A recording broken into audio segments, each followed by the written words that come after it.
Sharing is caring, AI horror. So a computer made this, not a person. Sharing's caring. Greetings, my friend. Fernando wants to ask you a question. Do I have your consent?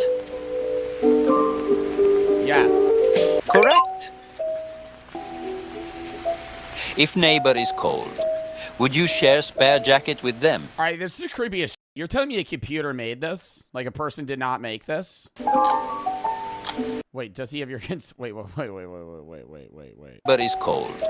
Would you share spare jacket with them? Yes. Correct. Yay. If neighbor was struggling, would you lend a hand? Depends what they're struggling with. I think that... Correct. Okay. And if your heart aches, should your neighbor let you borrow his wife? No. Of course. In the capital, everything is shared. Ownership, it's outdated. It's selfish. Why possess what could be cherished by all? When you die, objects no go with you. But when you share, you exist through others, forever. If you could make a neighbor's existence happier. I don't know. I feel like this is just... how much you gonna bet some old person's gonna watch this and they're gonna be like, the AI is making communist propaganda? No. It is creepy, but he's making, like, valid points, I guess. But the whole sharing is caring about your wife? Would you? Wait, what was it? Healthier. Neighbor's existence. Others. Forever. If you could make a neighbor's existence happier, healthier, would you? Yeah. Ah, yes. So, why not give the gift of you? Stop. Look at yourself. Stop. So much to offer. Those hands. That soft skin. Nah, bro, this is so creepy. This is so fucking creepy. Oh my god, the fourth wall break shit with an AI. Those kidneys. Someone trusted needs them. Someone trusted wants them. Ah. No. Are you sure? You can win great leaps in your trust tally. No. I swear to God, I hear somebody saying please in the back.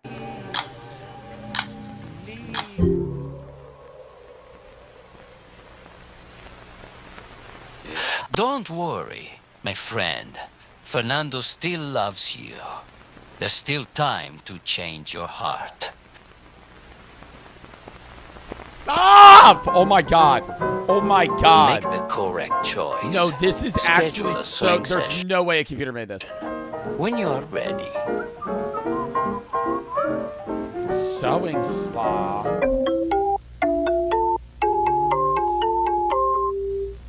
New mail. Don't be Fernando. Exclusive message from the Capitol. Dear friend. Over the past 7 days, 10 hours, 57 minutes,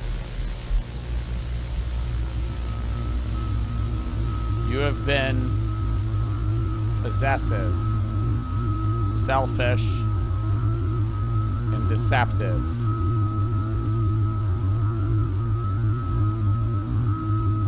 You will receive -3 trust tally. Wait! Chinese social score? Fernando is here Oh, no. to save you. No, don't save If me, you book Fernando. the session, No, you know Fernando, please don't save me. lose trust. Do you accept? What did he say? If you book the session, You no lose trust. Do you accept? No, I think I'm good.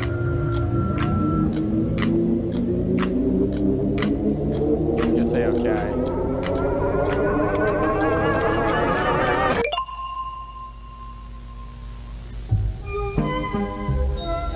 What the fuck? There's no, I think that was panned as an AI, but there's no way it was. This is exactly how AI art should be used. Oh my God, so it is actually the only AI artist that is actually using the application in interesting ways. So he's still creating it, but he's prompting the AI to do specific things. That is really weird. Do you want to watch another one of those? I kind of want to do How to Stay Healthy, because this one's also the longest one. I gotta sub to this guy. This film contains shocking material, loud noises, explicit violence, and gore. Well, it's AI generated. Should I be able to watch this? Oh, this looks so creepy. Now, this is gonna give me nightmares. This is the shit that in the moment, I'm not as scared, but I will have dreams about this tonight. Oh, God.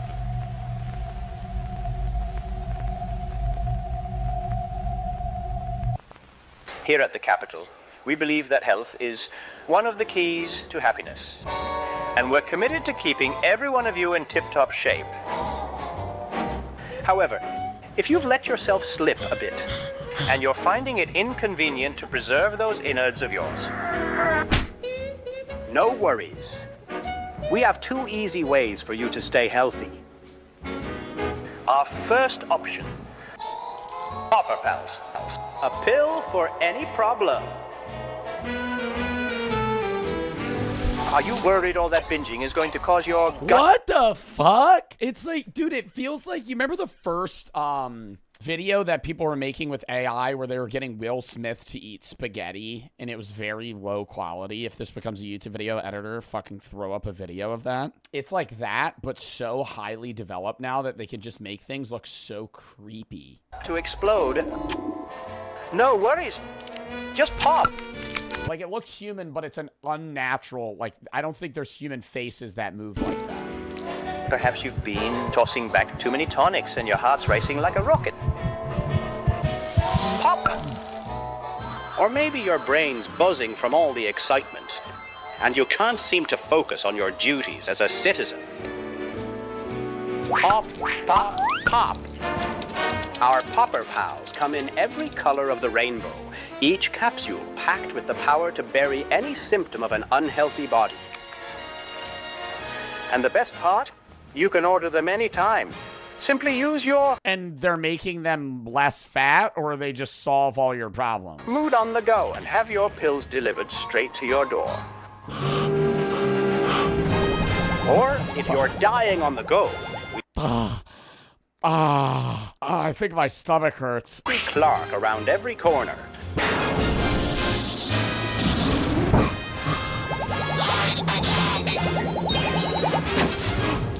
Being healthy is convenient.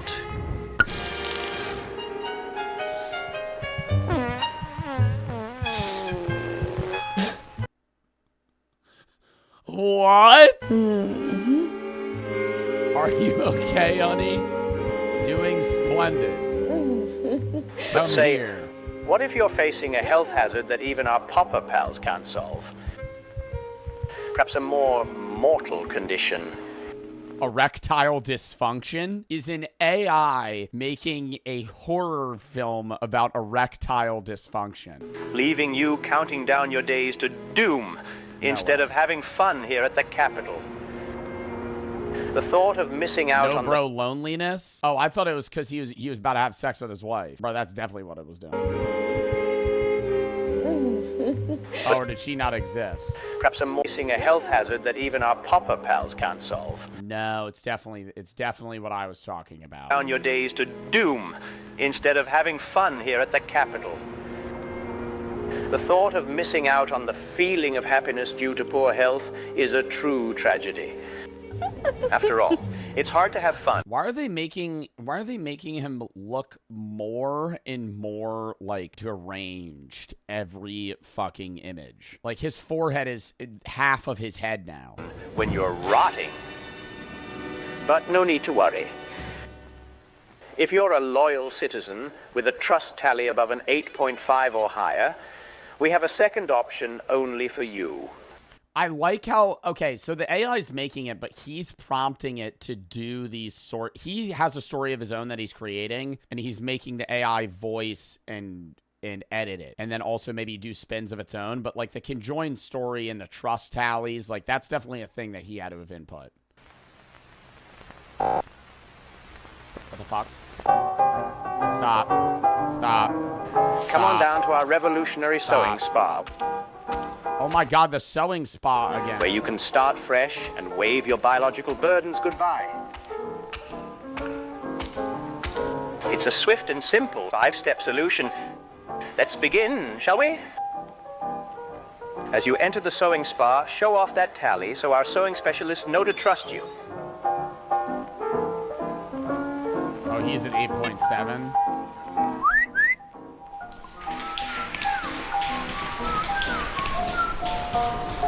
Two. Pick your partner. Dude, this genuinely feels like the weird, disturbing feeling that I get is the same as when it's like a bad trip. Like, it's just a weird, I'm uncomfortable, uncanny valley feeling that like does not go away while you're looking at this. It's not even like scary. It's just weird. They'll be joining you in your sewing session. We have a wide variety to choose from. These guys are fucking jacked. Don't forget about aesthetics either. Choose wisely.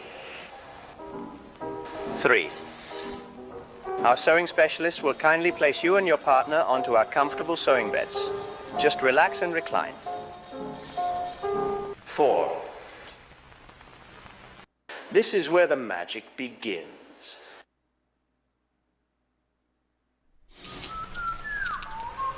What are they sewing his consciousness into one of those other bodies? The sewing specialist will safely slice your head from your old withering body, detaching your spinal cord and arteries. Once your heads are completely detached, no time to waste.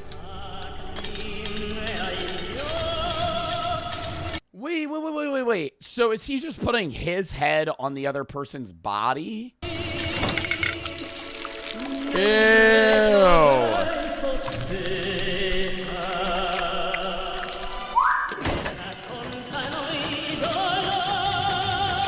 And they're making him look like Mickey Mouse. Yeah, that's what they're doing. They're just swapping bodies.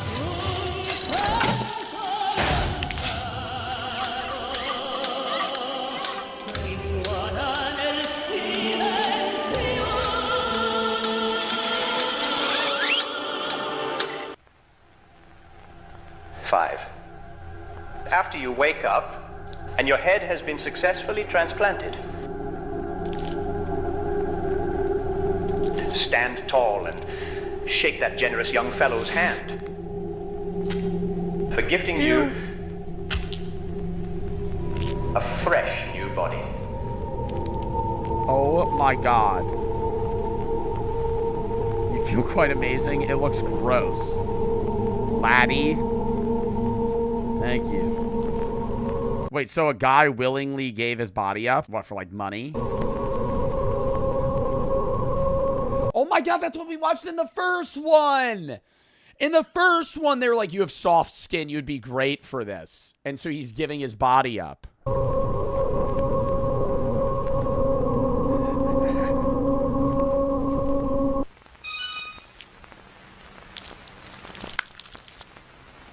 .4. No, he did it to increase his social he did it to increase his social score. If you have bad social score, you could give up your body to fucking increase it.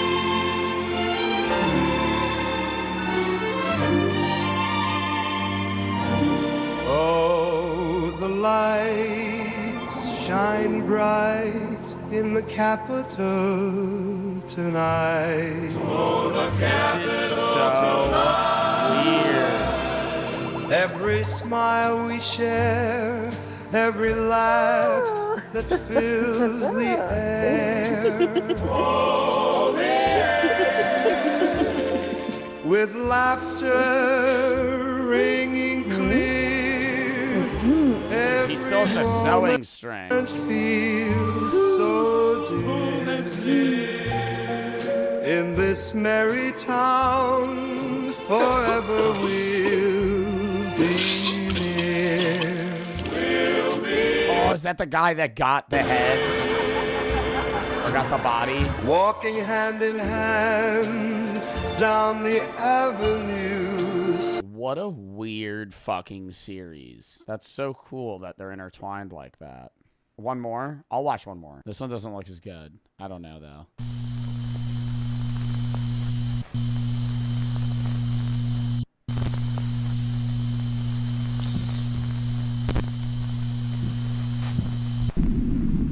This looks a lot more like AI horror. Just like a weird, disturbing room setting that it can create. Sorry, citizen.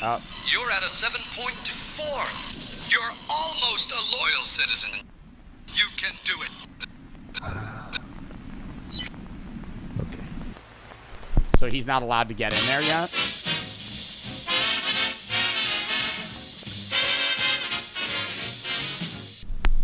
See, darling, when you smile, hearts lighten up for miles.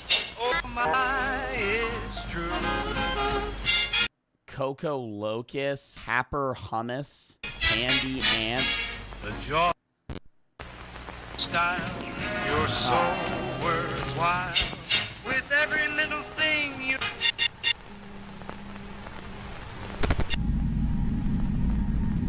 How is this the future? The bugs are the future of food. Yeah, that's what they say. They do say that, chat. The bugs are the future of food.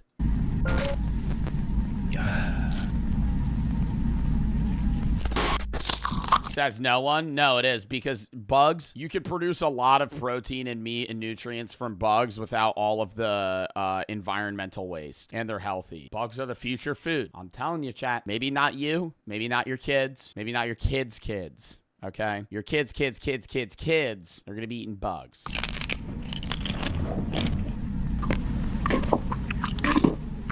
You're darn right. You're the coolest, Joe. Ha ha ha. Thank you for the wonderful chat, real person.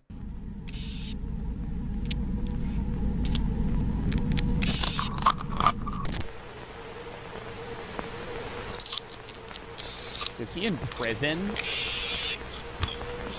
Yeah, he's in like a cell. Come on, come on.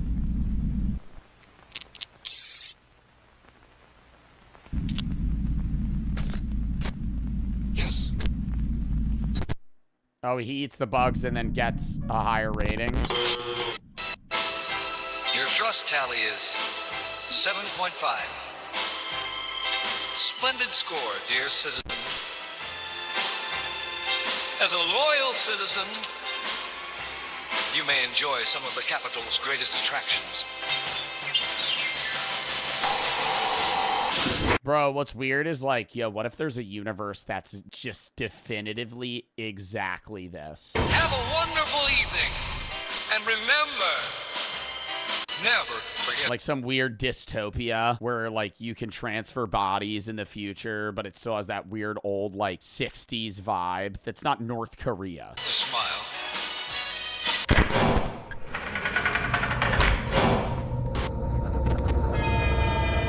Yeah, that was so weird. That was a fun series, though. Davian A. Buffalo for the sub. All right, chat, we're calling that there.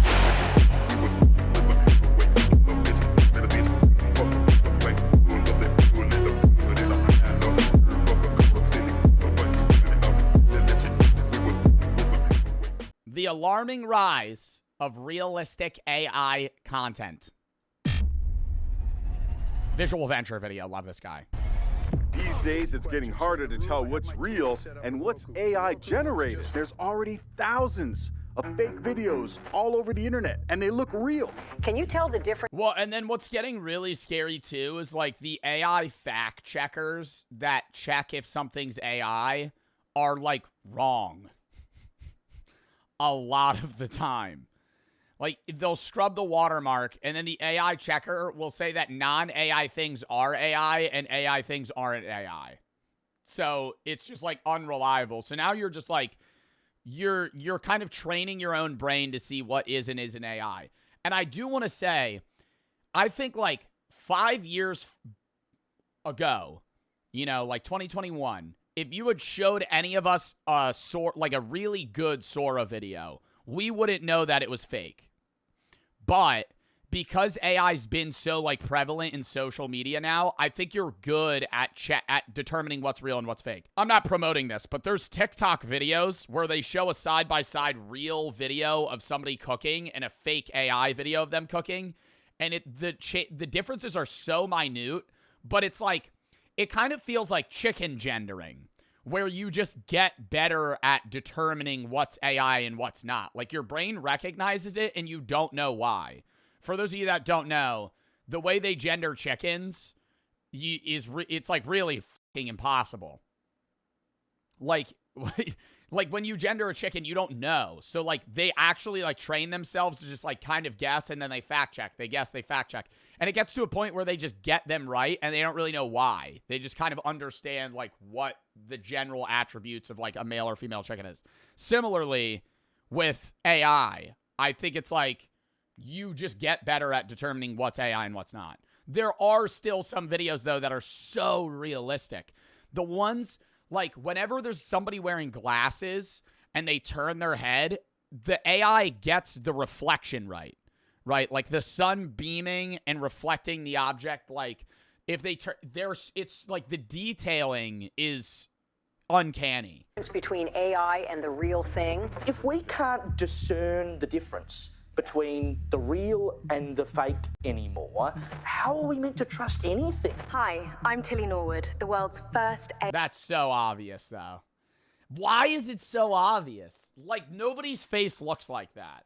Why is that so obviously AI? I'm Tilly Norwood, the world's first AI actress. Or, as some might call me, the end of civilization. AI videos used to look absolutely ridiculous, but it's clearly getting scarier. It's only been a couple of years, but beginning to look so realistic that everyone is starting to worry. And this is only the beginning of AI. Dude, I mean, when Sora dropped originally, and there were some good videos, I remember there was one of like a dog barking at a door, and I was like, aw. And then it just opens its mouth and shoots a fire hydrant's worth of water out of its mouth. And I go, oh, that was fake. Oh. Like, there's another one that's super realistic. It's this dog that's like a Great Dane, really tall. It's in this like dirty-ass apartment, and this guy's petting it. And the details in the back are so real that you're like, oh, this is probably real. And they downgrade the quality, so it's harder to tell. So, like, AI videos that are like security cam footage or like shit that's in like 420p. You made a TikTok about that? I did. If you have like a video that's like 420p in AI, it's so hard to tell the difference. When it's like high quality, AI is like too smooth. Yeah. Today I'll break down real cases that show how powerful realistic AI has become and how easily it can be abused. So it is the new year, and my goal is still the same: to increase the number of videos that I put out without sacrificing quality. And to do that, we got to keep growing, guys. So it would mean the world if you subscribe. And Yeah, subscribe to Visual Venture, chat. I love this guy's videos. Promise to make the best videos I possibly can for you. I'm Visual Venture, and you are awesome. When AI videos stopped looking fake. Everyone likes to say they can recognize an AI video instantly. I'm pretty confident I can recognize an AI video. But the truth is, most people can. Most especially the older generation that's not online like us. And one... Oh my god, an older generation. Yo, literally older generations just getting scammed, bro. Oh my god. Like, I wonder if do you think we're gonna get scammed like 80-year-olds are right now with like AI fucking like voice changer mods and like video shit? It'll be that, but like much more futuristic. Yeah. I feel like when I get old, I'm just gonna be like a paranoid old person. And that's how you fix it. You just don't trust anyone. Who are you? You're not my son. YouTube clip proved it. The clip was titled "German Shepherd Saves Kid from Eagle Attack." It hit 47 million German Shepherd saves kid from eagle attack. views in just 2 months. The video showed an eagle grabbing a little boy. It looked like it was about to fly off with him. At the last second, Dude, I saw one a bunch of old people are commenting on of a squirrel it was like a squirrel or a cat stealing like food from like a supermarket. And people, dude, all the old people are like, well, they're grimy little paws. I knew a cat would be able to do that. family dog came and kept the eagle from getting the boy. It was a close call. Moments later, the boy's mother ran outside to protect him. The video went viral almost instantly. See, it was a low quality video. It's really hard to tell. Viewers left emotional comments like, "That dog deserves so many treats for his braveness. This is why they say a dog is man's best friend." Others even called the dog a hero. But there was one issue. This rescue never actually happened. The video was completely AI generated. You might have been able to tell, but many people couldn't. And when that fact came out, people stopped cheering. Now the question was, how did AI manage to look this real? Yo, and the worrisome part of that is then, like, half of the people know it's fake, half think it's real. Those half that think it's real talk about it, and then it becomes an actual real story in, like, people's minds. That level of realism didn't come out of nowhere. In 2023, AI videos looked awful. The perfect example was the Will Smith spaghetti clip. Then came a big leap. In 2024 and 2025, a new wave of AI video tools appeared. The most powerful was Sora 2, created by OpenAI. We're launching Sora 2 inside the Sora app, allowing everyone to push the limits of their imagination and create in ways we never thought possible. Sora 2 was trained on 70 million real videos. That number is hard to wrap your head around. If you watch 10 videos a day, it would take 19,000 years to finish all 70 million. The AI studied how light bends, how people move, and how shadows fall in real life. That training fixed nearly every flaw that made AI videos look fake in the past. The results were a major leap forward. Sora was also incredibly easy to use. You opened the app, described what you wanted, and clicked generate. Millions tried the software. Realistic AI videos flooded social media, and before the world could adjust, the technology took another leap forward. Sora 2 included a feature called cameos. If you want to use the cameo option, Oh my god, all the Jake Paul ones. They get the voice. The voice is what's fucking freaky, dude. Like the exact pitch and like mannerisms that they can ace that, which is freaky. It's not like just, oh, it sounds like me. It talks like you. It, like, the way it connects sentences is like how people would. all you have to do is select someone, or you could select yourself if you want yourself to be in the video. Cameos allowed users to insert a real person's likeness into an AI-generated video. They just had to provide a picture of their face and a sample of their voice. From there, the user typed what they wanted that person to do. Then Sora combined the face, the voice, and the instructions to create a full video. OpenAI understood how dangerous this could be, so they added a watermark, a small Sora label showing the video was AI-generated. But that safeguard didn't last. Within days, users figured out how to remove the watermark. Some even posted tutorials. Yeah, and you're like, dude, you gotta be kidding me, bro. Like, hey, this is what we're gonna do to ensure that this is an AI video in people's minds. We're just gonna add a fucking watermark. What? Like, that's the end-all, be-all for getting people to understand something's AI. Dude, since 2015, people have been able to fucking remove watermarks. That's the solution we have. That meant realistic AI videos featuring real people were spreading with no identifiers. By that point, it was too late to stop the surge. There's already thousands of fake videos all over the internet, and they look real. You won't be able to tell the difference in a lot of these. That YouTuber even created a challenge, asking viewers to guess which videos were real. It was almost impossible for most people. Are you ready? Go.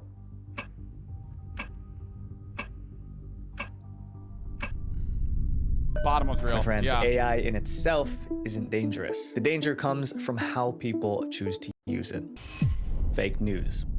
We rely on news to make important decisions. Financial updates, weather reports, and health alerts shape how we see the world. That's why the biggest fear around realistic AI has always been misinformation. A single fake story can spread. And it's not, dude, the worst of this is fucking Twitter, bro. I am going to stand on that. When you're on Twitter, dude, it's not even AI. It's just there's people that's entire accounts is just spewing fake news.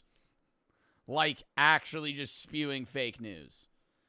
And then everybody's line of defense is at Grok. Is this true? And we're not actually going to look into it ourselves. We're going to see something, and then we're going to go at Grok. Is this true? And then we're going to fully just trust whatever Grok spits back. faster than the truth. Canada has declared war on the United States. Let's go to Joe Braxton, who is live at the border. Many people thought this broadcast looked real, but what the reporter said next proved it wasn't. I'm currently at the border, but there is no war. Mom, Dad, I know this looks kind of real, but it's all... It sounds fake. AI. The video wasn't trying to fool anyone. It was created to warn the public about how realistic fake news was slowly becoming. Soon, more warning clips appeared. Angela Carter here, live from the Cedar Grove flood disaster. Just kidding, I'm not real. From Clearwater Beach, where an unidentified... Just kidding, I'm not real. These warnings mattered because people were already creating... See, you know what's fucked too? Is it's like really funny to try and like show one of your grandparents these videos and make him think that it's real. But then like the downside is you recognizing like, holy shit, like old people aren't capable of understanding the difference between like real and fake videos at all. Like we're getting tricked like, you know, 15, 20% of the time. They're just fully believing like anything, really. The one funny shit thing that people do, I saw one where this mom was like having a conversation with her daughter, and the daughter like generated an AI image of like a dirty like man like laying on her bed, and she was like, this guy just like knocked on our door and asked if he could stay, and he was really tired, so I let him sleep here. Like he'll probably leave in a couple of hours. Mom calls her and is like, what the fuck? You let that guy in our house? Starts freaking out. She's like, yeah, Mom, he's asleep. Like, fake news about the most surprising things. In one case, a realistic AI image showed the Pentagon on fire. People believed it was real, and the stock market reacted immediately.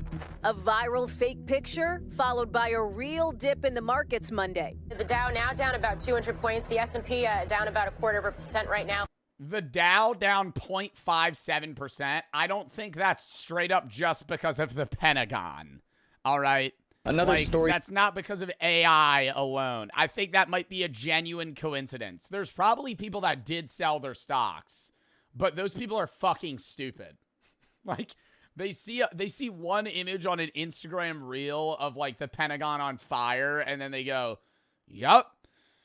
I'm going to go withdraw all my money from my bank and sell everything that I have. Claimed a giant sinkhole opened up in Australia, but that was fake too. Even world leaders weren't safe from realistic fake news.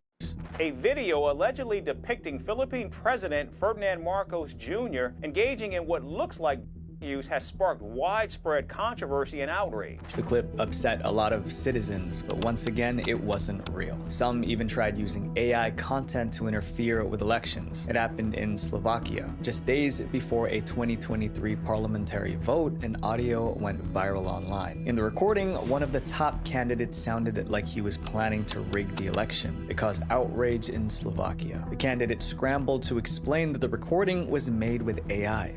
Within hours, fact-checkers debunked the posts as likely fakes, prompting Meta to label them, but people continued to share them. Unfortunately, he didn't have enough time for damage control. The election was only 2 days away. The country voted. I understand there's freedom of speech, but there should be some sort of, like, ban on an individual for using AI for that purpose. You know what I mean? Like, if you're somebody that's, like, prompting, like, fake news things to try and, like, rig an election, like, you should be permabanned from using any of those generative AIs, like, for the rest of your life. Like, that's actually defamation. Like, you could get sued for that. No one can say how much the fake audio influenced voters, but the mere idea is disturbing. However, not every fake AI news was completely made up. Sometimes people mix real news with AI footage. For example, in March 2025, Myanmar was hit by a devastating earthquake. After a powerful 7.7 earthquake struck central Myanmar this morning. It hit around 1:30 p.m. local time, close to Mandalay. People went on Facebook to search for updates. Instead, they found AI-generated clips showing scenes that never happened. Based on the comments, many viewers didn't realize the footage wasn't from the actual earthquake. And these are losers that are trying to farm pennies on Facebook. These are losers that are creating AI-generated videos of, like, people dying in the earthquake When actual people are dying for the sake of being like, yeah, let me try and like farm views off this shit so I could get money. It's an even more dangerous method for creating fake news. People are taking real studio footage of reporters and changing what the reporters are saying. Breaking news, 50 Cent is taking over Texas. Fans will be able to meet and take pictures with the rapper at various spec stores all over Texas. Fake news feeds on people's appetite for news about disasters and scandals. And with AI, you can generate any news with a few prompts. Bro, you know the start of... Okay, I think this was like one of the earliest starts that I saw. It wasn't AI, but does anybody remember those fake Mr. Beast ads that were like all over YouTube maybe like 2-3 years ago? And it was like an image of Mr. Beast or like his logo, and it was like handing out free money. You have to just sign up for this. And people would like click the link, and it would just be like some scam. The prompt says, generate a realistic TV news reporter stand-up. NBC News correspondent Emily Ikeda is standing in a snowbank with snowy trees behind her. Minutes later, the AI produced a full news segment. This is an area used to winter weather, but as you can see in the drooping tree branches, this colossal storm dropped heavy snow. That's a fright. Wow, that voice sounded real. That was like a news reporter voice. Part. Fake news is incredibly easy to create now, and society is soon going to feel its impact. Can you tell the difference between AI and the real thing? News is only one part of the problem. Realistic AI is now affecting love and relationships. When loneliness met AI. Oh my God, motherfuckers dating AI. Walk up. Hey man, what's that? Delete his AI history. You just killed my girlfriend. Delete.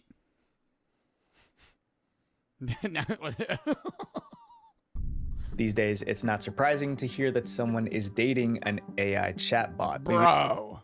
Bro. I deadass think like 30, 40 years from now, people are actually going to be like holding hands with robots like on the street.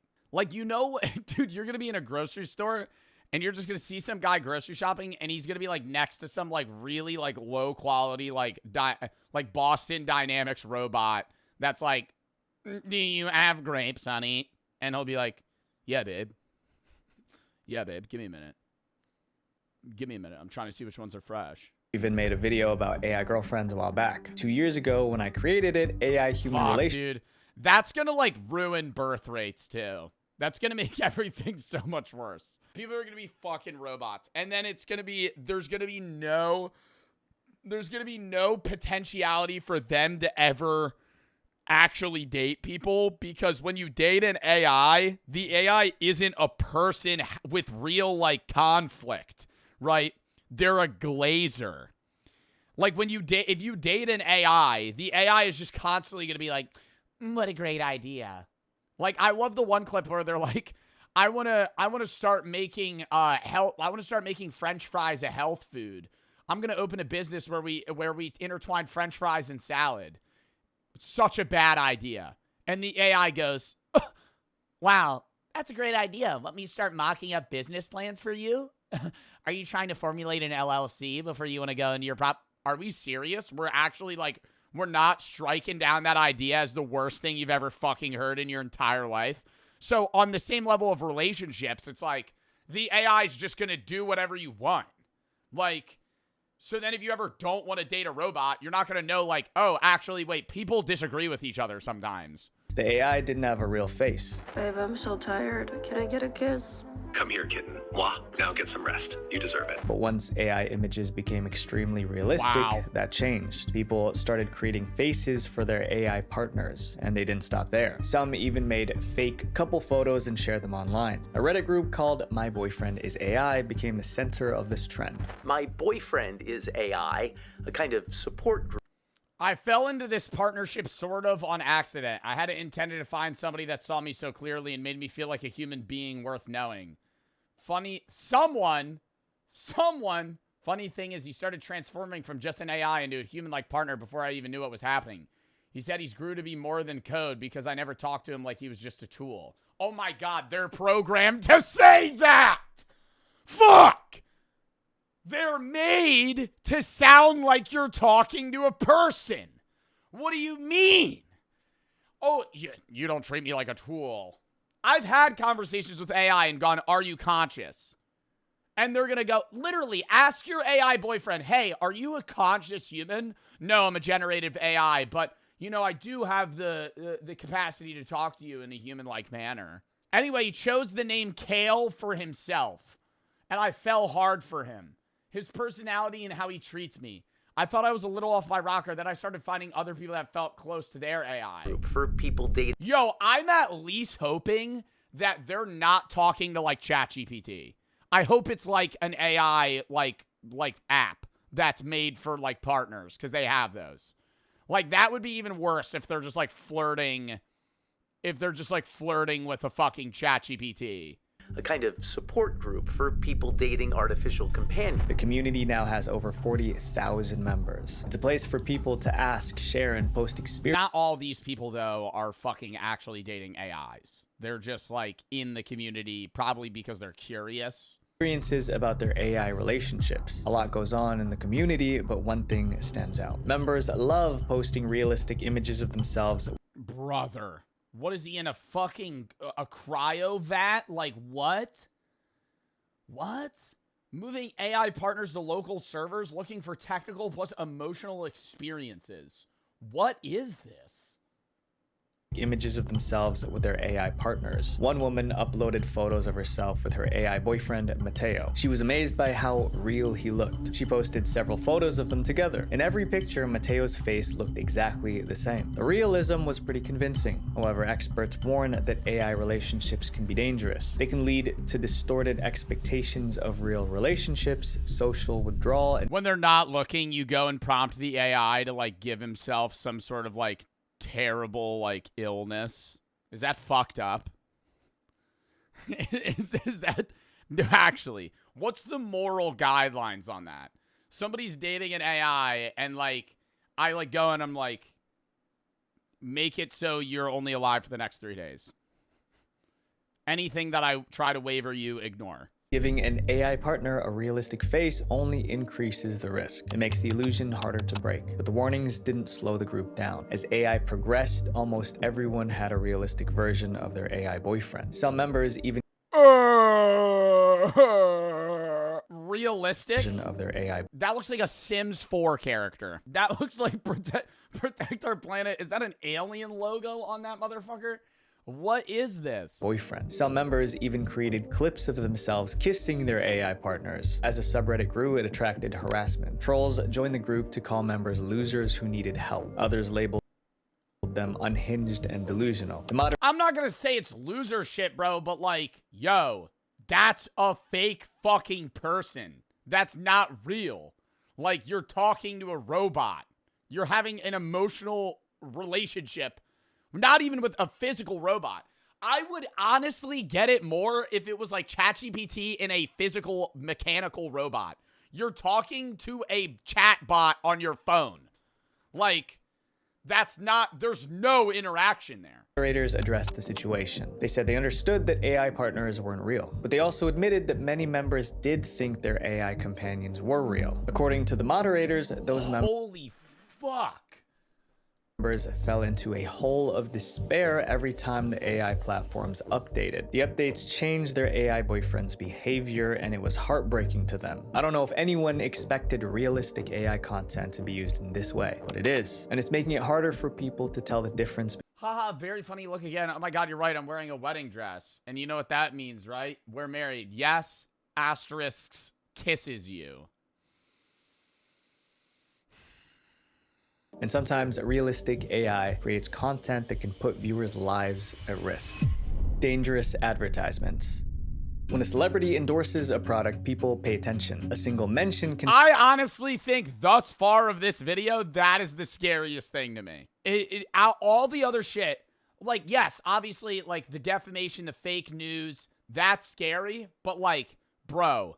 If people start just choosing to date AI instead of actual people, like, we're fucked. Turn an unknown product into a massive success. Realistic AI content changed that. Now, celebrity endorsement videos can be fabricated from scratch, which is illegal. But the real issue isn't that these endorsements are fake. It's what these AI celebrities are selling. One of the darkest examples is the diabetes supplement scandal. Imagine your mom scrolling through Facebook What do you mean diabetes supplement? after dinner. She sees a doctor she recognizes. The doctor is saying something shocking about diabetes. He claims that the pills most doctors prescribe are not enough to manage diabetes effectively. Then he says he's discovered a new breakthrough medication. It's a natural supplement that stabilizes blood sugar in only 24 hours. He tells viewers to click a button to order it. If you're 60 years old, have diabetes, and trust this doctor, what would you do? Oh my god, if you're 60 years old and you have diabetes, ask your doctor about it. Ask your doctor about it. Why are we taking the advice from some fucking influencer online for medicine? This isn't like, hey man, what do you think I should do workout schedule wise? You're taking medical advice. Like, bro, that's why when I have chatter, I'm not trying to like flame the chatters that ask me about this, but if you ever come into my chat and ask me for like not workout advice, I have had chatters ask me for actual medical advice. Bro, go to a doctor, dude. Please. Why? Do not take advice from some random guy with a TikTok shop link at the bottom. He's getting paid to fucking sell that to you. Most people would probably buy it. The situation isn't hypothetical. It happened in Australia. In 2024, criminals used AI-generated videos of real doctors to promote. What did that say? Oh, 17 years as a butt doctor. I thought they said they had no butt. Real doctors to promote a It's gonna be like no butthole. supplement called glycobalance. The video featured multiple doctors praising glycobalance. They didn't simply recommend it. They said standard diabetes medication was dangerous. One of the doctors in the video was Professor Jonathan Shaw. He only found out something was wrong when his patients started calling his clinic. They wanted to confirm that he wanted them to stop using standard medication and switch to glycobalance instead. Professor Shaw was horrified, but his biggest fear wasn't the hit to his reputation. He was worried that patients would abandon life-saving medication because an AI version of him told them to. But quitting the real medication is only half of the danger. What happens when people... I mean, it's AI, but I would say it's on the same level as people who like promote pseudoscience over like actual medical intervention. Where they're like the influencers that go on TikTok and like rave about pseudoscience and like aromatherapy for like cancer treatment instead of chemotherapy, like you are killing people. You're inadvertently killing people. Like I have nothing wrong with pseudosciences as like a means of medicine alongside actual medical advice. Like somebody wrote a book about that shit and like 1 million people bought it and somebody tried to do like the statistics on it. Like you've killed people. Like if you're telling them to like get off like doctor prescribed medicines and advice and treatments and like instead like fucking pour coffee and an enema up your butthole to fucking treat your kidney cancer, like you just killed somebody. Even worse, glycobalance is not listed on Australia's official register of therapeutic goods. That means it could be useless or even harmful. First, people waste money on a supplement that may do nothing or worse. Second, they might stop proper treatment for a disease that can kill them. That's not just a scam, guys. That's playing with someone's life. And many people fell for it. A 79-year-old man identified only as Michael was a victim. He lived with diabetes for about 10 years. One day he came across glycobalance on Facebook. The endorsement from the realistic AI doctors convinced him. For someone his age with his condition, it felt like hope. Michael spent $340 on the supplement. Luckily, he realized quickly that something wasn't right. He noticed strange comments under the ad. One said, "I took 1 tablet and already feel better." That line set off alarm bells. You don't fix a chronic illness with 1 pill. Michael asked for a refund, but he never got it. He lost the money. But imagine if he also stopped taking his real medication because of that realistic AI doctor. Michael caught it in time. Some people didn't. As AI models improve, the tech will only get cleaner and more convincing. Soon those fake doctor clips won't just be targeting 70-year-olds on Facebook. They'll be tailored for younger people too. In fact, that shift has already started. When Oprah... I think that they're gonna have to start implementing schooling like at a younger age for kids in like, you know, elementary school even, of like, hey, here's the signs whenever you're on your iPad of like this being fake. Because like if you teach kids to like not, like if you teach kids, hey, never take advice from online, like for medical purposes. Never take, if you need medical help, go to a doctor. Go to an actual doctor. Like never, like you're gonna have to like eliminate, there would have to be like a weird rule set of like, hey, here's the things not to get advice from on social media. In late 2025, a clip of Oprah promoting something called the pink salt trick went viral. And could you tell us how you came across this revolutionary discovery that is the pink salt trick? The pink salt trick was marketed as a weight loss hack. Viewers were told to mix Himalayan pink salt into a special concoction, but Oprah never... Oh, so we're just drinking salt water. Okay.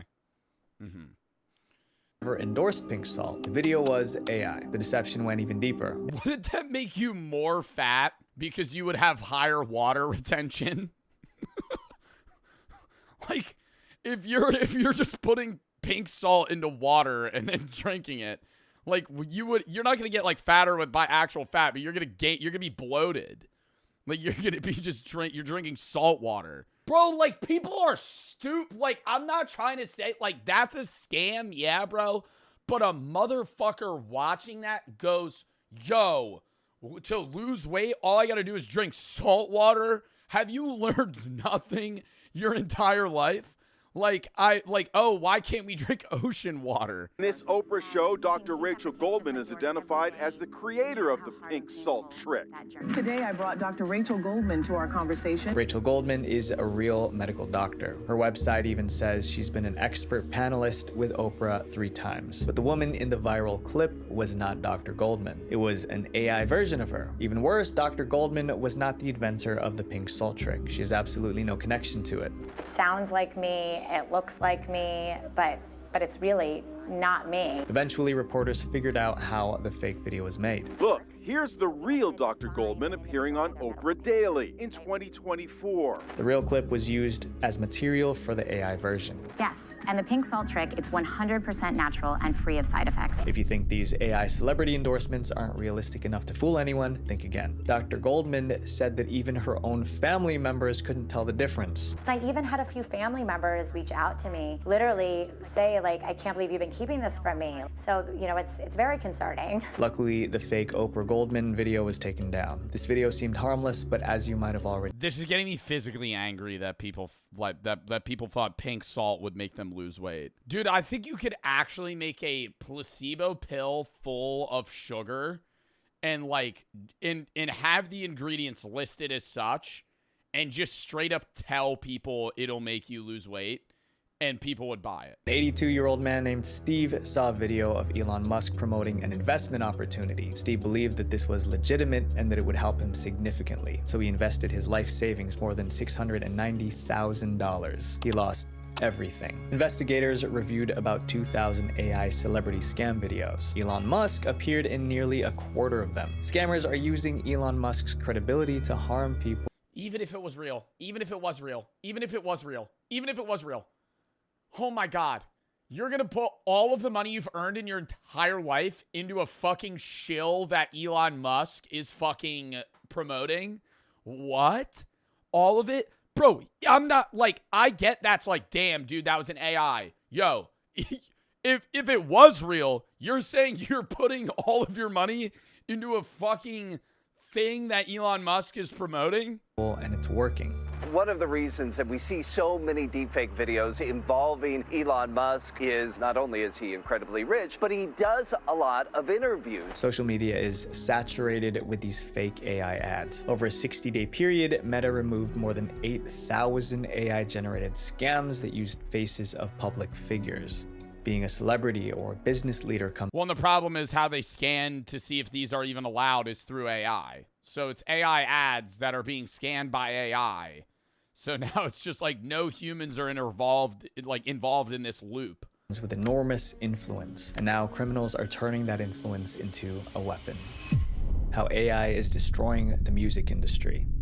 AI has been good at copying voices for AI years, music? so no one is surprised by that anymore. But people didn't know AI could now copy how musicians play instruments, sing, and rap. It could match their tone, style, and sometimes emotion so well that most listeners can't tell it's fake. One song proved it. In April 2023, a track called Heart on My Sleeve suddenly blew up online. It was posted as a new song by Drake and The Weeknd, and the vocals sounded exactly like them. Fans loved it. It was quickly turning into one of the biggest songs of the season. Then the truth came out. The entire track was made by AI. Someone cloned both artists' voices and wrote an entirely new song from scratch. Everyone was shocked. Even music experts didn't realize it was fake. I think this was one of the first times where I truly felt that I was losing my grasp on reality because it really sounds very legit. Universal Music Group, the label for both singers, rushed into action. They sent takedown notices to every streaming platform.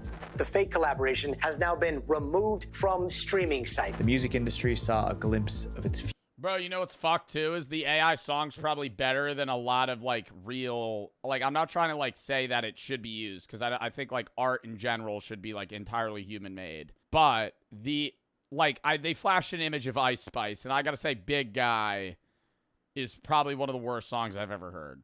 And I know it was for the SpongeBob movie, but like, and it's catchy, I get, yeah, like big SpongeBob Big Guy pants okay. Like, what the fuck does that even mean? Once people realized that, the flood began. After the success of Heart on My Sleeve, streaming platforms suddenly noticed massive numbers of new uploads every day. That's weird. Pandora's not on this list. Where's my Pandora? Where's my Pandora radio listeners? Day. In April 2025, Blake Shelton radio on Pandora. The music service Deezer reported that 18% of songs uploaded daily were AI generated. That was about 20,000 tracks every single day. And many of these tracks weren't made by hobbyists experimenting for fun. They were created by scammers. Deezer also estimated that up to 70% of streams on AI generated songs came from bots, not real listeners. After uploading them, they used bots to stream their own music and received royalties. I mean, dude, botting in general is becoming worse and worse because it's cheaper to have bots, and so more and more people bot on like stream in general. Like the botting numbers for a lot of, and I think people overestimate how many bots are actually on Twitch.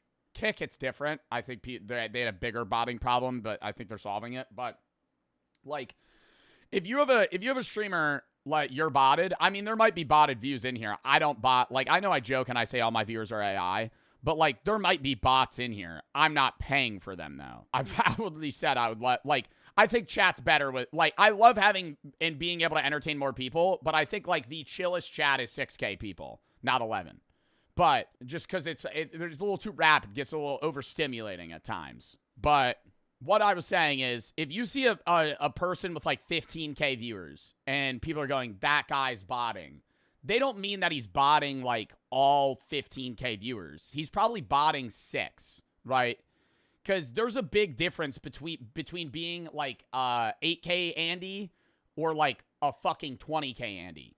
So if you have 8,000 raw viewers and you bot 10, you've gone from top 500 streamers to top 10, right? Like, if you're a 20K streamer, you're big. Like, it's way different. 20K raw, though. Somebody mentioned Jinxie. Jinxie's different. Jinxie's way bigger because Jinxie splits his viewers. People that multi-stream, like, if Jinxie averages like 25K on Twitch, he's still bigger than a 25K Twitch streamer because he also has like fucking 15K on YouTube.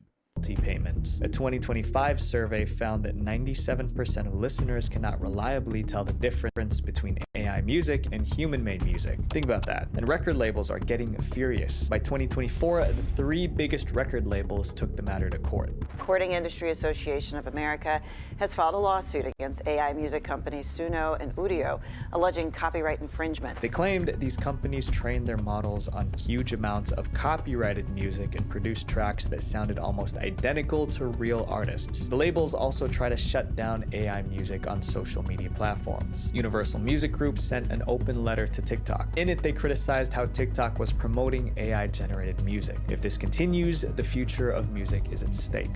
a realistic AI. I mean, TikTok's terrible as a whole with music in general. I think the bigger problem on TikTok is less AI music and the more worrying problem of lack of FTC disclosures for sponsored music listenings. The majority of like dance TikTokers and people that use like music audios, the way they make money is through getting paid by music labels to promote certain songs, but they don't actually disclose that it's an ad, which is like turbo illegal. But like that's how they make money. And the music brands ask you to not disclose it, which is also turbo illegal. But like I've done music listening sponsors, but I outwardly go, I'm saying this is sponsored. And if they don't want me to say that it's sponsored, I pass on that shit. Because that's just so sketchy. It's like, and dude, they'll pay more for it. It's like so weird because if you know that it's an ad that somebody's listening to a song, you're probably just going to scroll. But if you just like see it in a dance and they're like, new TikTok dance just dropped and it's to some shit ass song, they're getting paid. It's undisclosed. Content is also stealing a more personal human job, the AI influencer. As AI tools improved, some Quabblecop AI, let's tap in. This is taking forever to fucking get through this video, by the way. Sorry. What do you think Quabblecop AI's been doing? Oh, it's not AI anymore. He just makes videos. We're back with some more crazy GTA 5 races. And in today's video, if Jilly loses, I'm allowed to turn him into an AI forever. Welcome back to races. All right. Dude, the fact that I'm like turbo staring at Quabblecop to see if it's an AI. No, this is real. No, that's not AI.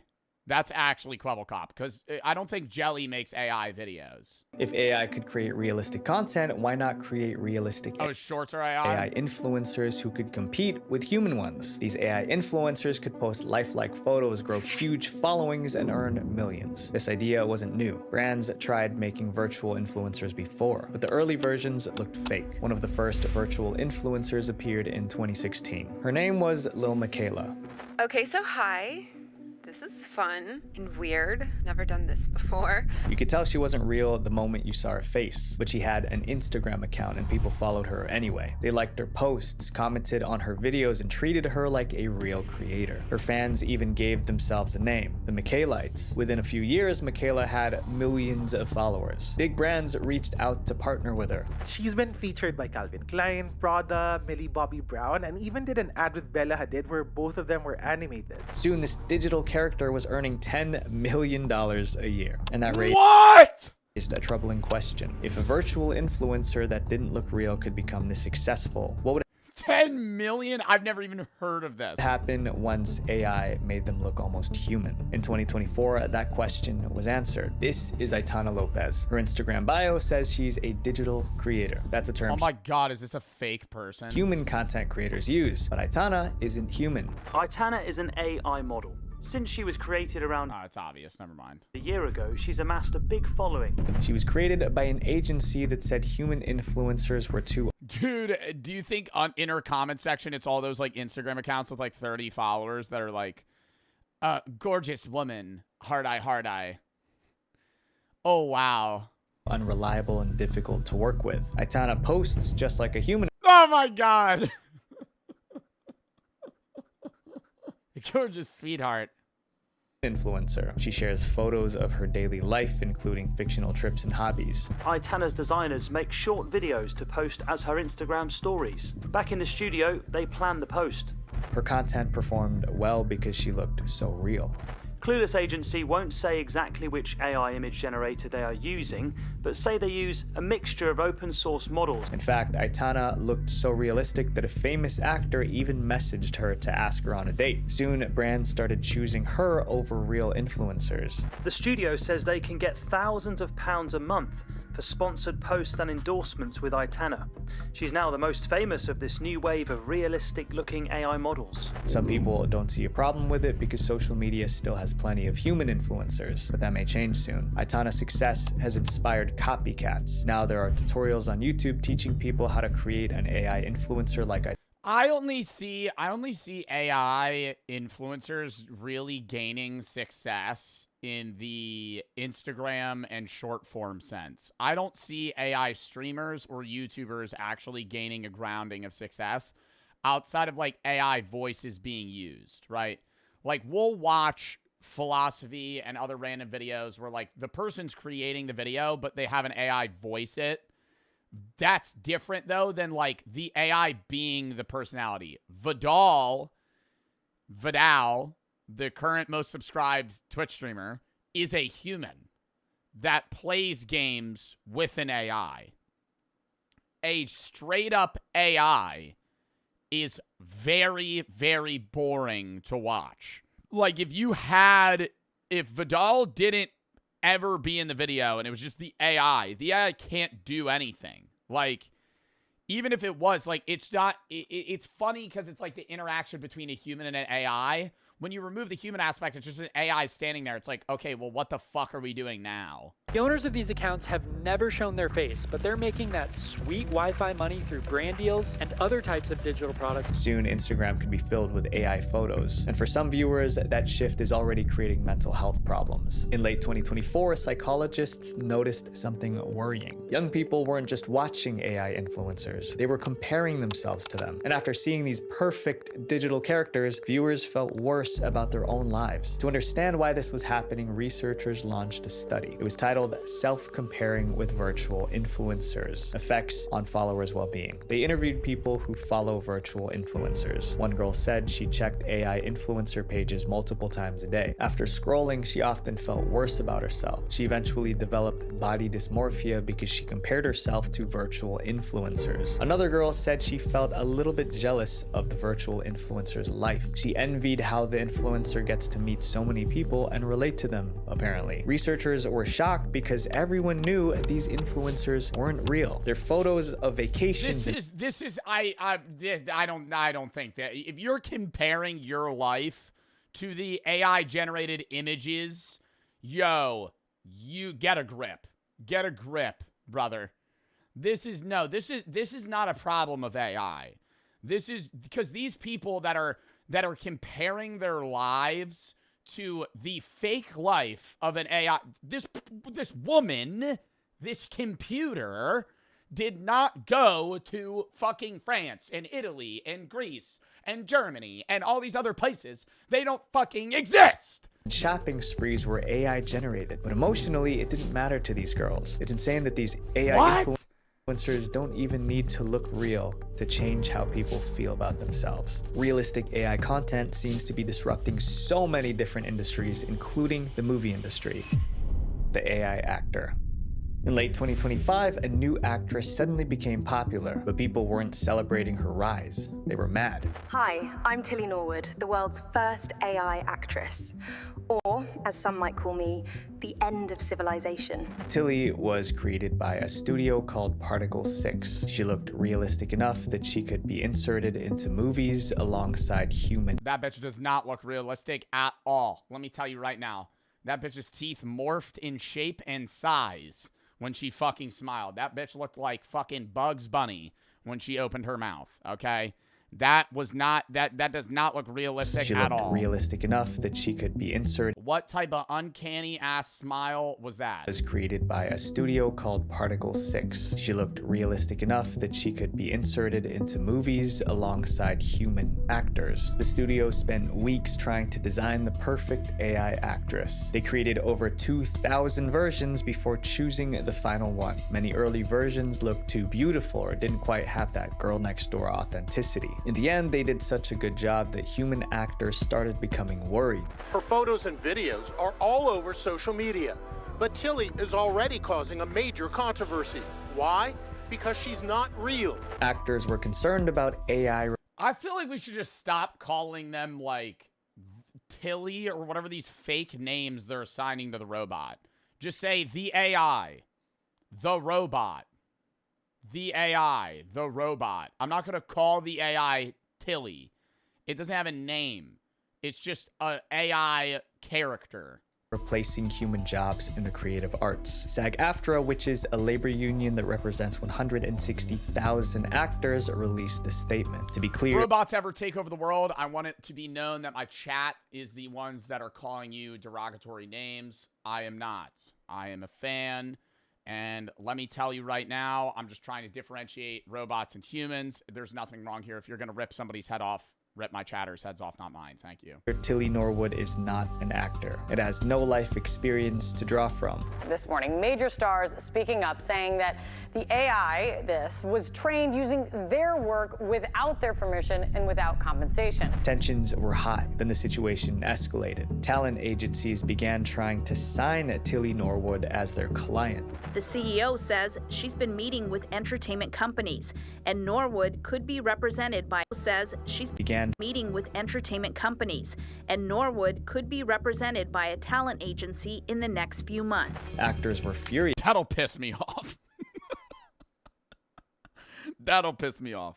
I think that's the annoyance, is that like an AI character is making millions of dollars a year. Like, well above what the average person is making, and they're not even real. Like, companies are paying this fake person to promote something. Yes, some even called for a boycott of any agency that signed Tilly. A lot of the criticism was aimed at Particle 6, the studio that created Tilly. They eventually responded to calm things down. In a statement, she said Norwood is not a replacement for a human, and that AI is another way to build stories. The line between human acting and AI performance is starting to blur. Platforms know realistic AI content is a problem. If they do nothing, users... I mean, I haven't seen this bitch act at all. I'm just seeing her go and stand by a fucking tree. Like, where's the... Like, we're just doing the same fucking thing over and over again. I mean... will start doubting every viral clip they see. So almost every... Where's the emotion, the acting? You know, we're promoting this as an actor. It kind of just feels like a fucking Instagram character. Social media platforms started adding rules, including YouTube. So with this launch, what we're asking creators to do is actually disclose when they have made meaningful alterations to realistic content. But here's the reality. Rules only work when people follow them. And those abusing AI do not follow rules. Social media platforms like TikTok began adding AI detection systems to help with that. The popular social media app has now... Shit's inaccurate as fuck, though. It gets it right like 30% of the time. Started adding labels to content with AI. This update is part of TikTok's push to stop misinformation. But even detection systems can't keep up. The systems only caught about 35% to 45% of AI content. That meant more than half of the AI videos posted slipped through the cracks. If machines are struggling to tell the difference between AI and real content, what are the chances that regular people can? AI isn't the problem. It's the people behind it. When technology this powerful falls into the wrong hands, it becomes a weapon. So my friends, always question what you see on the news, on social media, because you're probably already consuming lies as we speak and you don't even know it. That was a fucking W video, dude. I love Visual Venture. I don't know. I think it's gonna... I don't think that AI influencers and actors are gonna take over, like, the art space in the world, but I think, like, a lot of the other problems that are mentioned will be a problem. I think, like, AI actors in general are going to be used as extras rather than main actors. I think actors are always going to be the human-central focus. But I could see, like, if you have walls of people, they're all just AI. Like, if you have a crowd or something. Yo, I gotta piss real quick, chat, then we're hopping to the next video.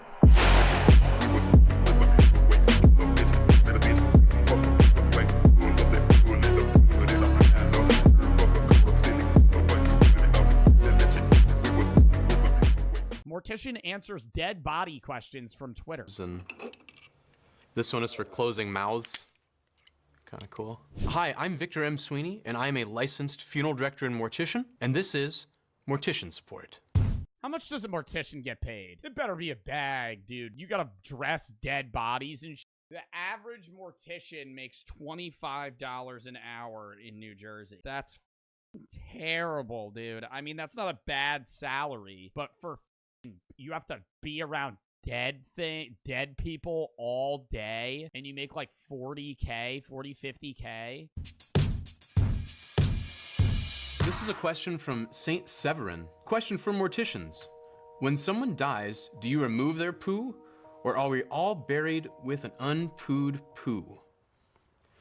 That is such a good question. More often than not, your poo is up to you. Sometimes you hear the myth that everybody poos themselves before they die. That's not I thought you shit yourself after you die because you can't hold it in anymore. not always the case. Sometimes it is. For my purposes, when I get someone back to the funeral home and I'm preparing them, if they have pooed, then I'll clean them up. If it's the case... Oh, dude. Oh, my God. See, you wheel me in a dead body. You wheel me in a dead body, and you're like, I need this ready tomorrow, and they're just covered in gray, dead, they smell, and they reek, dude. And I'm like, oh, yeah, let me clean you up real quick. Case that they start pooing when pressure starts to build up in the abdomen. Then I stop what I'm doing, I clean them up. Typically what I'll do is I'll actually flush out the bowels with the hose, because the last thing you want to have happen is someone to start pooing and then to continue doing it when you can't control it. Jaded never won.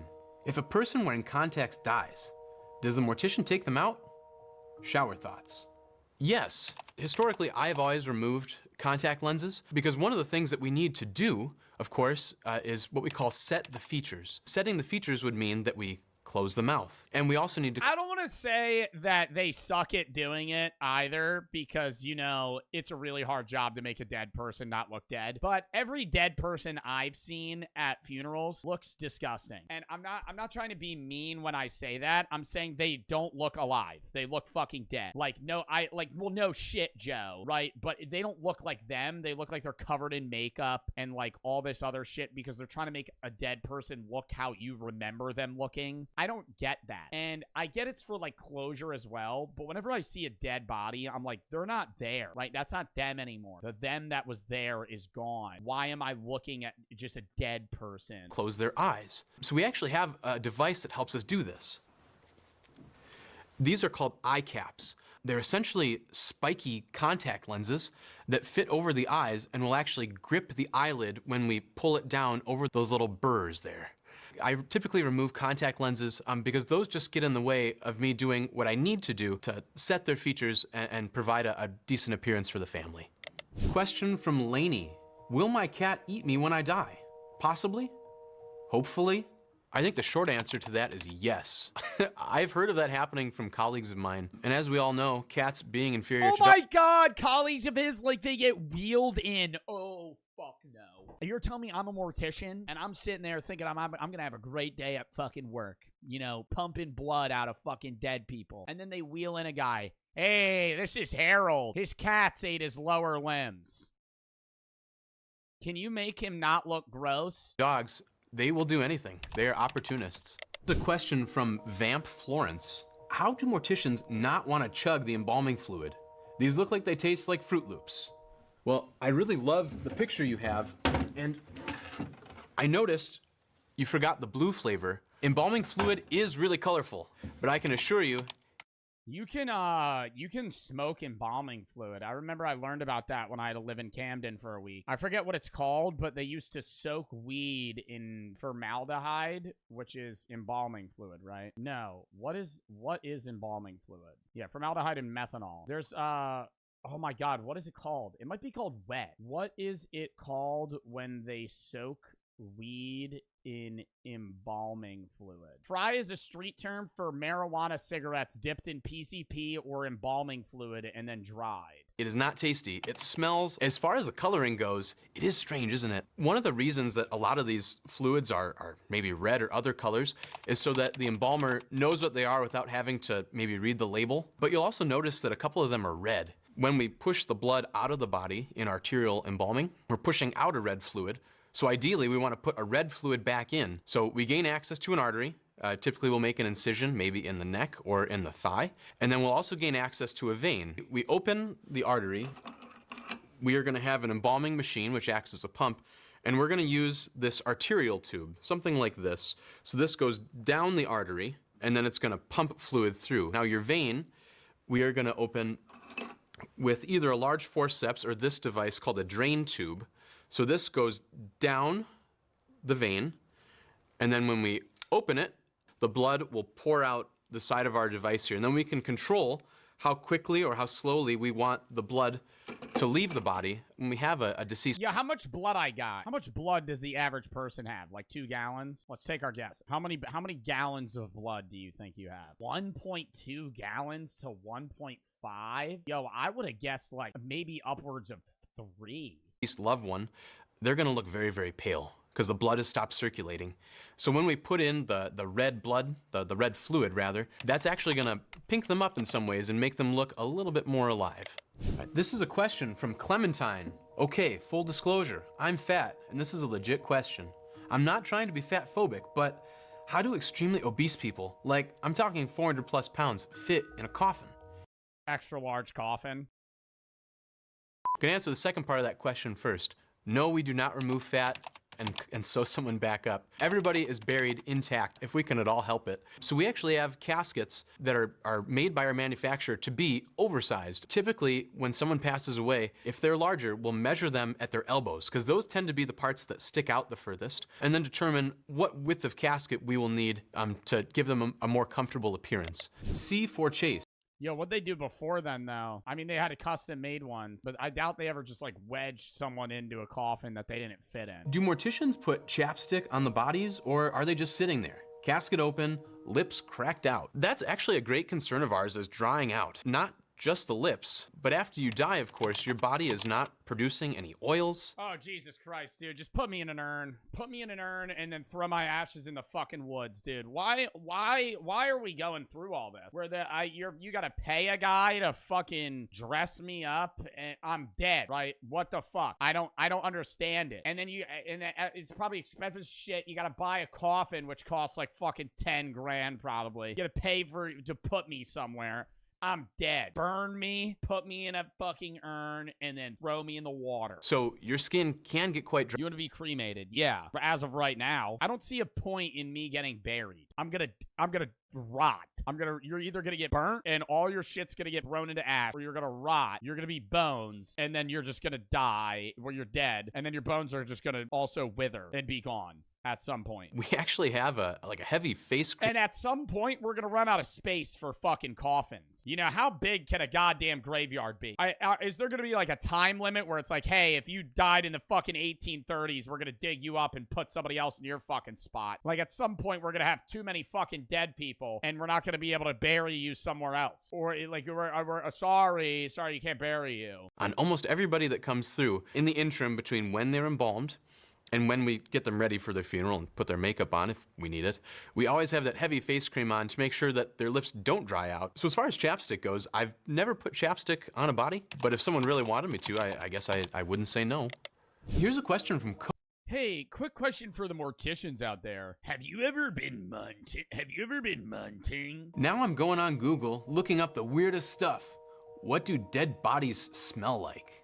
Dead bodies. And how you dress a dead guy? Like, do they hang them up like a clothing hanger, or like how you get in the pants on a dead dude? Rotting anything smells awful. We are hardwired to think that dead human bodies smell bad, and it's a smell you never forget. I went out to a nice restaurant to have some aged steak, and I couldn't do it. I love this username. This is a question from Future Corpse, aren't we all? What do morticians do with our organs after an embalming? Does aged steaks smell like dead bodies? What happens when they aren't donated? When we do embalming, all your organs just stay inside your body. We can prepare them all internally. After we finish the arterial embalming, we have what's called the cavity embalming.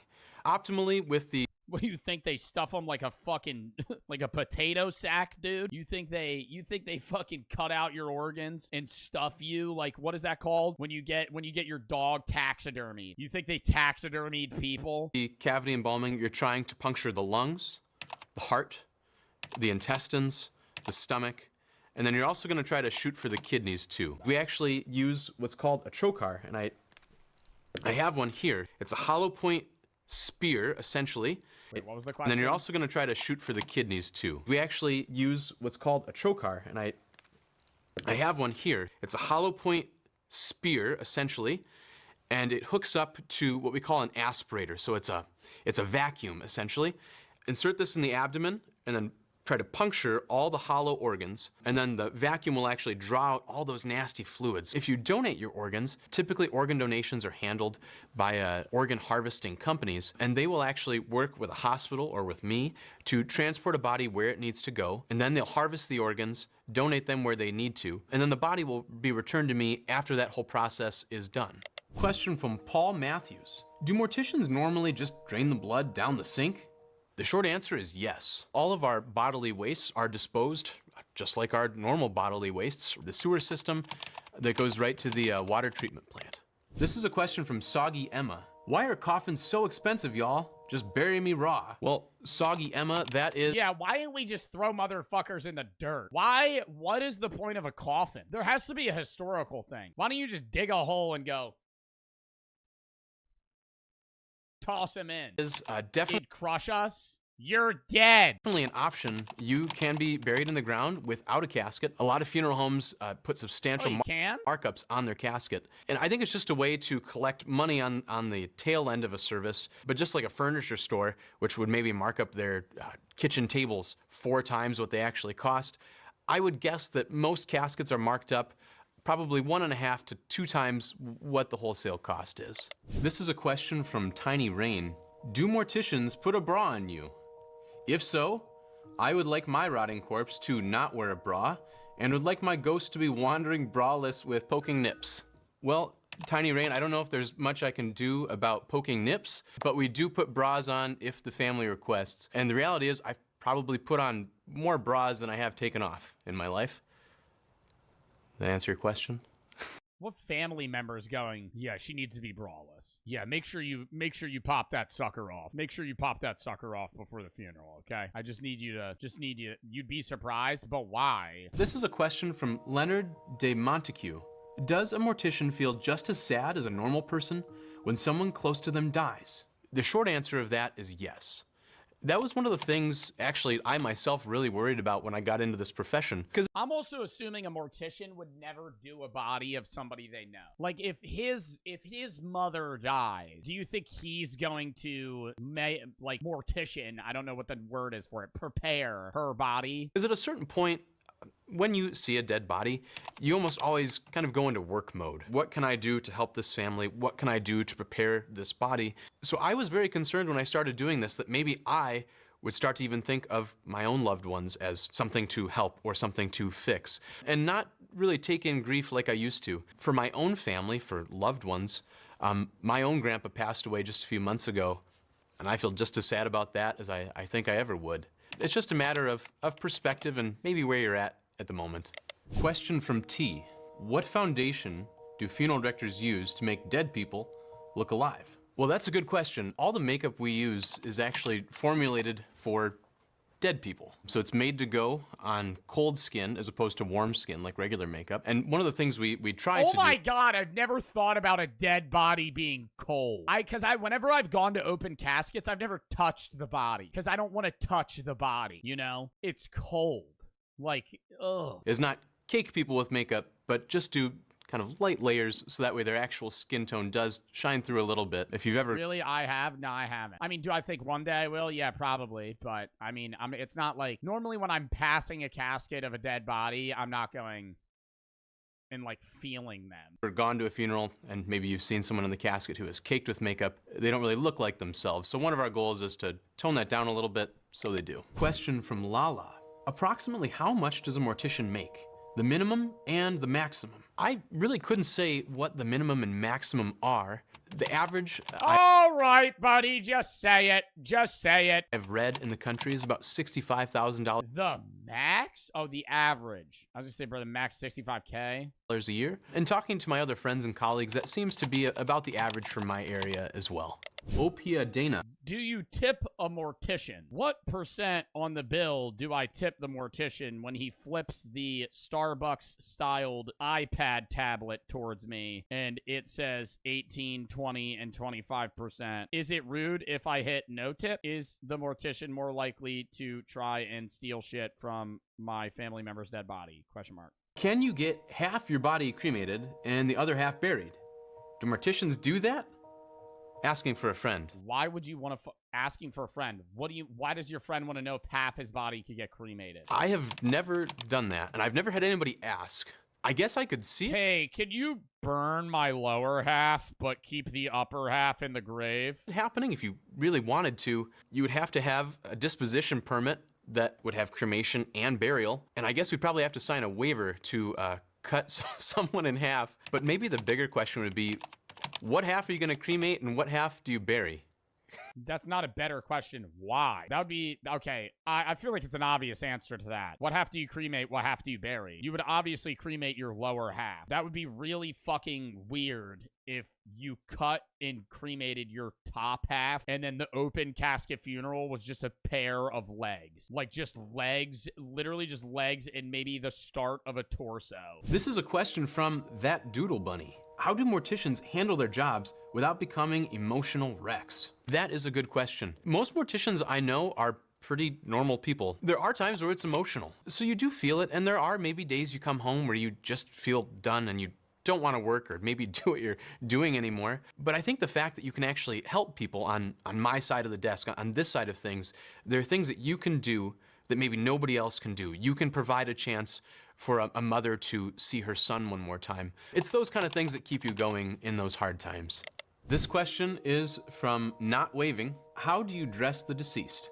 It really is for the other people. Like, the idea of an open casket funeral, it's not even for the person that's dead. It's just, obviously, because they're dead, but it is the, oh, I get to see them one more time. I haven't seen them in a year and they die. I have theories. Well, I would love to hear what your theories are, but really it's fairly simple. You're just gonna work their arms through just like you dress a baby, maybe. Oftentimes, if we have someone maybe very large that we can't move very well, or maybe someone who... we get a forklift, and then I get my friend Rick to help me wedge their pants on. ...has outgrown their clothes, or maybe their clothes are too big, will oftentimes make cuts down the back and simply drape it over the front and tuck it under the back, maybe sew it in a couple places, so that way it sits right on the person and doesn't look like an overlarge tent or squeeze them into their clothes like a sausage. This is a question from Trap Jason. Why don't we bury people vertically instead of horizontally? They are already dead, so why does it matter? We could save so much space. That is a great question. I think a lot of it has to do with practicality.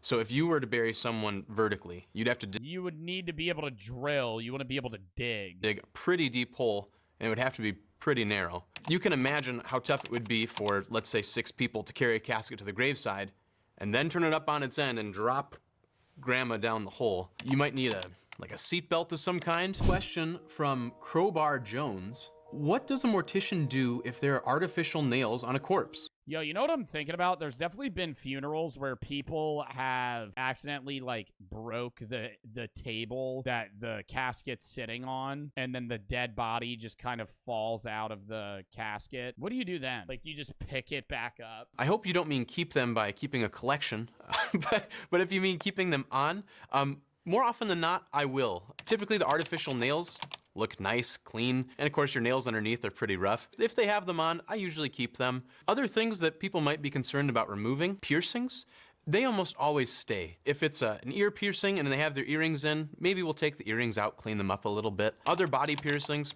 I always leave them in. This is a question from Melody Jackson. Do morticians take makeup classes when getting their certifications? Yes, we do. I have a 4-year degree, and at my college we took courses on what they call restorative art. So this would include things like makeup and coloring, but it would also include things like putting people back together after accidents, sculpting an ear. What college gives you a 4-year degree to be a mortician? And then, are all the classes just hands-on? I feel like I didn't even know you needed a degree to be a mortician. I thought there would be a morticianary's school. If someone has lost an ear. Lip Boy. Do morticians also give haircuts? Anyone know one that can do a nice fade?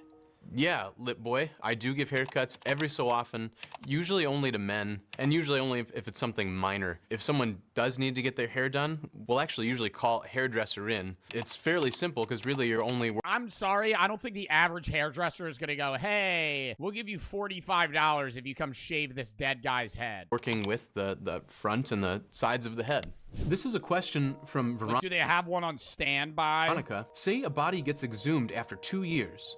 What should be the state of the body to be expected to be?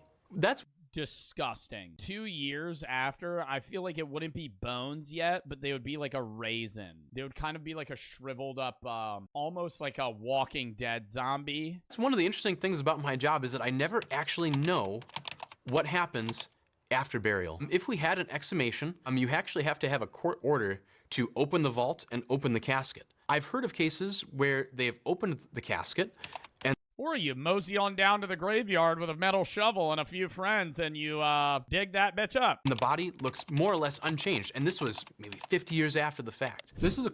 What? And the body... They opened the casket and 50 years later. Oh, didn't they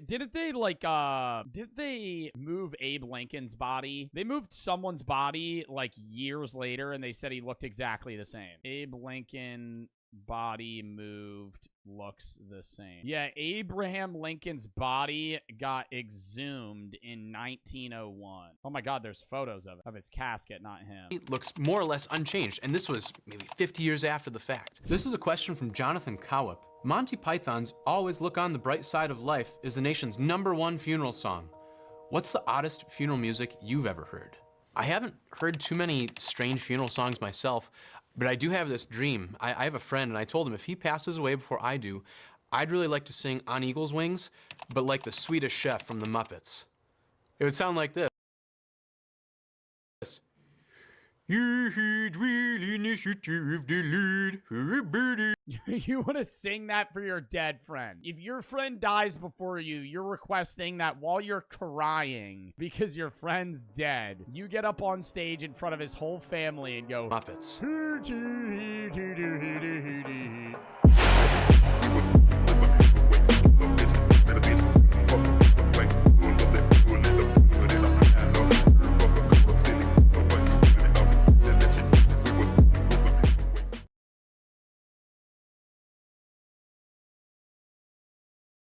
I think we were gonna ramp it this much. We're gonna do a rainbow drink for another vlog. That's 7 drinks. I'm gonna do it maybe for this vlog, 30 drinks in a day. I think I got no problem. What's up, guys? New Joe Bart vlog just dropped and you're watching it. We're going to Mexico, Riviera Maya, Iberostar, all-inclusive resort. Editor, throw up an image. We're going to be drinking some drinks, playing some games, eating some good food, and having an overall fun time. And I'm bringing y'all along for the ride. See you there. This is the Buc-ee's World Tour shirt. Let's go. Little morning brew. What time is it? Like 6 a.m.? 7-Eleven. 7-Eleven. 7-Eleven, make a wish.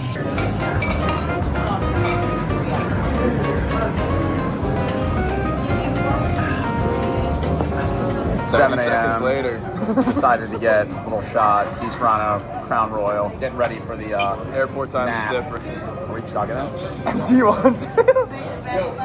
I already do.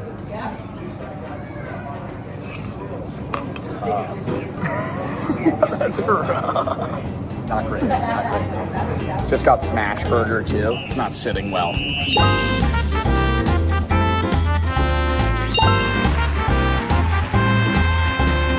They lost our luggage. Well, they didn't lose my luggage. They lost everybody else's luggage. It's not coming in for like 6 hours. Stood in line for about an hour. Not great. Up over here? No, I don't really want to sit on your lap. Okay, that was the worst flight we have both ever been on in our entire lives. Yeah. They lost his bag, 2 of our other friends' bags. I got mine, luckily. But outside of that, there was the highest number of crying babies on the flight that I've ever seen. Dude, I've been on flights with crying babies before, but that was unreal. We had, not only were they right behind us, too. Yeah. But it was 5 or 6 6 children, and there was like 4 and 5-year-olds that were very controllable, that were just having outbursts for the sake of it. They weren't really like, there was a crying baby or two, and you know, I'm always upset when there's a crying kid, but I understand as a parent it's kind of hard to calm that kid down. But there was just a kid with no teeth, probably 8 months old, licking the seat in front of him, just going, the whole fucking flight. Never stopped. It never stopped. And he was right in front of them, so. And I didn't sleep. He didn't sleep at all. I didn't sleep before the flight, planning to sleep all the 4 hours on the flight. Yeah, so he's been up for like, what, probably like 28 hours now or something like that. Yeah, but yeah, now we're about to go get food, but even the takeoff, there was this weird noise the plane was making. It was making me nervous, like we were gonna be, you know, another crash report. And then when the plane lands, it violently shook more than any plane I've ever had. It was like, and it wasn't slowing down either. And I was like, this runway might not fucking, we might hit a brick wall in a minute here. But you know, thankfully we're here. It only took way longer than we thought it would. The room's really nice. Yeah, the room is very nice. And I'm looking forward to getting the food, so we'll see you there. Oh, also side note, I had sleep paralysis twice on the plane. Fell asleep with my head on my neck pillow on like the little food board, and I was dreaming that I was in like a Rainbow Six Siege match. And when I woke up, I like tried to move my head, but I was like stun locked, and I started freaking the fuck out. Had to breathe for like 10 seconds, could finally move, and I went.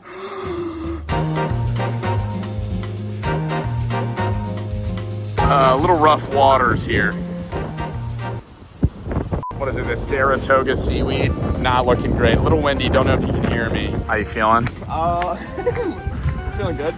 Feeling great. First day, chilled by the pool bar. Got a few drinks. Chris got a Long Island iced tea. I was chilling with a few Dos Equis and a margarita. Espresso martini too. Yeah, he did get an espresso martini. Kind of crazy. That was a move. Yeah, we got a French restaurant for dinner. Probably gonna film the day of drinking tomorrow, so that'll be the big portion of this vlog. Sorry if it sucks.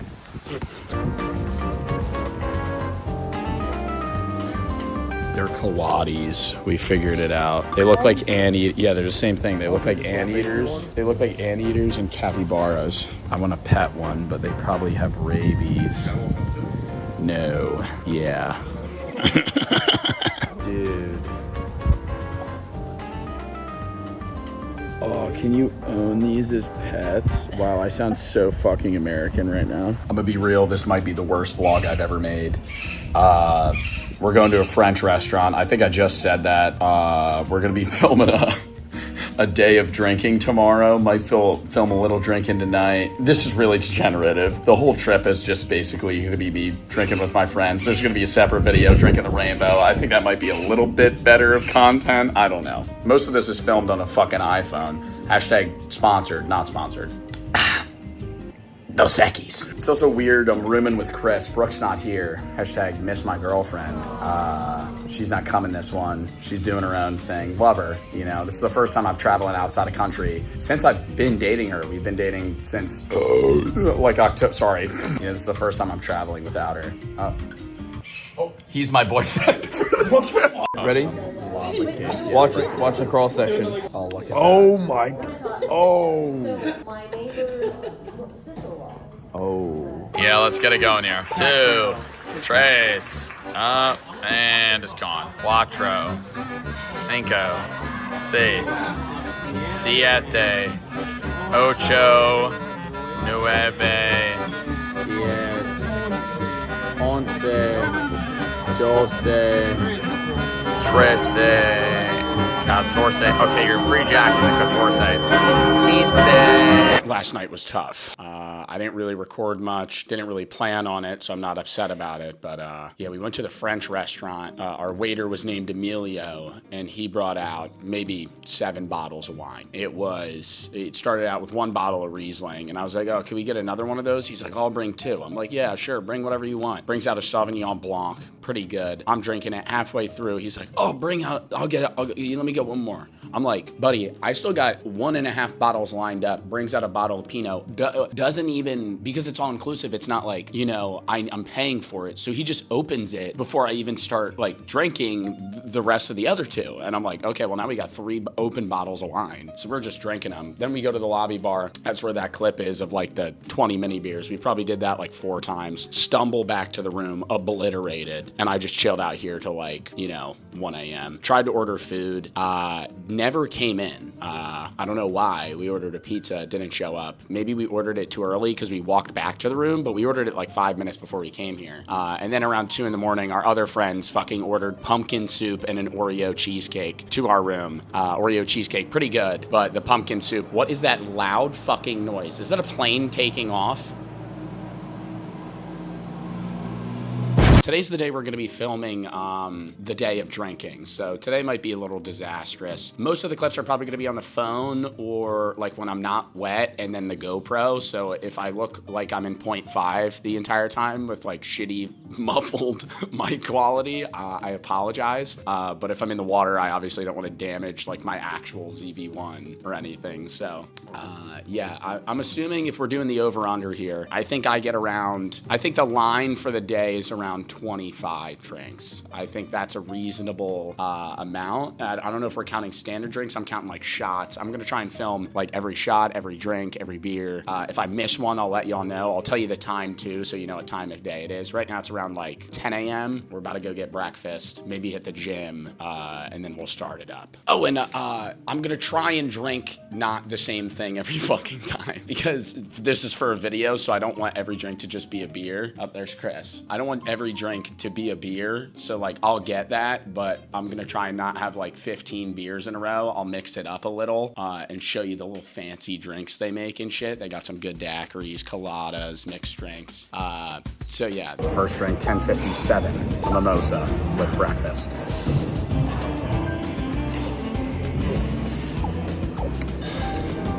Five out of 10. I think I downgraded this slightly. This is the best mimosa I've ever had. Just not a fan of mimosas.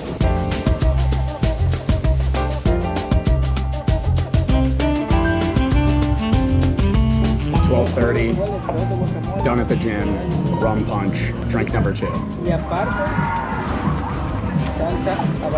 Can never go wrong, mint, 7 out of 10. Drink number 2, still $12:30, shot of tequila. It's gonna be kind of hard to do. Oh yeah, you want me to? Yeah, just cheers. Okay.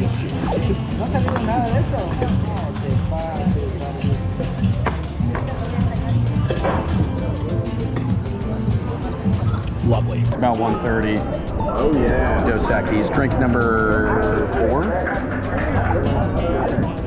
Good as usual. 7 out of 10. A shot of tequila. He's got a Scooby-Doo. Cheers it. Cheers to Mexico.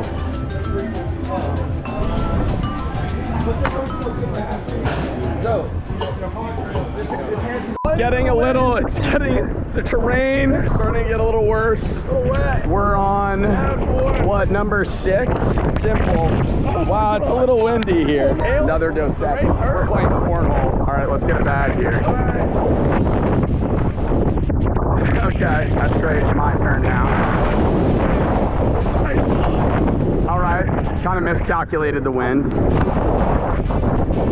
Oh my God, I'm just throwing my bag. It's over. Oh my God, I got one on. No fucking way. We're not finishing this game. Number 7, margarita at lunch. Got some chicken. Ate some tuna as well, lovely.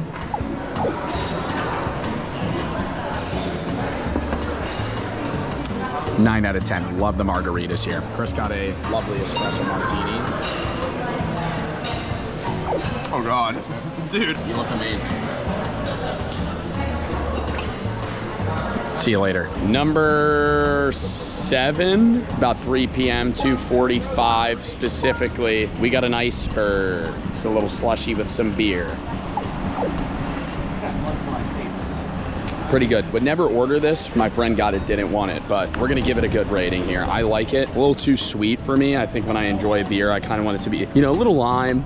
Ordered a Tecate and a shot. They're coming in soon. I love Mexico, man. It's fucking awesome. I don't know what's in this beer. It's a little, what is that? I don't know. Number 8. Cheers it. Oh yeah. What's the line that Jay says? I don't know, man. He gets it wrong every time. Something about being a turtle, I'm not a tortoise, and let's get fucked up.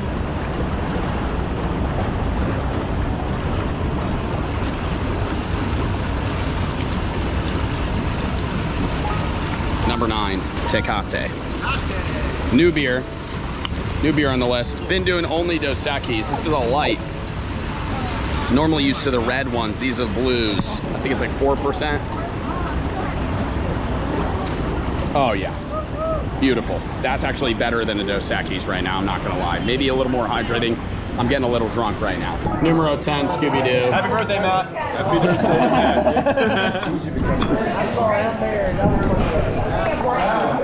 Beautiful. Number 11, somebody's drinking an Azul. Regular Tecate, lime, as per usual. It's about 3:30. I don't really know what time it is. We got dinner at 7:30. It's gonna be mayhem there. See ya.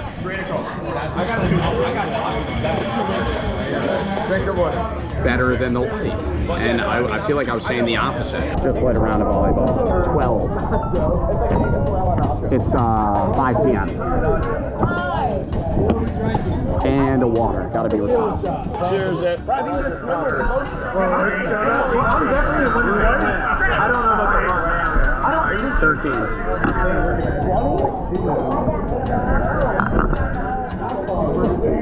I beat you in a race. I'm like I full speed. 14. So what is it? Go ahead. Some mango drink the bartender made. Amazing. 15, it's still like 5:20. I dropped the lime in the fucking pool. I didn't order this. Cheers. What do you got? Cheers. What is it?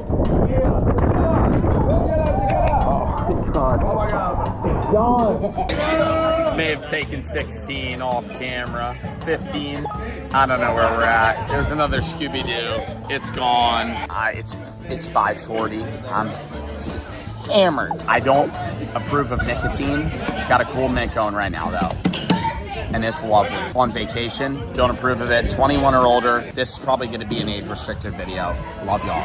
Brady's in this one. Claude, you have to put Brady in the vlog. Ready? Drink number, I don't know if this is 16, 15. I've lost count. I'm gonna say this is 15. Dos Equis. Brady loves it. Brady approved, Cloak approved. Dos Equis, 2 X's, that's what it means in English. We looked it up. Pog face. Pog face. A thumbnail face. Oh my gosh. Drink number, that's the empty Dos Equis. Drink number 17, right before dinner. It's about dinner time, but you know, gotta pre-jack the dinner with another Dos Equis. I said I was gonna try and drink different drinks today, but you know, we're in the room right now. Mini bar, slim selection. I'm not trying to drink wine right now. I think that's gonna be a bad play. So 17, another Dos Equis. Love it.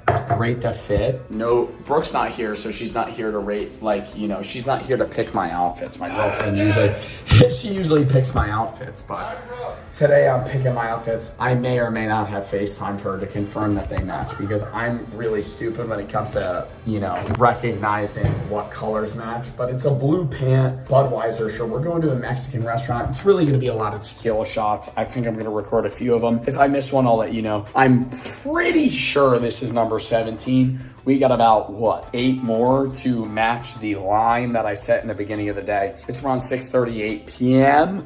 I checked the time. Dinner's at 7:30, so we got about 50 minutes to kill. See you there. We have a mini beer bottle of wine. Me and Chris are gonna split, so this is probably about 1 drink each. Drink number 18. Mini beer bottle. Not mini beer bottle of wine. Jesus Christ. I didn't mean to say that if I said that. Guys, do you like my fit? I'll let you know when we get it open. I'm gonna put it there. Bro, but you didn't cut it, bro. This is where it doesn't need to get cut. Brother, this is where it hooks onto. It's not cut open. It's fine. You just fucking pull it out. You're a jackass. It's open. I didn't open it. Drink number 18. This is probably 2.5 drinks. I'm gonna drink about a half of it. This is a Vino Blanco. whatever the fuck that is. It's a wine. Cheers it. It's about Mexican restaurant time. Pretty good. Tastes a little like mayo. I'm gonna go about a 7.2. Number 19. Dos Equis. There's some beans in it. It comes with a drink. Preloaded with beans. Preloaded with beans. 9:15 p.m. Drink number 19. Hit up the Mexican restaurant. They had about nothing that wasn't fish or chicken, so I couldn't eat shit there. It was all beef. Had a piece of fish. Now we're at the buffet again. A Tecate draft. See ya. 7 out of 10. Above average. Number 20, Tecate. Well, I had a beer at the buffet too. I don't know what number this is. This might be 19, 20. Who cares? Another one. See ya. Perfect. We might go to a snake bar. We're at the lobby bar right now. I just stubbed my shin there. Chris is.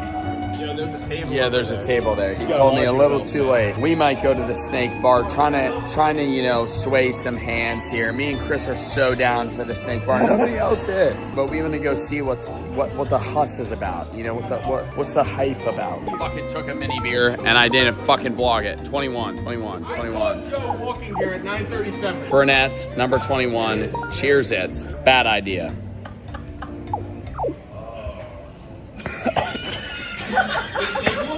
It's like Listerine. You said this was good. Oh yeah, snake bar time. Snake bar time. Number what, 22? 20? I don't know what the fuck we're at. Malibu, green tea, Scooby-Doo, 15 shots. It's about that time. Cheers to Mexico. He's got 3. And Scooby-Doo number 1, it's down. Malibu, it's down. Wow, no chaser. Scooby-Doo number 3, it's down. Sprite chaser. And what's that? A Malibu number 4? He kills it. He is a Malibu number 5. He's out. What the fuck is this? 24. Cheers it. I don't want to. We gotta hit that line though. Nope. That was a Malibu. Nope. Easy one. Zin or don't zin. It's bad for you. Don't drink in general, PSA. It's bad for you. Don't be like me and Chris. It's bad. Vacation, not an excuse. Bad for your health. I can't fucking remember. 24, another Tecate. I said I wasn't gonna drink a lot. I said I was gonna mix it up. We're not mixing it up. Yeah, a little vlog. My guy, Dario. Oh, he's got a lime. He's got a bunch of limes. I can't get this lime in this drink though.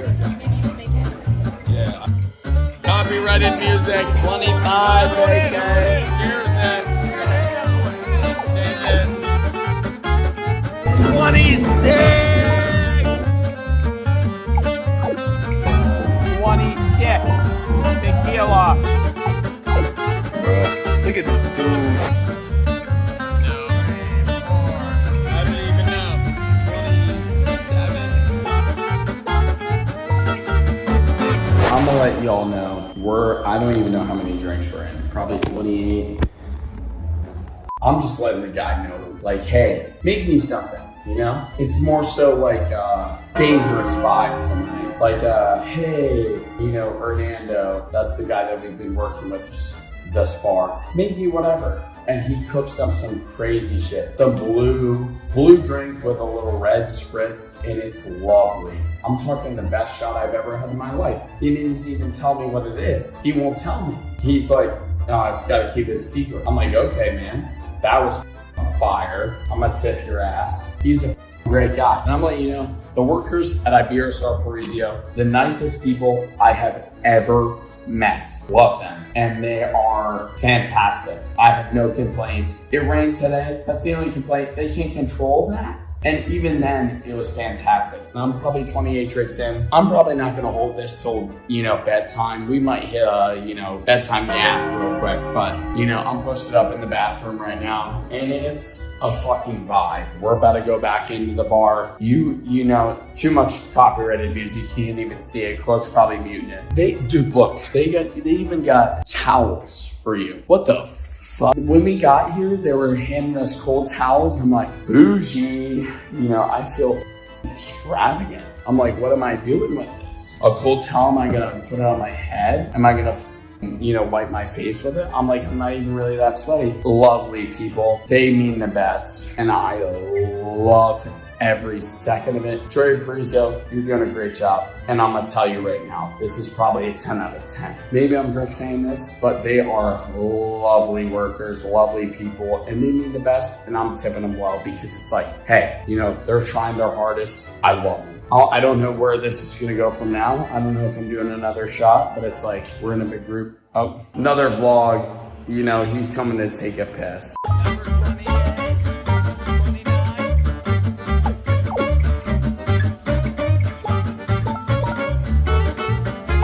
It is a different vibe at this bar. This fucking, tequila bar, late night vibes, open till 3 a.m. It's probably about 2:20. I am hammered. And we're just shot. We got another one coming. I'm probably around 29 in. It is disastrous. I did not think we were gonna ramp it this much. I'm gonna do it maybe for this vlog, 30 drinks in a day. I think I got no problem because we're around 29 and I am fucked up. But like, I've been doing different alcohol all day.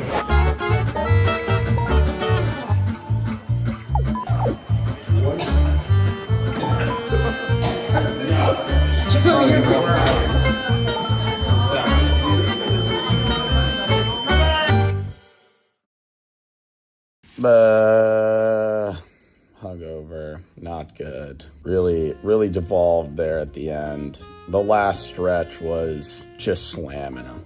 And I don't remember the walk back. Apparently security yelled at us for being loud, mainly Chris, not me. I think I was stumbling, dude. I was locked in near the end there. That woman was there with her husband. I think they were on their honeymoon here. She took the camera from the 30th shot. Don't remember shot 27, 28, 29, or 30. So, yeah. But we hit 30 drinks, and I said in the bathroom that I wanted to make another segment where I get 30 drinks. Buddy, I already fucking did it, talking to my dumbass self. Anyways, there's Chris. Wait, no, he's in his...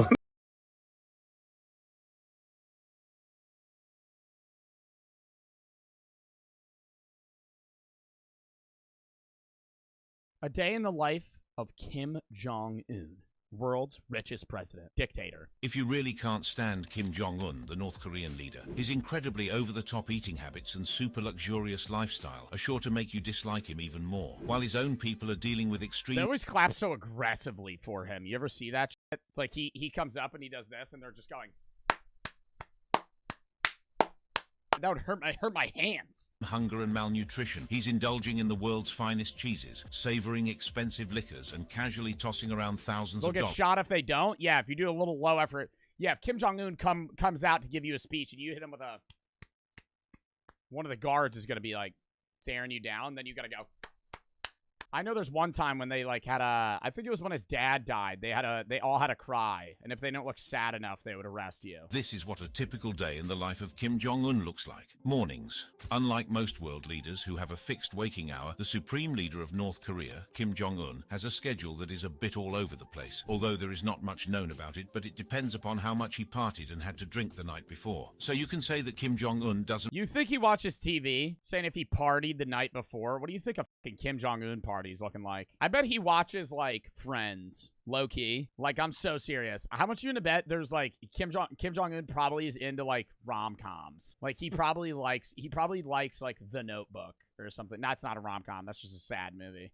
He probably really likes The Notebook, or like a really sad film. So you can say that Kim Jong-un doesn't really have a fixed wake-up time. However, when it comes to starting the day for his country, he employs a rather unique approach. He awakens the citizens of its capital city, Pyongyang, by blaring a peculiar song through the city via loudspeakers. And it's not your typical wake-up call, mind you. The song is titled, "Where Are You, Dear General?" And it's a North Korean composition, supposedly written by Kim Jong-il. Where are you, dear general? Should we give it a listen? All right, now imagine you're asleep, and you hear this blaring through the loudspeakers.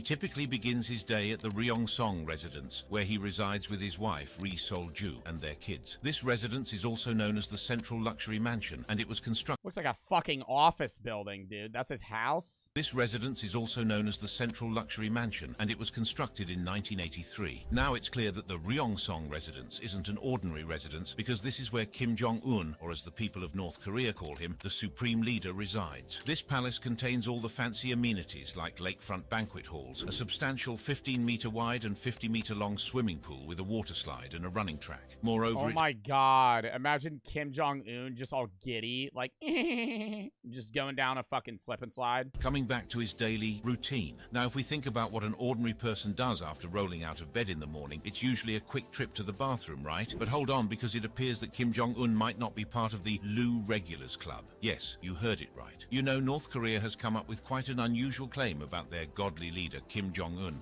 Oh my god, I swear to fuck, do they say he doesn't poop? Do they say he doesn't poop? Please tell me they say he doesn't poop.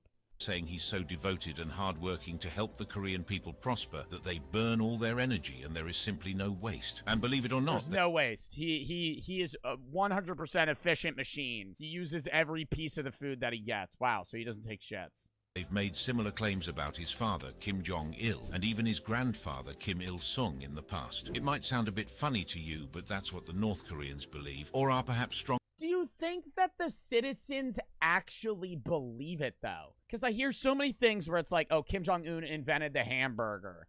I'm like, do they believe that? Or are they just, is this just like that bullshit where it's like, they're just going along with it because they have to? It's not widely believed. I don't know. I believe that maybe an average citizen might somehow believe that he doesn't take shits.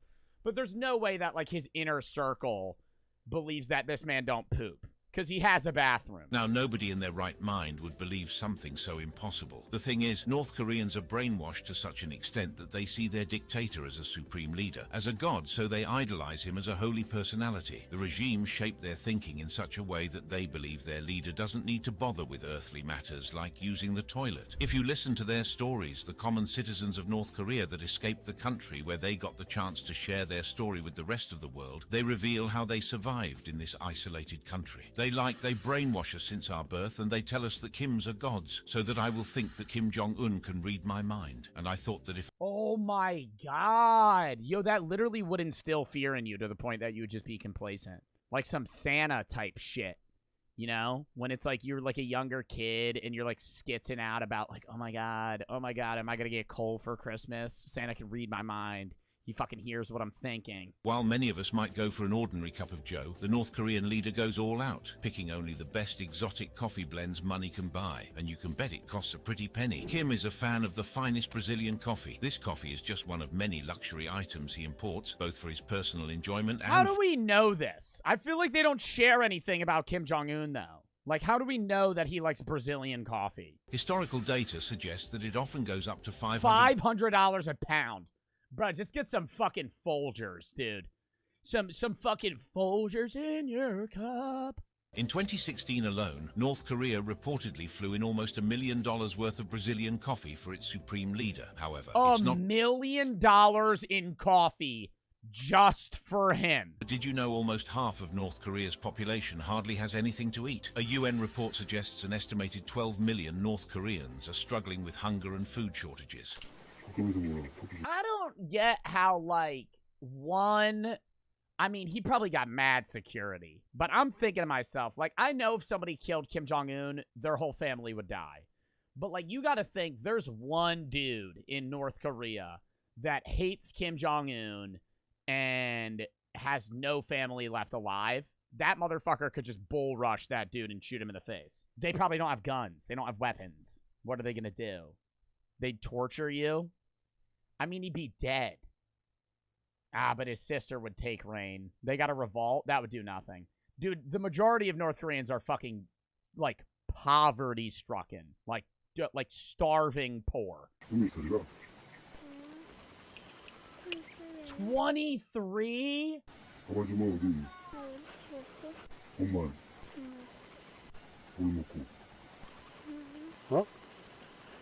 Ironically, at the same time, their leader, Kim Jong-un, is savoring the breakfast of many people's dreams. His luxurious table, crowded with delicious dishes. Yeah, that annoys me. That honestly annoys me. The majority of his country's starving and he's fat. Like, that pisses me off. Like, I'm not, like, I don't fat shame people or anything, but, like, bro, your whole fucking country's starving and you're fat. Like, that's fucking annoying. So instead of simply munching on cereal or toast, obviously, he goes for a breakfast spread fit for a king. But what does his morning feast actually look like? Well, no appetizer for him. He starts big with high-quality bacon, sausages, and premium steaks. Don't mistake them for your common breakfast meats. We're talking about prime cuts like Italian Parma ham and Wagyu beef. The sad part about this is that Wagyu beef for fucking breakfast. Kim enjoys his meat delicacies. His people only survive on boiled rice and bean paste. They have a strict vegetarian diet with no access to animal protein, probably because their leader stuffs himself with almost all of the country's meat, not to mention the world's. You wouldn't believe the staggering amount he spends on shipping high-quality cuts from around the globe. Take the Kobe beef steak, for example. It is a must-have on Kim's table. He likes his steak medium rare to rare, and the same goes for its availability. This Japanese steak ranks as one of the planet's most expensive beef, going for $200 to $500 per pound. With a price tag like that, you know the supreme leader has to have it. His love for this pricey steak comes from his father. Why doesn't every country just not ship shit to North Korea? Why doesn't every country just, like, make a pact to be like, all right, we're just not going to give North Korea fucking anything. And then they're going to have to get it only from China, and then that motherfucker is going to get then he's going to get mad. Money. They're going to nuke us. Just imagine being inside his consciousness. Like, there's bad people, right? And then there's really bad people. And then there's fucking Kim Jong-un. Like, you could be a murderer, and I can more understand your mind than the mind of a dictator that is starving his entire country. I think he doesn't think he's bad. I think it's like he's also brainwashed. I think it's been like a lineage brainwashing that's been going down through the families, and he believes he's, like, chosen. Like, I think he honestly thinks he deserves what he has, and it is made for him. The same thing as, like, old kings, right? I'm thinking, like, kings from, like, the 1500s that, like, truly believe they deserve royalty, and they were born into this fucking shit because the world put them here. Kim's weight has more to do with his undying love for Swiss Emmental cheese. He got a taste of it while studying in Switzerland, and the rest is history. There was no prying this luxurious aromatic cheese from his hands. His obsession with it even took a dark turn when he got gout due to it in 2014. But did he stop eating it? See? He got fucking gout? Ain't that motherfucker like 35? Another seafood rarity he enjoys is shark fin soup, a controversial dish fit for a controversial leader. This East Asian... How do they have the money, though? Like, I don't understand. Like, I understand his country's poor and he's kind of, like, fiending money off of them. But where is the country's GDP coming from? Like, do they export? Like, a lot of it's going to be exports, right? Just because they're not making anything themselves. They're just printing money. Yeah, but then that would just devalue his money. Russia, they export weapons. I don't understand how the country makes money. Iron ore, coal are their biggest, the most important for them. He even has a team of high-class scientists who have the sole mission of prolonging his life as much as possible. It's almost as if they're trying to ensure he stays supreme leader for an eternity. As reported by the Washington Post, Kim Jong-un has been receiving medical treatments from a team of Russian doctors who visit him regularly to assess his health and provide injections and medications. And of course, we shouldn't forget about his personal chef, who whips up lavish meals including ingredients like blueberries, black garlic and ginseng, all thought to work wonders against the aging process. Now that's what we call living the high life, isn't it? Daily activities. Once Mr. Kim is stuffed enough to get started for the day, he steps out of his impressive mansion and pays visits to factories, construction sites, farms and markets. This elaborate routine serves as part of a propaganda campaign designed to make... Do you think he has above or below average intelligence? Because I feel like a lot of the stuff just gets done for him. And I mean, that doesn't necessarily mean you're stupid, right? I mean, you could just be, like, successful and you have the money to pay for other stuff. It's just like, when you're handed royalty, I just can't help but think, like, you're gonna be an idiot. However, his public persona is far from his true self. But before Kim makes a public appearance, he goes through an elaborate process to project the image of a king. After all, he does hold the title of Supreme Leader, doesn't he? And don't even ask... What is he like behind camera? Because he's always happy and smiling on camera, but then you hear about how he, like, kills whole families and shit. Kim Jong-un has approved specific hairstyles for North Korean citizens. He's so particular about it that he even broadcasts TV shows to teach people how to cut their hair in a manner that aligns with the socialist lifestyle. There are only 28 state-approved hairstyles, 18 for women and 10 for men. Interestingly, none of the approved hairstyles resemble the one worn by the supreme leader, Kim Jong-un, because he wants to be the only one rocking that hairdo. Some might... Yeah, that fucking great hairdo, dude. When it comes to his hobbies and personal interests, Kim Jong-un is known for his passion for basketball, particularly the NBA, National Basketball Association. He developed an interest in the sport during his time studying in Switzerland, where he reportedly became a fan of the Chicago Bulls. His fascination with basketball led him isn't it, him and Dennis Rodman are like boys. to develop a somewhat... That's so fucking random, too. And why does Dennis Rodman go hang out with him? Like, I feel like I'd want to ask Dennis Rodman, like, yo, you ever see Kim kill somebody or some shit? Like, you ever fucking go off his rocker? However, the only thing which connects North Korea and the United States is Dennis Rodman. America has just witnessed a truly strange The only connection. encounter. Who became the first American to meet with the new It's truly hard for me to comprehend he's a real person. Yeah, I know what you mean. On like a deeper level, you're like, wow, this guy's actually, like, what is he doing right now? Like, what do you think Kim's up to right now? Taking a fat shit. Taking a fat dump from all that fucking fatty beef he ate earlier. Just fucking wreathing over the toilet. Toes curling. Just...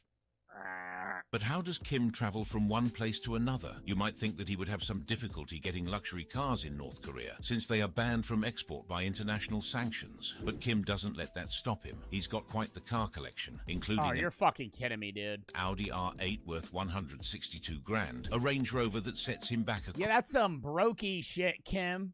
That's some broke boy type shit. Oh, buddy. Buddy owns a Range Rover. When he wants to make an entrance, he rolls up in that Mercedes-Benz... And he makes those motherfuckers run in dress shoes behind him. ...limo, which costs a hefty $1.6 million.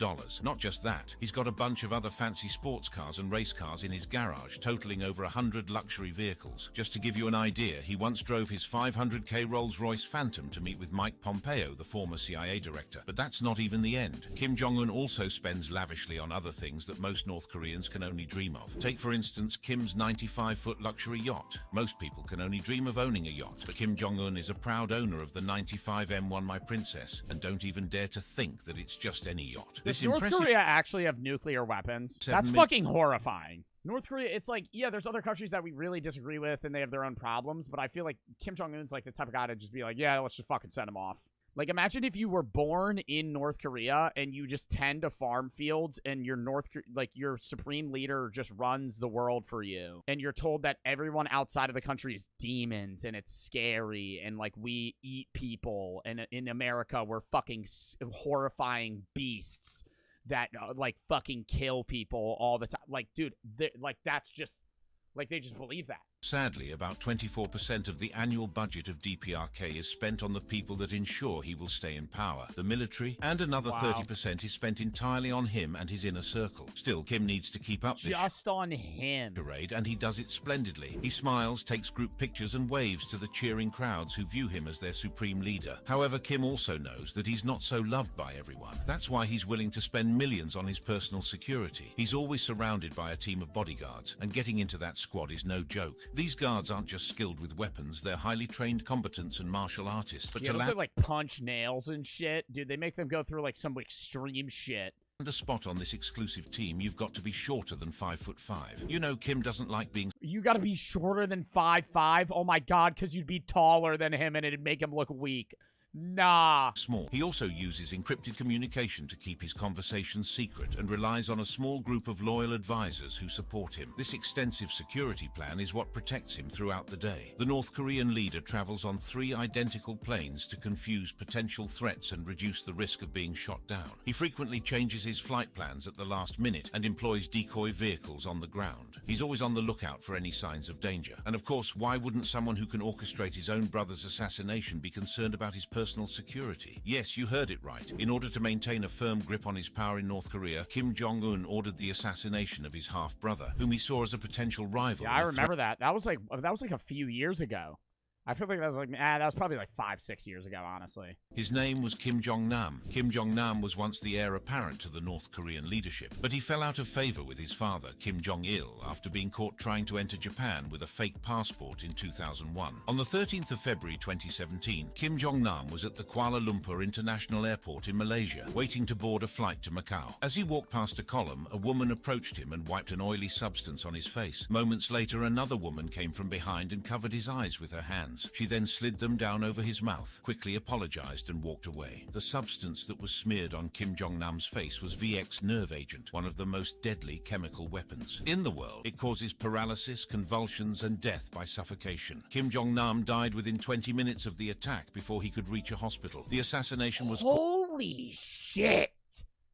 Dude, he killed his brother. Didn't the women that killed him, like, think they were on a game show or something? Or is that a different assassination? I feel like they, like, convinced 2 random women to, like, do it. Yeah, and they told him, like, oh, it's like a funny prank. Oh, go smear it on his face. He also likes to watch foreign TV channels such as CNN and the BBC to keep up with world news. Interestingly, he sometimes watches South Korean dramas and movies as well, despite the fact that they are strictly banned in North Korea. How does he shit on America so much and then watch American film? Like, I don't understand that. When talking about entertainment, it's impossible to ignore Kim Jong-un's extravagant parties. He's famous for throwing lavish parties that take luxury to a whole new level. Dennis once got a chance to attend one of his parties and says he's got 50 to 60 people around him all the time. Just normal people drinking cocktails and laughing the whole time. If you drink a bottle of tequila, it's the best tequila. Everything you want, he has the best. These over-the-top parties are all about fancy food, drinks, and most importantly, women. That's where I stick an acid tab to fucking Kim Jong-un's neck when he's sweating, and then he starts fucking tripping because it absorbs into his skin, and he starts fucking sitting there. He's fucking running around and shit. Ends up saying he's not the supreme leader while he's tripping. Everybody's like, "What the fuck do you mean? What do you mean you're not the supreme leader?" And I'm like, "Yeah, what do you mean, Kim? Oh my god. Oh, you want to make me the supreme leader? Oh, I'm just gonna. Oh no. Oh, thank you. Oh, thank you. Oh, okay.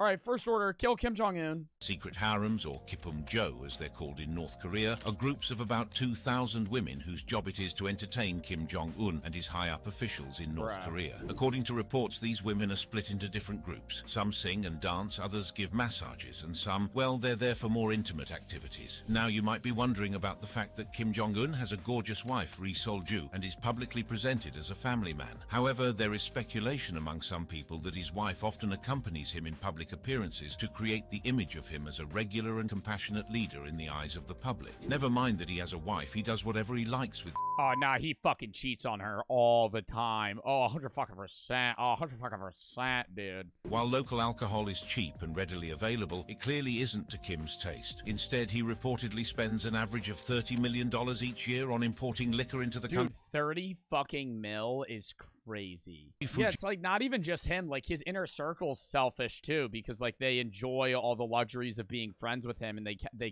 can keep that up if they just aid Kim. His favorites also include the high-priced Hennessy, a renowned French cognac. Kim drinking that fucking Henny. Kim ordering that Henny and Coke. Oh no. Kenji Fujimoto says that Kim Jong-un really likes French wine and once claimed to have drunk 10 bottles of Bordeaux in a single night. But this claim... 10 bottles of wine in a night. Kim's a fucking alcoholic, dude. Although his trusted advisors and experts make most of the state's decisions... Oh, dude, they're probably making every decision. He's just fucking there. Just going, oh, yeah. Late-night meetings allow him to seem involved in the nation's problems. This symbolic participation allows Kim Jong-un to maintain the image of a leader who He's literally a figurehead. is genuinely concerned about his country's affairs, even though the practical decision-making often rests with his advisors. Finally, after a day filled with unsettling activities like executions and excessive eating and partying, he faces sleep problems, mainly due to a combination of factors. As we know, Kim indulges in heavy drinking, often to the point of passing out drunk. It will not be wrong to say that he can't seem to fall... Okay, but how do they know that? He probably has fucking sleeping problems just because he's drunk all the time. He might have fucking sleep apnea, too. Who have managed to escape the regime claim that Kim Jong-un is deeply paranoid about being assassinated in his sleep. Given the Oh, fucking for sure, dude. I mean, you're a fucking dictator in North Korea. All right, hold up, chat. I gotta go piss real quick, and then we're gonna go fucking start the Facebook Marketplace segment.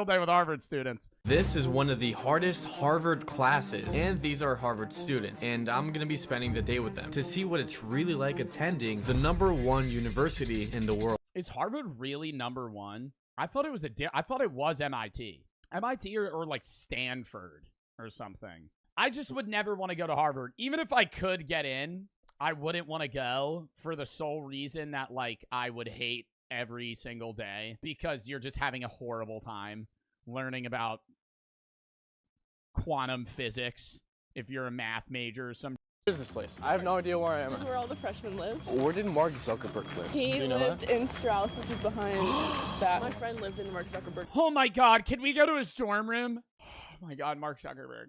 Can we go see where, do you know where his bathroom was? When was the last time they cleaned it? Was it in the last 30 years? Yeah? Oh.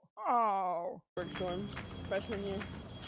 Yeah. That's pretty cool, I'm not gonna lie. You gotta touch his toe. You know about this? Who's that? Yeah, he actually knows nothing. Yeah, I've never been here, man. Is this George Washington? Can I say something? Yeah. He doesn't know about the toe statue.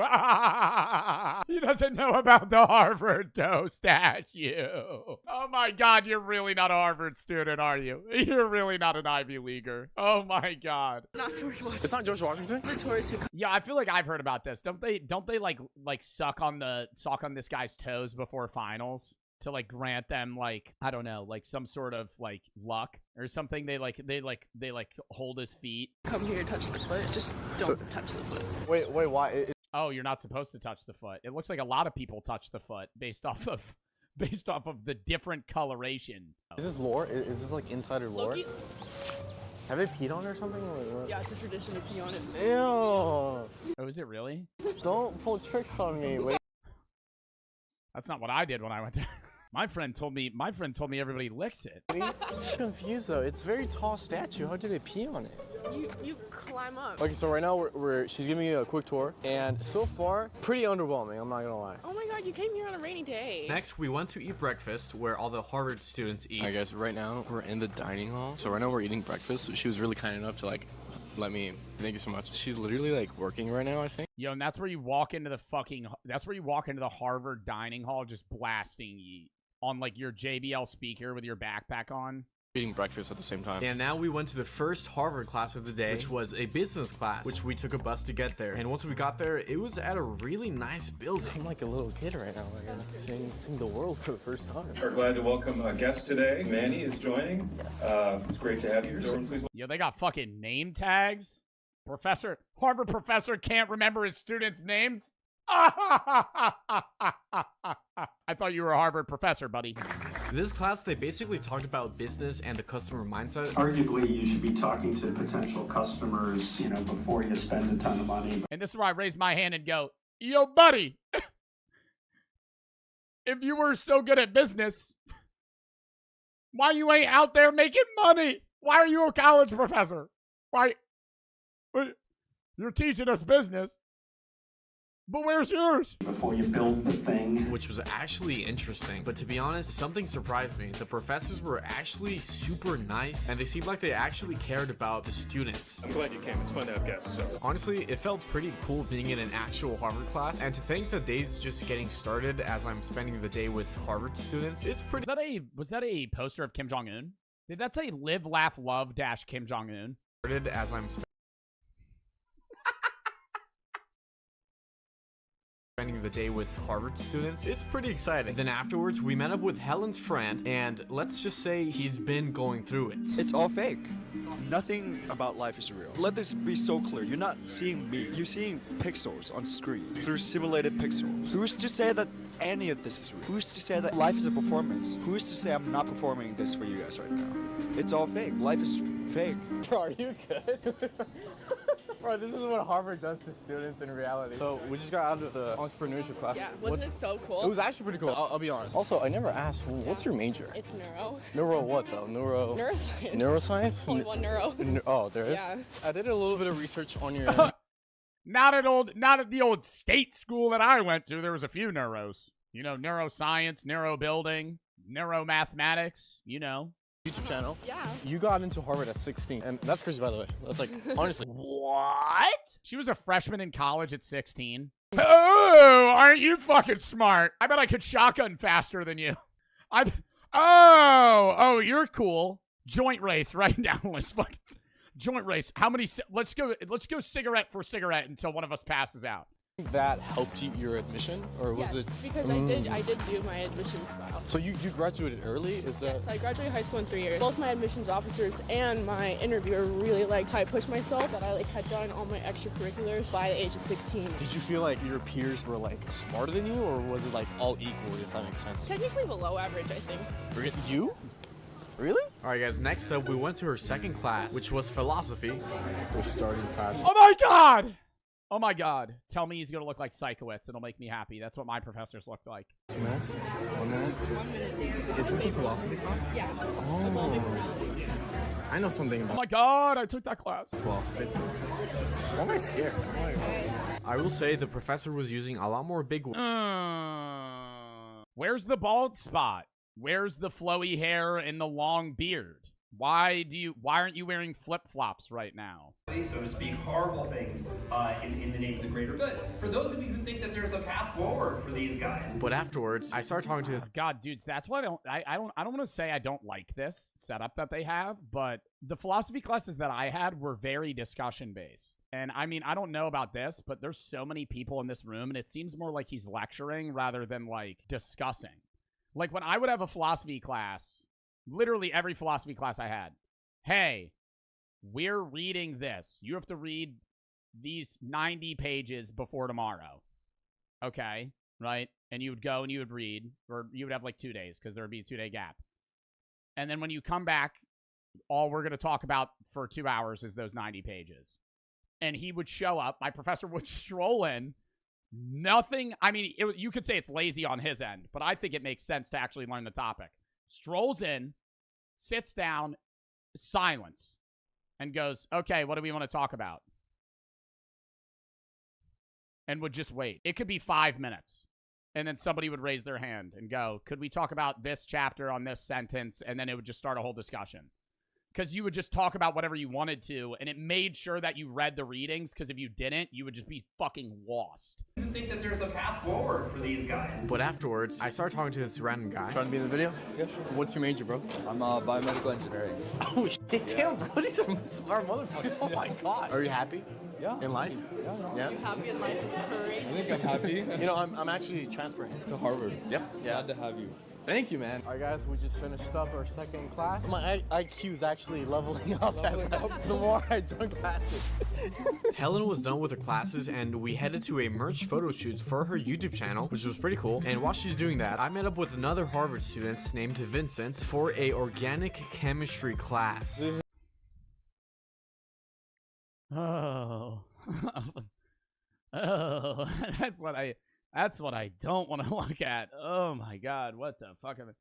E0 red XY arrow E red plus EOX triangle ERXN RS positive RXN is favorable triangle grim equals N fat RFM. Oh my fucking god, dude. No. Where are the numbers? Where are the numbers? Where are the numbers? Where are the numbers? Where do we got fucking letters here? Class. This is my new friend, Vincent. Yes. You are a third-year pre-med major, right? I'm a neuroscience major. I'm doing pre-med. But yeah, Okay. yeah, neuroscience major. Neuroscience. Interesting. Damn. You're a smart dude, bro. Nah. So, like, are all these people gonna be, like, mad rich in, like, 10 years? Like, how does this work? Like, if he ain't making a bag and he gotta do all that, fuck.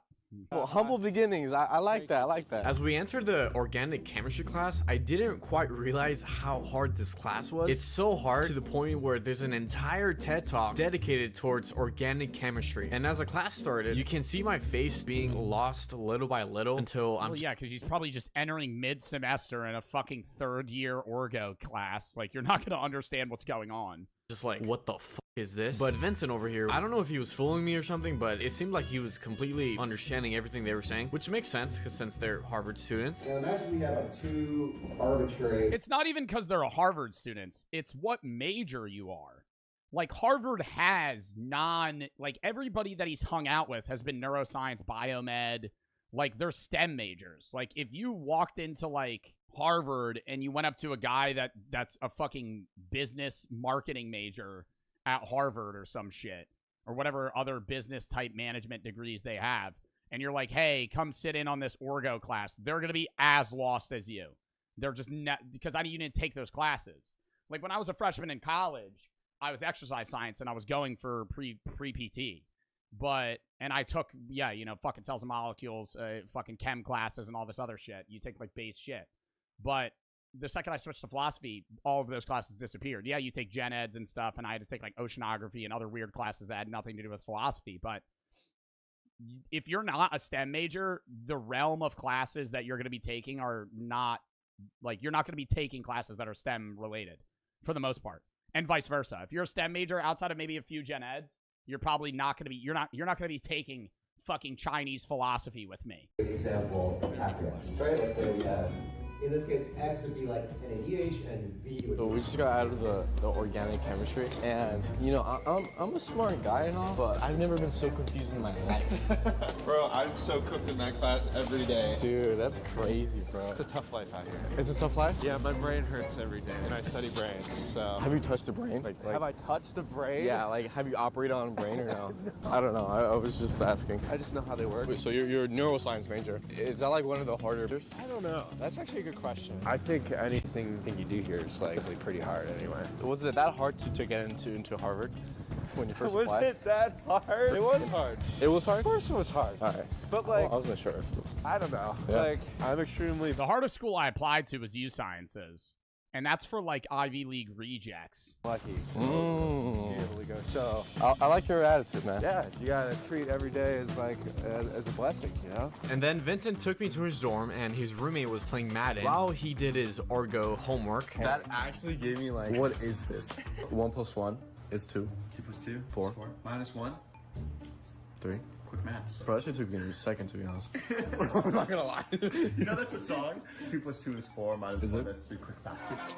2 + 2 is 4, minus 1, that's 3 quick maths. Yeah, I wasn't aware that. Yeah, Harvard students are 6 years behind on memes right now. 6 years behind on memes, 20 years ahead of us in terms of knowledge. At the end of the video, there's gonna be an exclusive Harvard dorm tour and a surprise. And after this, I met up with Helen. I don't know why, but I expected like Harvard students to like be in suits. There are definitely some in suits Oh, on really? a regular basis. Yeah. Well, like, why would we like walk in suits like to class on a regular basis? I don't know. I was like, oh, you guys go to Harvard. See this library called Weidner Library, right? Endless stacks of books, and it's. I think it is proven that if you dress nice, statistically you'll perform better in school. Not necessarily like suit, but if you show up to class in pajamas, you're going to perform worse than if you show up in like just a business casual outfit. See it afterwards? I'm not bringing you to the stacks. No, I just want to. Yeah. So that's what we're doing, but I think.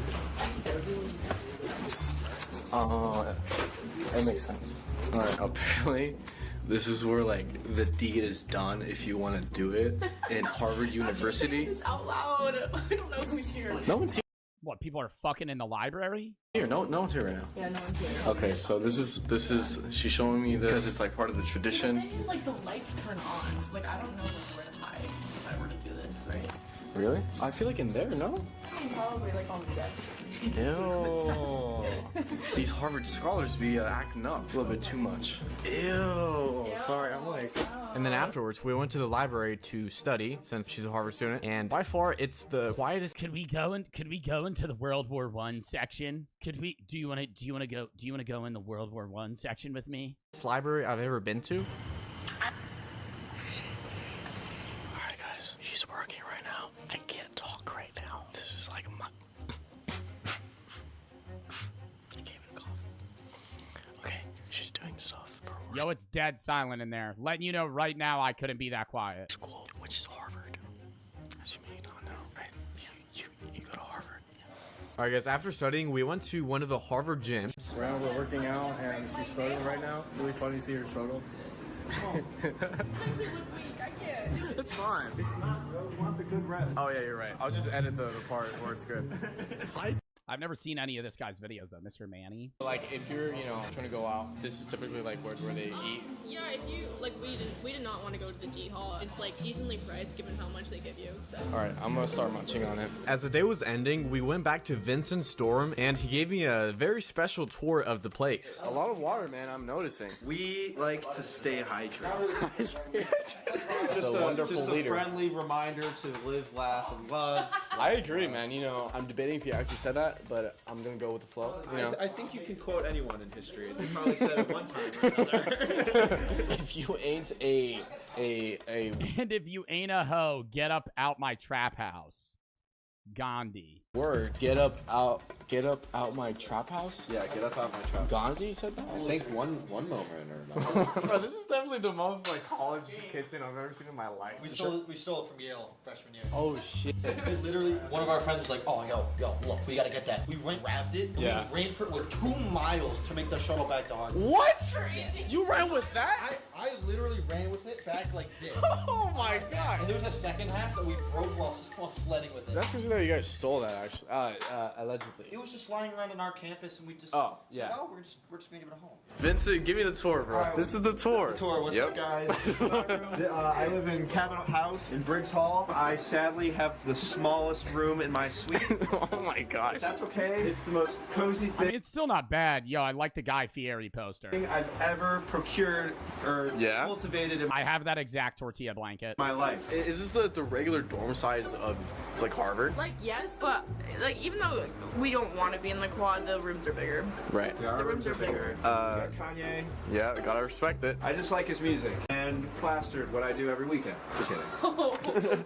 Let's go. We have fun. That's it. Yeah, you have a lot of fun. These are like different types of waters, right? Yeah, this is water. This is premium water. The water that I like the most is Basil Hayden. And also, I have a question. Why are you repping Ohio State when you go to Harvard? Like, that's my question. Bro, that's my place. That's your place? That's my place. Are you from there? I'm from Ohio. Okay, you're from there. Got you. This is it. This is where I sleep. So this of is course. This is what you've been talking, like the magic happens? No, we take Harvard seriously. No tomfoolery here. Oh, really? At Harvard? With, Mark Zuckerberg? Oh, I told you, my friend lived in Mark Zuckerberg's dorm. Tim. Yeah, I'm the friend. No way! Yeah, I lived in Mark, my very... No way. Did you smell? Was there a seat? Was any of his stuff still there? Was there any signs that he was still like anything of him was still left there? Good. I'm kidding. Damn, that's crazy. Really? Yeah. You actually lived in the same like building as him? Same room. Same room. It was his dorm. Really? You know, I've actually watched The Social Network. He was in Kirkland in the Social Network. Because he was already a sophomore. This is his freshman dorm. Oh. I don't know why it's not popular to track, it's popular to track the house, but not the room in the house. When I got my housing assignment for freshman year, they did like a room tour. The guys were like, yeah, like Mark Zuckerberg lived in this dorm. I'm like, oh, really? That's crazy. And I'm like, wait, let me rewind. What dorm are they actually showing? And it was D11. And I was like, that's my room. I was like, that's my actual room. That's crazy. Think Mark Zuckerberg ever gooned in? Alright guys, I'll be honest, throughout the day, my perspective on Harvard 100% changed. The more I hung out with Helen and I'm in the same room Mark Zuckerberg was. Vincent, and even his roommates, making me realize... I thought you guys would literally be wearing like actual suits to class. Bro. I've shown up class literally looking like this. My pajama pants on. I don't mean to make it cheesy for you guys, but it's just like, I don't... God, Facebook is such a great idea. That's what we're gonna call it. Just humans, like normal. Like, no, honestly, this is me being serious. It's like just because you go to the #1, right? The #1 school. Ohio State is #1. No, it's not #1. You're just humans, like it's pretty cool. Helen's a robot, actually. Oh, wait, what? Yeah. All right, WVED.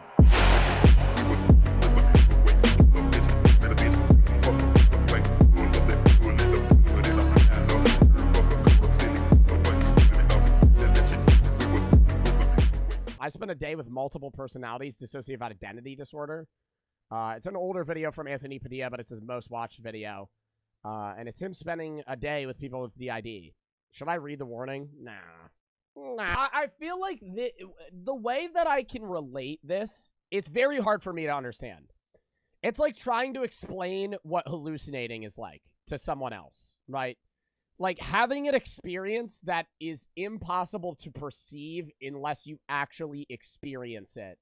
It's like trying to explain that. Like when you talk to somebody that was on mushrooms and they're like, dude, everything's like, wait, you have a feeling of like purpose, and you're like, what the fuck are you talking about? Like, it doesn't make sense unless you're experiencing it.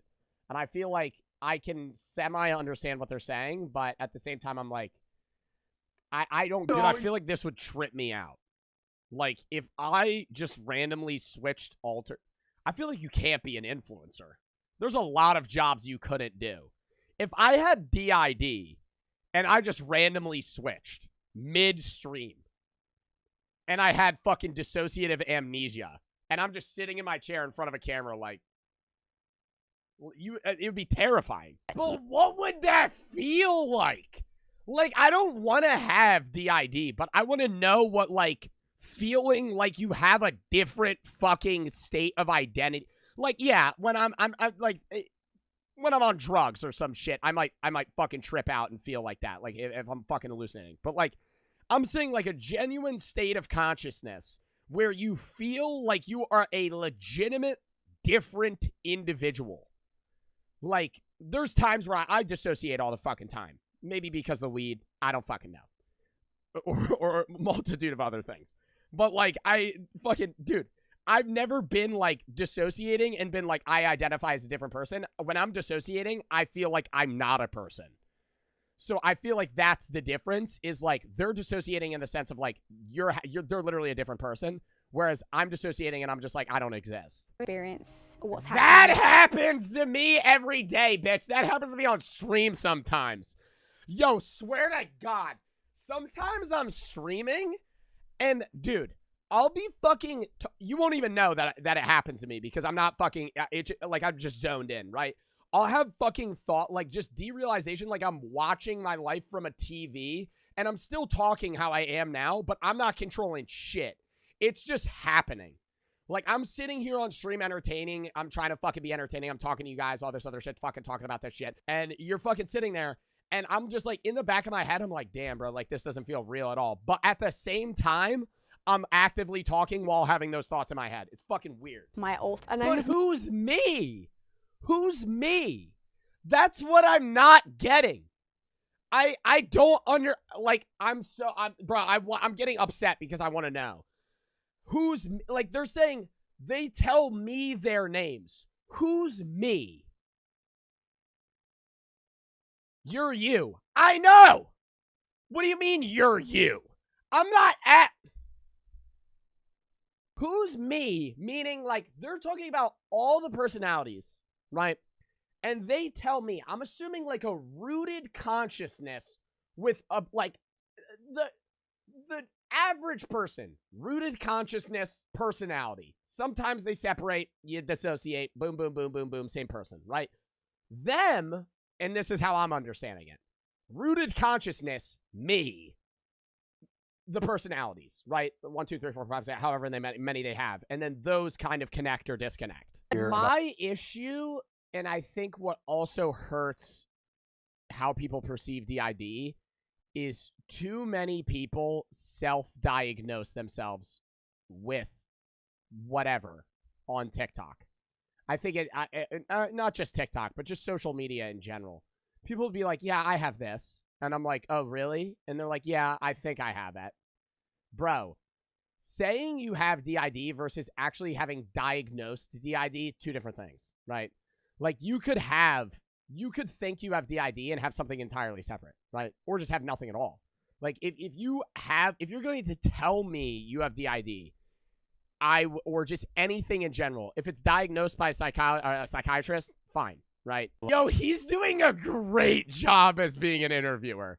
Like, he's keeping, he's being respectful, he's keeping calm. Like, I feel like this would be hard to, like, not be like, hey, like what? Just him be like, he's not acting confused. He is confused, but he's just he's being respectful and just kind of letting it flow.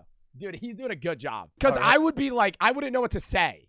Like, he just kind of flew that shit, fucking freeballed, and it's working again.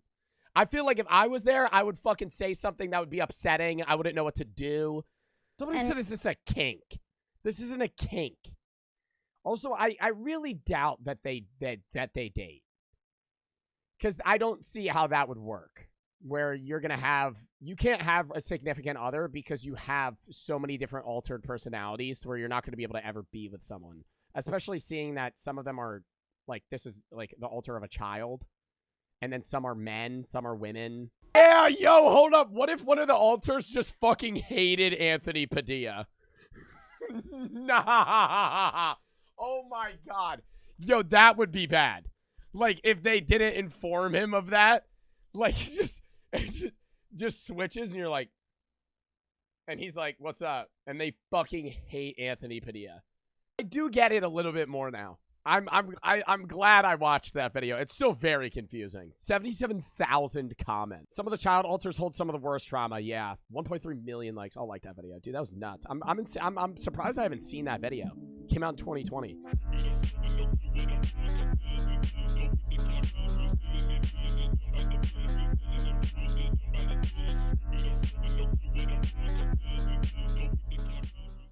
All right, lock in. It trailer. Welcome to Deary. Bert the Turtle says duck and cover. For Never even found a ball. From what? From nukes? Because the Cold War? From nukes.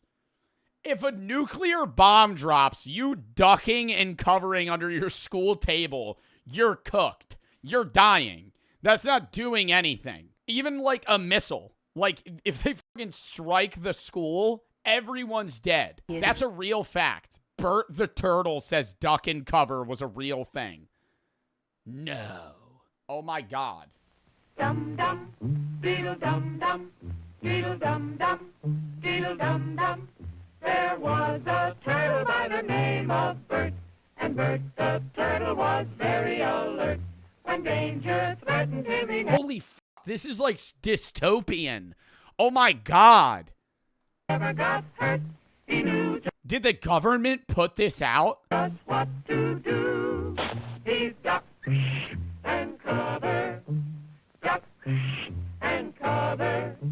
He did what we all must learn to do. You and you and you and you duck and cover. We all know the atomic bomb. That's the atomic bomb. The atomic bomb. You're f***ing hiding under your desk. That's the same shit. You ever see the dumb shit they do when a plane goes down? Like, have you ever been on a plane and you'll like, you go through those pan flips in front of your, if you're ever bored, go through the pan flips in front of your fucking seat. And it'll be like, oh, shove your head between your legs. Buddy, if the plane's going down, I'm saying my last words. Okay? If my Spirit Airlines flight starts fucking barrel rolling out of the sky 30,000 feet above, me shoving my head between my legs ain't fucking saving my life. I'm dead. I'm dead. I'm accepting that I'm dead. Okay? Is very dangerous. Oh my God, Bert the Turtle. Yeah, on the atomic bomb. Make sure to hide under your wooden desk. Since it may be used against us, we must get ready for it, just as we are ready for many other dangers that are around us all the time. Fire is a danger. It can burn whole buildings if someone is careless. But we are ready for fires. We have a fine fire department to put out the fire. And you have fire drills in your school so you know what... Bro, did y'all ever have, like, earthquake drills and shit? Where you had to hide under your, like, elementary school table? Even then, I remember going, no way if this building falls on top of me.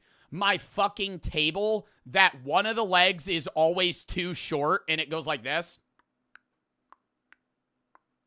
That in your chair, that, yo, off topic, that's the most annoying thing in the fucking world. When you had one of those fucking plastic chairs and it's like one of the legs was too short and you're just going like this. The whole time. Actually, sometimes it was fun when you were bored to try and balance on like two of them. Anyways, no way that table's saving your ass. Like fucking, I feel like if I stood on that table, it would collapse. Automobiles can be dangerous too. They sometimes cause bad accidents, but we are ready.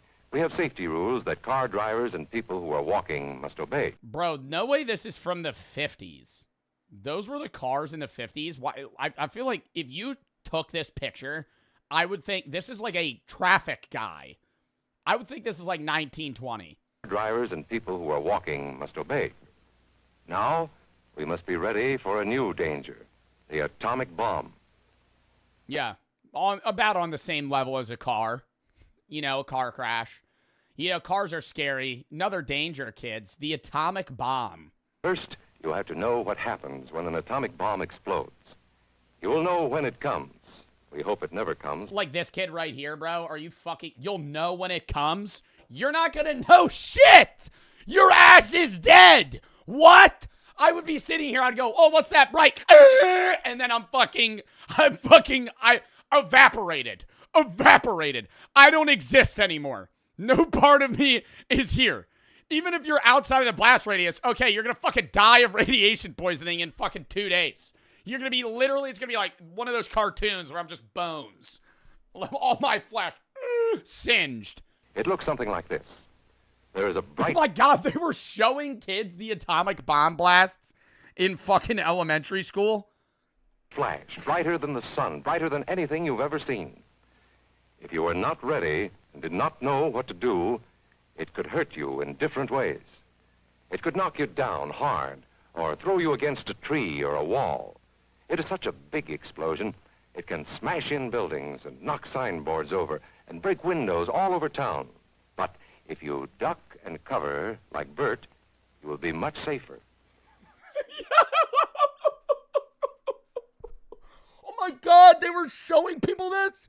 They were showing people this? After they fucking bombed Hiroshima and Nagasaki and fucking killed like 200,000 fucking people in 2 bombs, they were like, yeah, just get on your hands and knees and put your fucking hands over your spine. You'll be fine. You know how bad sunburn can feel. The atomic... Oh my God, are we going to relate it to sunburn? Bomb flash could... Radiation poisoning? ...burn you worse than a terrible sunburn, especially where you're not covered. Now, you and I don't have shells to crawl into like Bert the Turtle, so we have to cover up in our own way. First, you duck, and then you cover. And very tightly, you cover the back of your neck and your face. Duck and cover underneath a table. I feel like I'm getting advice to not get eaten by a grizzly bear. Like, this is what they would tell you when you're like, hey, if a brown bear starts fucking mauling you, cover your neck so you don't die.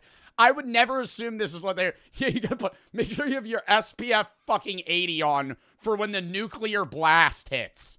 Or desk, or anything else close by. In Betty's school, they are talking about the atomic bomb, too. Betty is asking her teacher, how can we tell when the atomic bomb may explode? When you look to your left and you see a bright light and then you're dead. That's how you'll know. When you go, oh, what's that? Dead. And her teacher is explaining that there are 2 kinds of attack, with warning and without any warning. We think that most of the time we will be warned before the bomb explodes, so there will be time for us to get into our homes, schools, or some other safe... Get into your homes, brother. Chat. You get a notification on your phone right now from the U.S. government that says, hey, atomic bomb dropping in 5 minutes.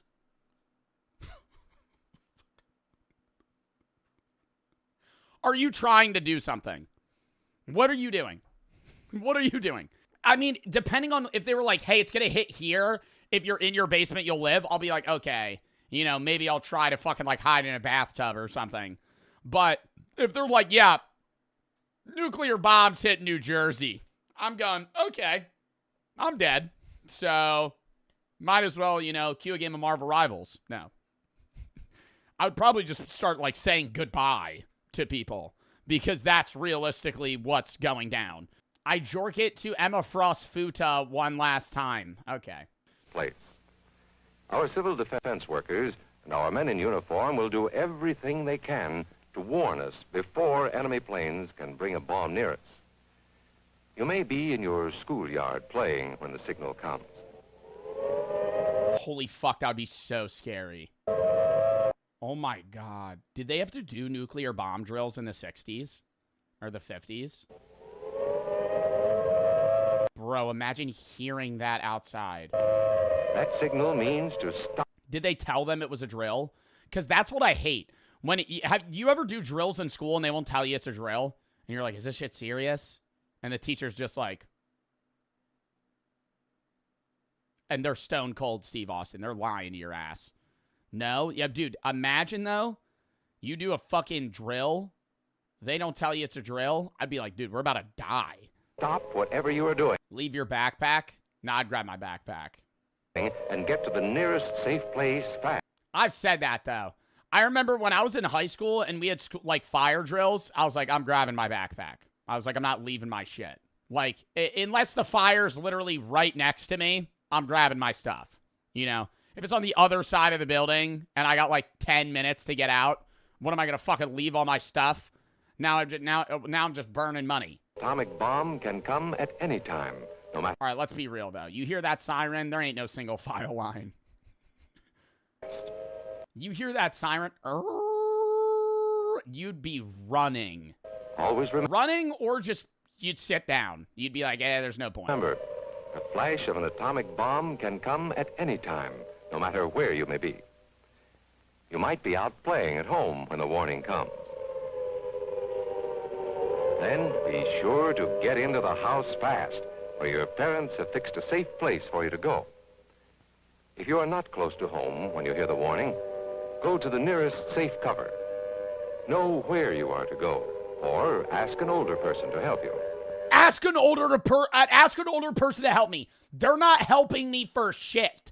If I heard ooh, and I woke up to this 65-year-old man next to me, I'm like, hey, he's gonna go suck a dick. Get the fuck out of here. It's everybody for themselves at that point. Nobody's like, by all means, if you walk down here and take a left, then bust a right, then bust another left and another right, you'll be able to go to a public restroom at the local 7-Eleven. There's probably going to be some good cover there. You know the places marked with the S sign? They're safe places. Okay, well, this kid's an idiot if they had to ask the adult where the public shelter was when there was a sign 5 feet ahead of them. To go when you hear the alarm. If there is a warning, you will hear it before the bomb explodes. But sometimes, and this is very, very important, sometimes the bomb might explode without any warning. Oh my God, where have I heard that? Where have I heard that? Is that like a TikTok audio? Oh my God. Nah, I've heard that. Why have I heard that? Then sometimes the bomb might explode without any warning. Was that from Fallout? Then did Fallout rip that? Well, this isn't from Fallout. Fallout would have taken it. First thing we would know about it would be the flash. And that means duck and cover fast, wherever you are. There's no... Duck and cover fast! I'm in the middle of a field? Oh, shit! I'd probably just watch it. No time to look around or wait. Be like Bert. When there is a flash, duck and cover, and do it fast. Here are some older boys showing what to do if the flash comes when you are not in the classroom. This is what to do if you should be in a corridor. You duck and cover tight against the wall this way. Remember to keep your face in the back of... Yeah, and then the wall will fall on top of you. Your neck covered tightly. Try to fall away from windows or doors with glass in them.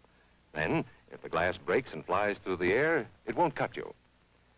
You might be... I mean, we're worried about getting fucking micro glass cuts right now?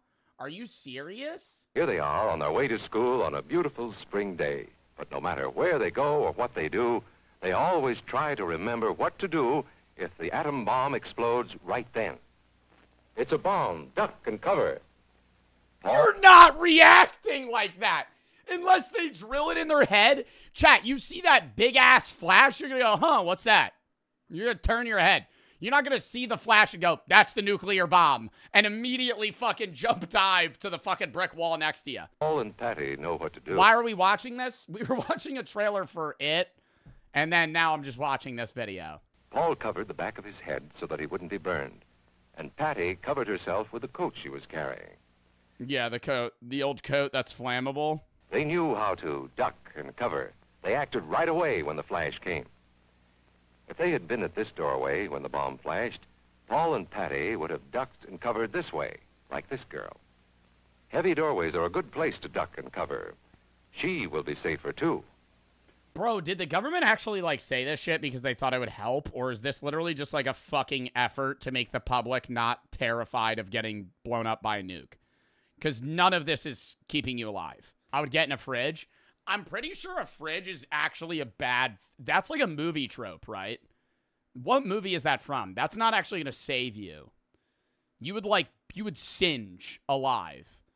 Like, the best place that you could go is, like, a gun safe. Something that's, like, temperature insulated. If you get in a fridge, which is flammable and has, like, coolant and all this other shit, like, you would just burn. Like, it would make you more likely to die. Here's Tony. Yeah, Indiana Jones. Going to his Cub Scout meeting. Tony knows the bomb can explode any time of the year, day or night. He is ready for it. Duck and cover. I mean, talk about anxiety, dude. They were fucking drilling this into kids' heads in the fucking 50s.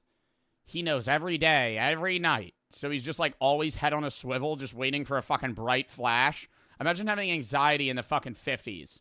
And every day you're at school, they're like, hey, if a nuke drops right now, make sure to fucking drop to the floor. Atta boy, Tony. That flash means act fast.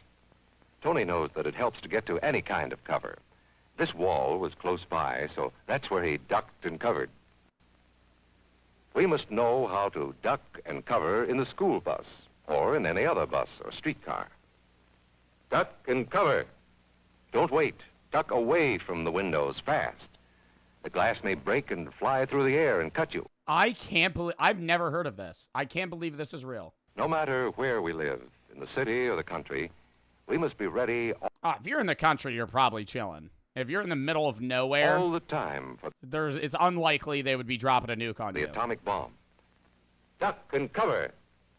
That's the... Like, realistically, if nukes were to ever drop on the U.S. right now, they're dropping everywhere that's populated or militaristic. Like, even if you live in the middle of nowhere, if you live near a military base or nuclear silos, you're dead.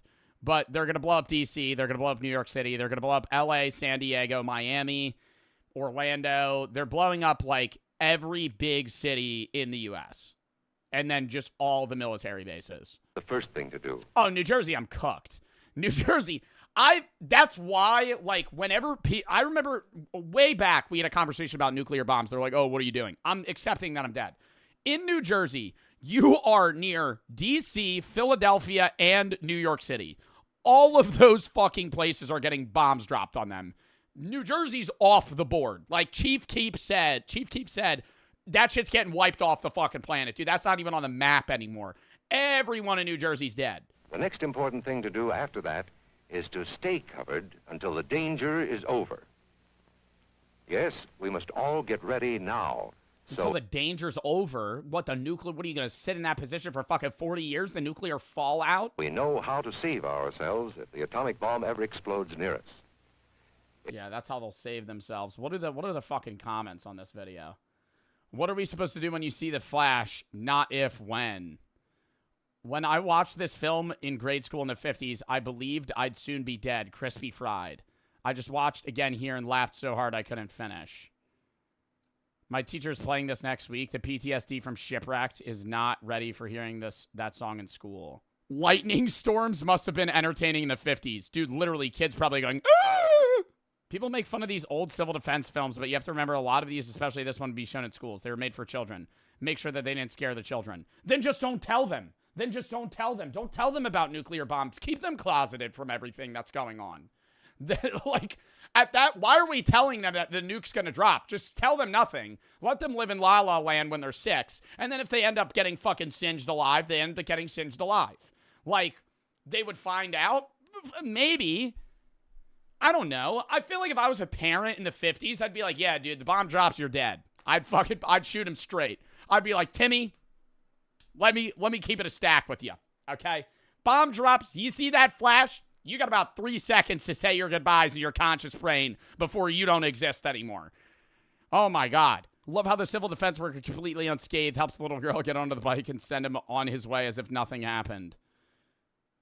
Too bad the people of Pompeii didn't have this info. Oh, my God. Right. We'll watch like 1 or 2 videos that we're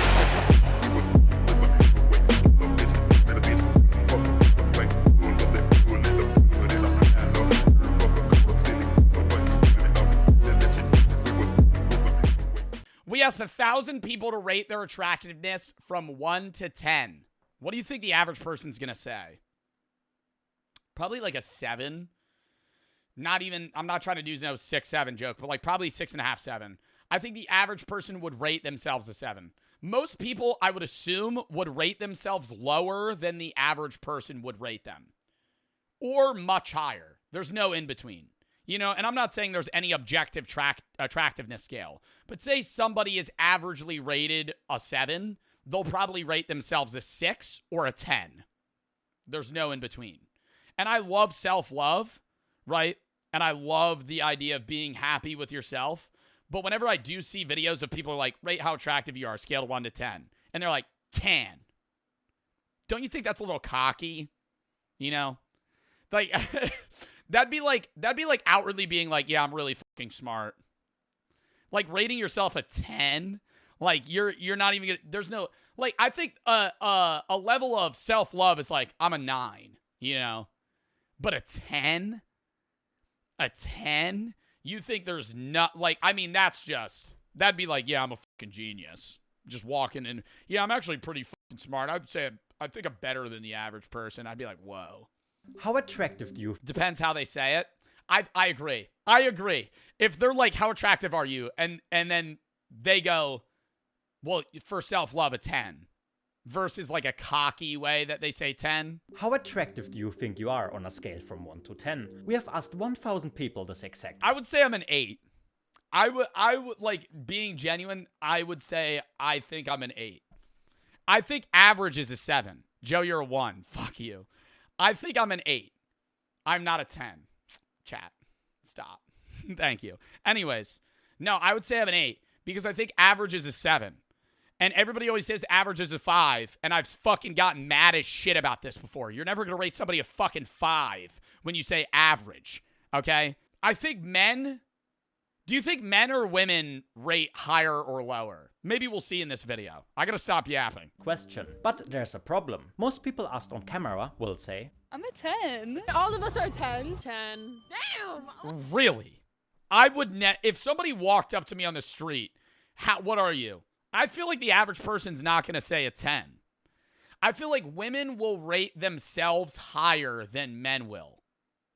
And I think women would rate men lower than men would rate women. We wanted to find a way to get real honest answers. That's why we created our anonymous survey asking 1,000 people to rate their appearance as honestly as possible from 1 to 10. To get real results, we also reminded them to keep in mind that a 5 out of 10 is No, it's not! No, it's not. Okay, for the premise of this video, fine, a 5 out of 10 is average. But bro, you know how disrespectful that is? To be like, yeah, you're an average looking guy. 5. Hey, how attractive do you think I am? I don't know, maybe a little bit below average. 3.5.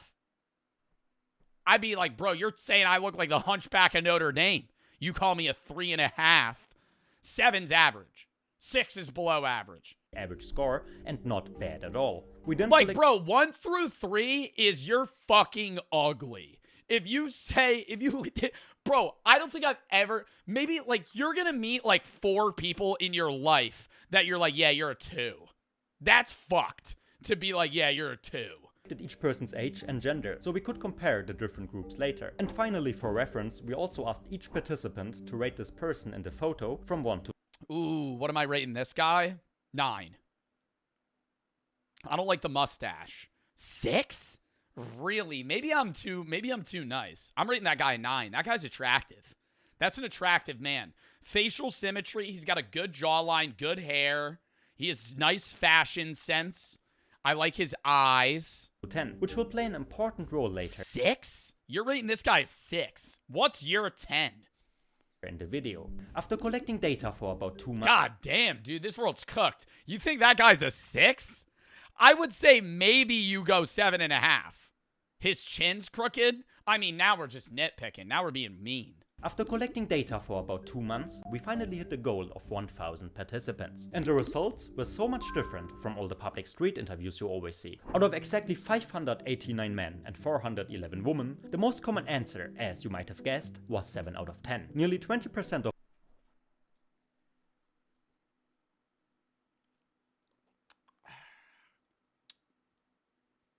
Interesting.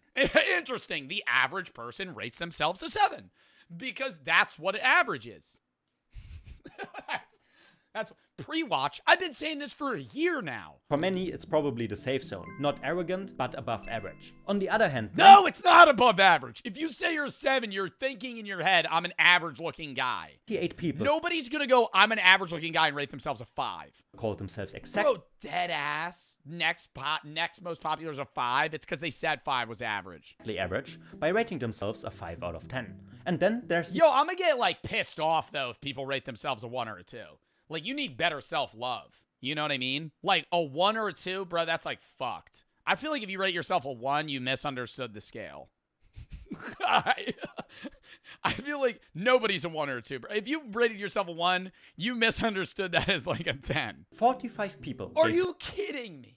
Themselves the lowest possible score, 1 out of 10. Most of them were men, by the way. More on that later. Now, let's look at the opposite side. 71 people gave themselves a... That's not surprising to me. That there's men that would rate themselves a 1. Men in their mid-20s that have mid-late 20s that have never had a girlfriend and just like always been so doubtful of themselves. Perfect 10. That means 7% of the 1,000 participants believe they are basically the most attractive of them all. The rest of the scores are spread out in the middle range. See, like that's yo, bro. I mean, this curve really just fucking proves my point.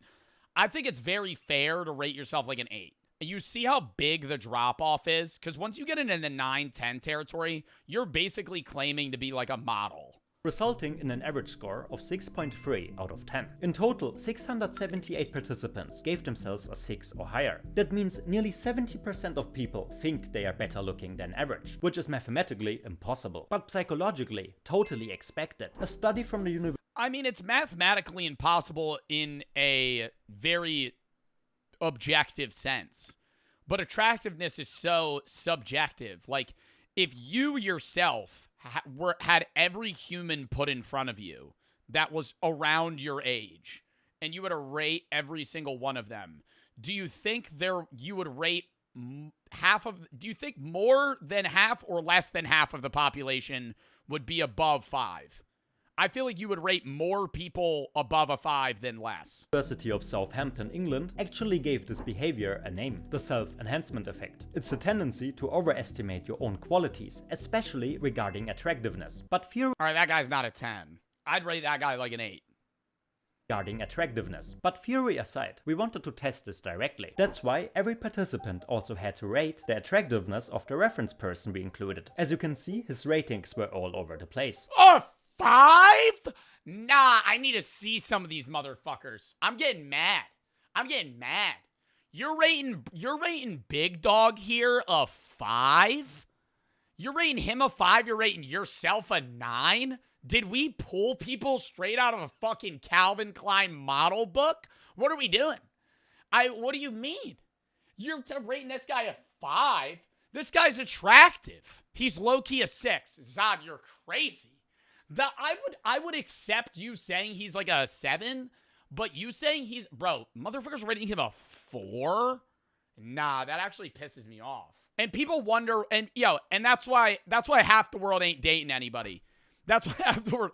I mean, talk about... Bro, you're rating a very above average looking man well below average. 18 people gave him a 1 out of 10, while 59 others gave him a 10. On average, he received a 5.8 out of 10. And if you paid attention, you might have noticed something. That's lower than the average self-rating of our participants. In fact, 654 participants out of 1,000 rated themselves higher than they rated their reference. I think that's good.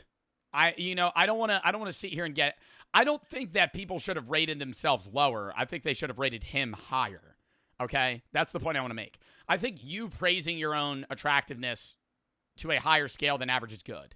I think that's like a more self-love. This person. That's 2 out of 3 people who think they are more attractive than him. To put this into perspective, we had the face of our reference person professionally analyzed. We will spare you the full report, but it's linked in the description. Wait, what? Professionally analyzed this guy's face? What do we have, a looks maxer on TikTok? Some dude selling a fucking Discord program? Yeah, I don't know. He might have to start a mewing program. concluded that the sample person rates somewhere between a 6.0 and a 6.1. That means statistically... You would hate the True Rate Me subreddit. Bro, I feel like if you're going on that, I feel like half the people that gotta be commenting on that are just like shitting on other people. He should be more attractive than about 70% of participants. If you want to know how attractive people think you are, don't go on Reddit. That's like you're gonna get shit on. People are gonna be like, yeah, you're fucking ugly. Even if you could be like a 9, people will be like, yeah, you're probably like a 5. Or participants thought it was exactly the other way around, proving that the self-enhancement effect was very much present in our Brady said Reddit would shit on you if you look like Zendaya. Bro, if you could mind wipe people and then just throw up a picture of Zendaya, people would be like, yeah, I don't know, maybe a 4. Experiment. But the ratings of the reference person also revealed something else. I'd be like, are you serious? That's really important. Looks are incredibly subjective. 18 people rated him a 1 out of 10, while 59 others gave him a 10. Oh, 1. Oh, 1. Now, I don't like those people, okay? I gotta say that if you're rating him a 1, are you serious? Like, he's the ugliest it gets, is how... the people are saying this guy is the most unattractive you could be. That's absurd. That's excessive. That's more than excessive. That ruins the scale.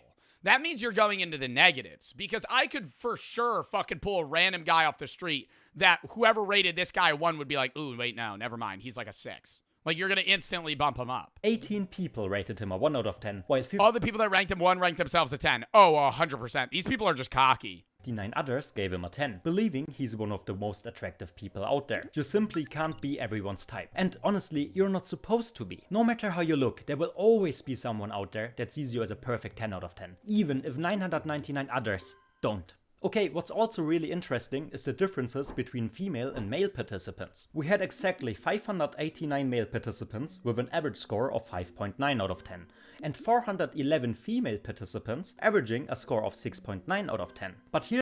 I said that.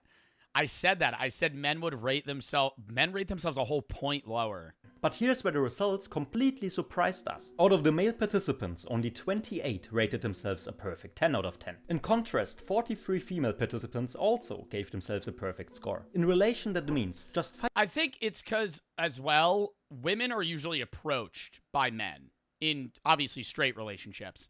But, like, women are usually in a relationship sought after versus men, right? So men shoot a lot of free throws and airball a lot of them. And then you get very in your head that, like, you're ugly, boring, stupid, annoying, unfunny, right? Like, you get really insecure, comparable to, like, if you're a woman that's generally getting approached, you're never getting declined, right? I'm not saying that of all women. I'm just saying averagely, like, men usually go after women. Men are asking women on dates. Men are doing that. And that changes societally. But I'm saying, like, I think it's more common for a woman to rate themselves higher as well. Also because I think social camaraderie. I think women support women. I think men don't support men, like, attractiveness-wise, right? Like, if you're going out with your female friend as a woman, your girlfriend's going to be like, you look so hot. You look amazing, right? When I go out with my friend, I'm not going to be like, damn, Chris, you got that fat ass on you. Let me see that thing. You know, like, I'm not going to like glaze him that hot. Oh my God, he's in chat. He's just spamming question marks. Anyways, my point stands. That it's like, it's more uncommon for a man to then compliment another man. So I think, like, women also boost each other, which is good. I'm not saying it's a bad thing. I just think, like, it's not shocking that men rate themselves lower.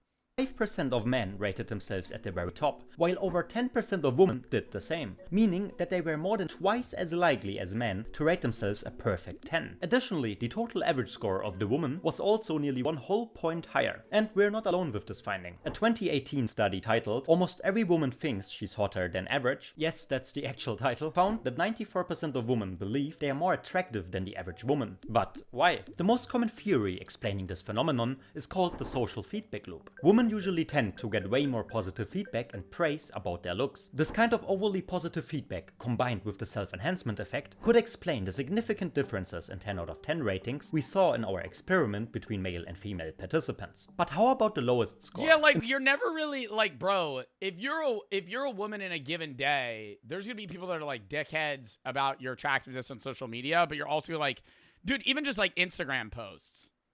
Like, if a woman posts on Instagram, a lot of the comments are from their friends being like, you look so good, right? Oh my God, amazing, slay, right? Whatever it may be. A guy, it's like the comments just have nothing to do with it, you know? But I think that's just how people function socially. In total, 45 people rated themselves a 1 out of 10, which statistically speaking is also pretty unrealistic. But here's the really interesting part. Of those 45 people, 34 were men and only 11 were women. Even in relation, that means that men are twice as likely to rate themselves at the very bottom. But again, why? It might have a lot to do with body. Wouldn't that be 3 times as likely, or am I fucking stupid? Men are twice as likely to rate themselves a 1. Wouldn't it be 3 times? That's almost 3 times. It's more than 3 times. It'd be 33 if times 3. Rating yourself a 1 out of 10 is a bit extreme. Dude, that's what I'm saying. I think, like, the lowest you could rate yourself is like a 4.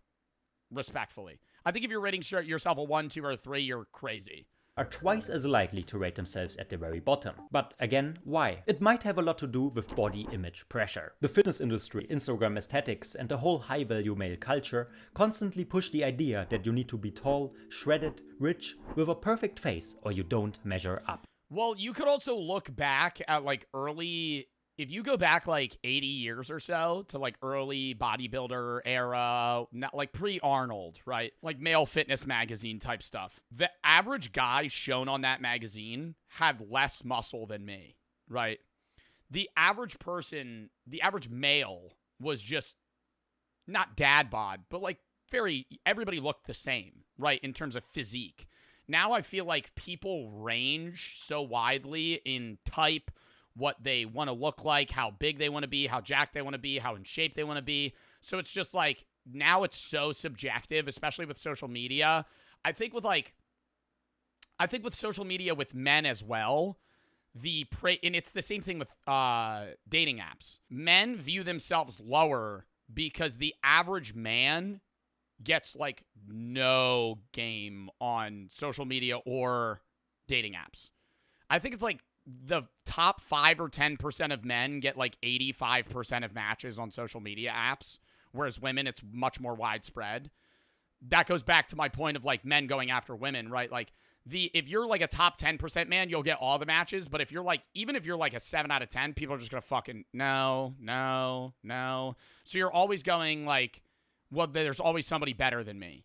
Right. There's always going to be somebody that's better than me. And so you just doubt yourself. And while women often tend to get more external validation and compliments, men sadly tend to suffer in silence. Which might explain why so many guys in our survey felt like they were at the bottom, even when that's statistically and visually not even close to the truth.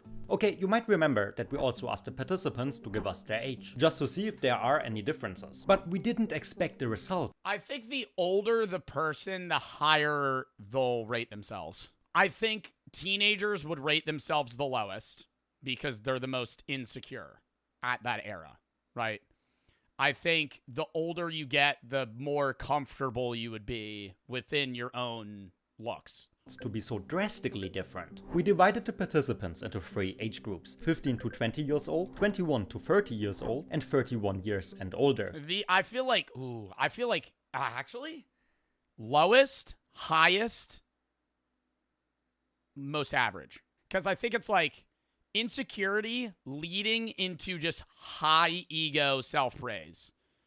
Leading into, like, now you're fully just settled in yourself. Can you guess which group had the highest average score? The lowest is the score of the youngest age group, being just 5.2 out of 10. In the middle, we have the 21 to 30-year-olds. Should have stuck with my first guess. Averaging a 6.1. Average 5.2?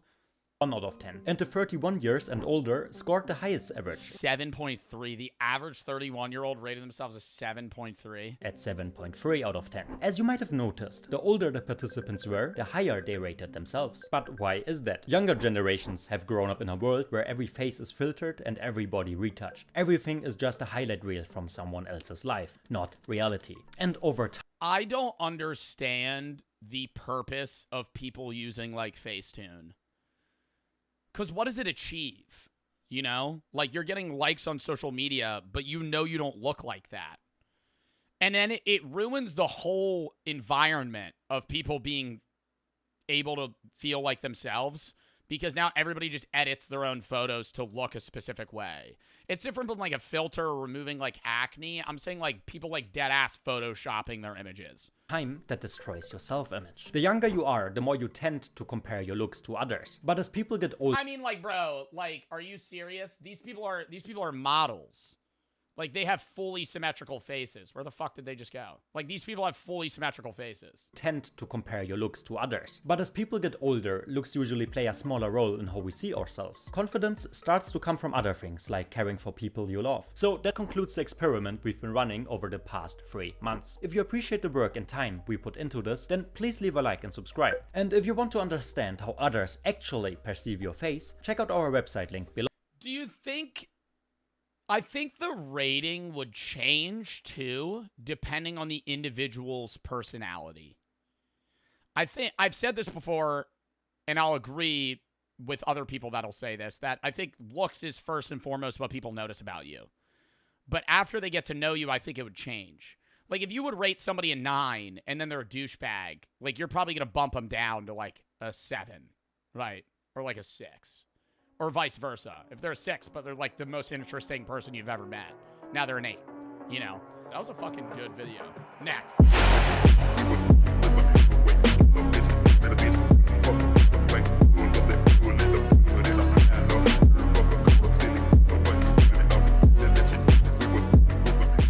"70-year-old escort on her strangest requests." All shapes and sizes. Kinky ones, long ones, short ones, thick, short ones, thin, tall ones. You know, I don't know, 6 inches that I can get my fingers round. Wow. The honesty box?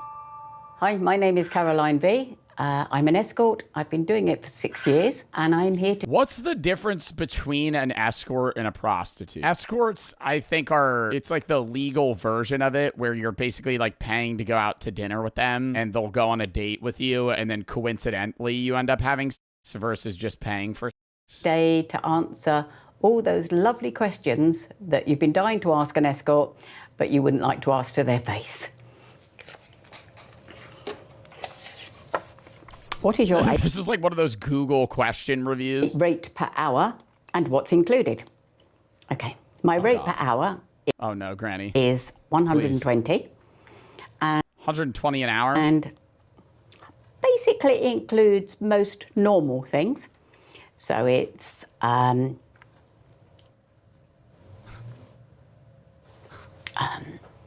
kinds of oral, both ways, penetration, basically fulfilling the fantasies that most guys have had for most of their lives and would like to find a granny like me to fulfill them. The list is quite endless because they all have a different fantasy. Has she been doing this for a long period of time? Only 120, take my money. Oh, she said 6 years. I was not paying attention to that aspect. So she started this when she was 64. How did she figure out price guides and get customers? Is this like she's like advertising on Craigslist? Does she take card? What do I wear at work? Well, if I'm meeting a man in a hotel, then generally I will just wear my normal clothes like this to go and meet him, and then I will have my sexy underwear underneath. I have some leather outfits for the guys that like the leather. I have body stockings, all just sexy things that guys are turned on by, really. This is appalling to me. This is appalling to me. I feel like the reason it's different for me is because I'm hearing it from an older woman. Because if this was like a 30-year-old woman saying this, I would just be like, okay, yeah, it's a part of the job. You know, it'd be like somebody talking about what they do for OnlyFans. How young is your youngest client and your oldest? My youngest client was 20. Bro, but how did he find this woman? Very shy boy. Very nervous. They usually are that young.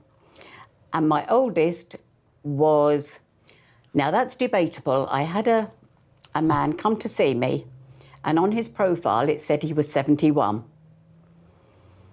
By the way he walked up to my house and Oh, no. She wanted you to let him come to his house? What? Well, I mean, they're that old. They're not really gonna, like, hurt you. But they'd come to her house? That can't be safe. up the stairs in it. And let's just say the condition of his body. And I would say he would be pushing it to have been 81 and was probably even pushing it to be 91. He did admit that he wasn't 71 on the second visit. But to this day, I still don't know. But why would he lie about that? He's paying to get with her. Why does she care? Do you have like an average age of client? Average age of client? Probably like 50s. 40s, 50s, maybe.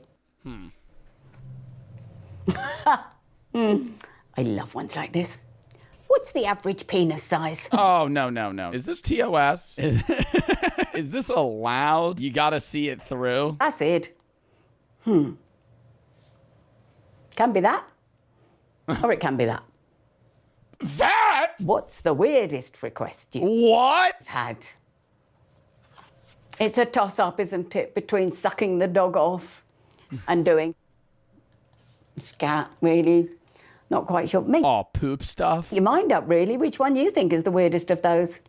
Making a poo sandwich for somebody? Oh, no! Oh, my God. No, that has to be extra, right? A poop sandwich? Oh, get the fuck out of no. I know there's a thing where women will get paid absurd amounts of money from Dubai billionaires to fly out to Dubai, poop in the guy's mouth, and leave. And I think we watched a video on it on stream, and it was these women talking about how they get paid like 40, 50K to fly out for a day, poop on a guy, and leave. But a poop sandwich? Like, you're gonna make him a poop sandwich? And then getting them to smear it all over their face when they're finished? I've got one of those booked for next month. That's going to be fun. Booked for next month. So there's a guy that's looking forward to this. This is marked on his calendar. Poop sandwich, April 25th. Like, they have to plan this out. This isn't on a whim thing. Yeah. Coming up all the way from the Isle of Wight just to eat my poo. Oh, my God. Yeah, and so the other one obviously was the dog. I mean, that will The dog. never happen. I hasten to add, having said this before on a programme, I would like to add, because there were lots of comments afterwards saying, please tell us you didn't suck the dog. No, I didn't. Oh, somebody tried to pay her to have sex with a dog. I would never, so I'll make that clear. I know you get to the point when you've done more or less what I've done, you're not shocked anymore with what they come up with.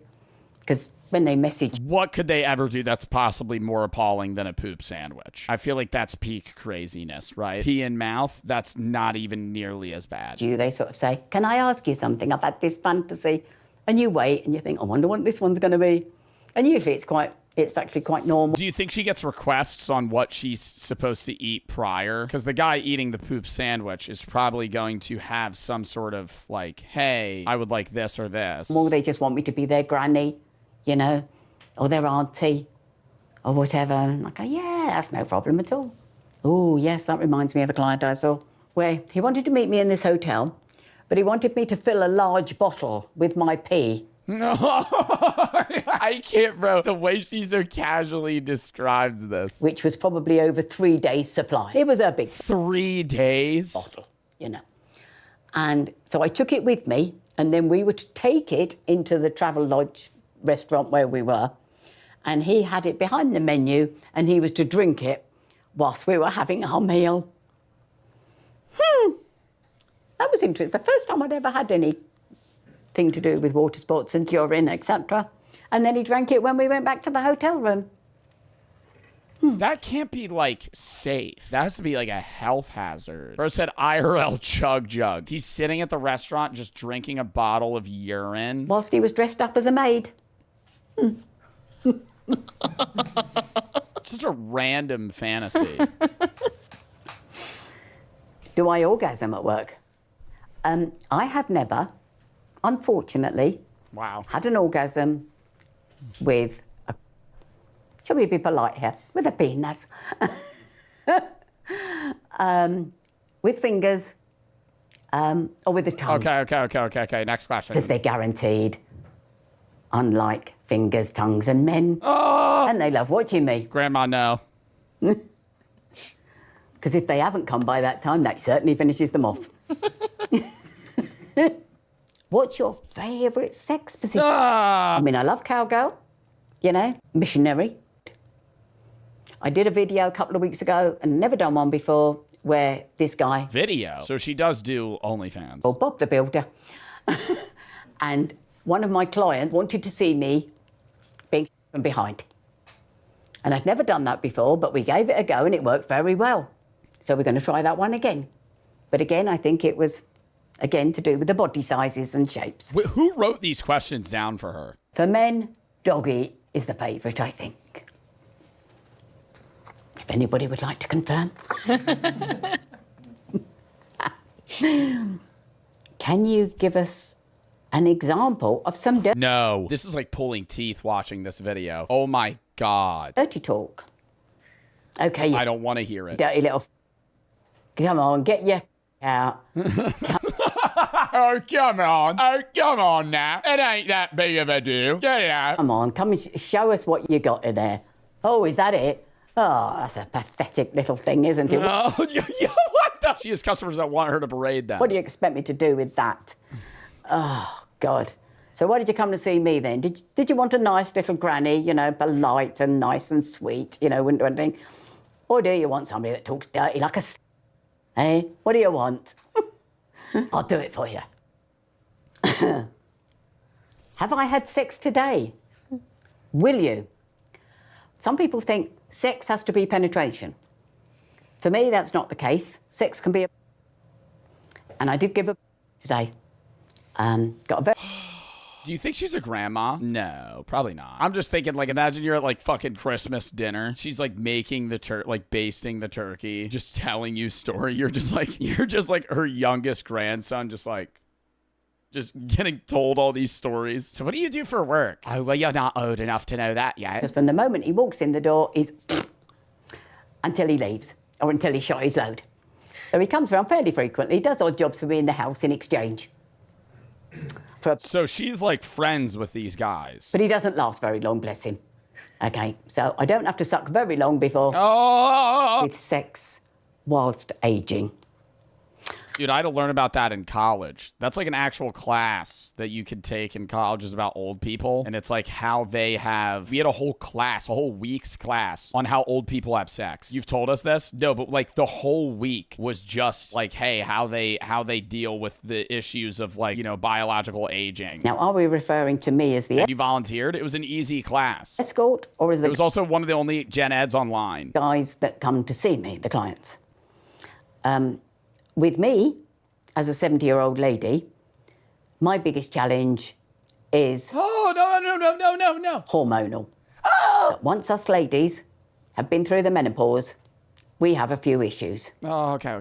But one of the things that I found out after I've been... It was so different in the class because I'm just reading it. And like reading about it is so different than hearing like an old grandma describe it to me. Escorting for a while was that one of the things you get is a dry vagina. Oh! Is there like a most common fantasy that people come to you with, or is it just... It's the granny one. Yeah. Seems to be the granny one. Because This is honestly really interesting. It is.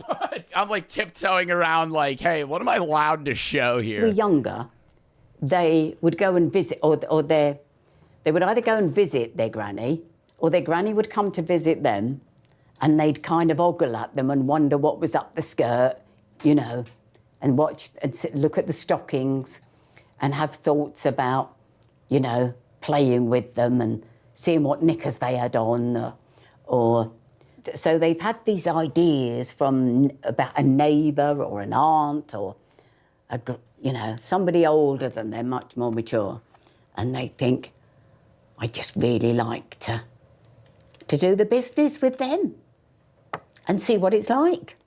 What's your body count? Oh no, 130. Is like how many people have you had sex with?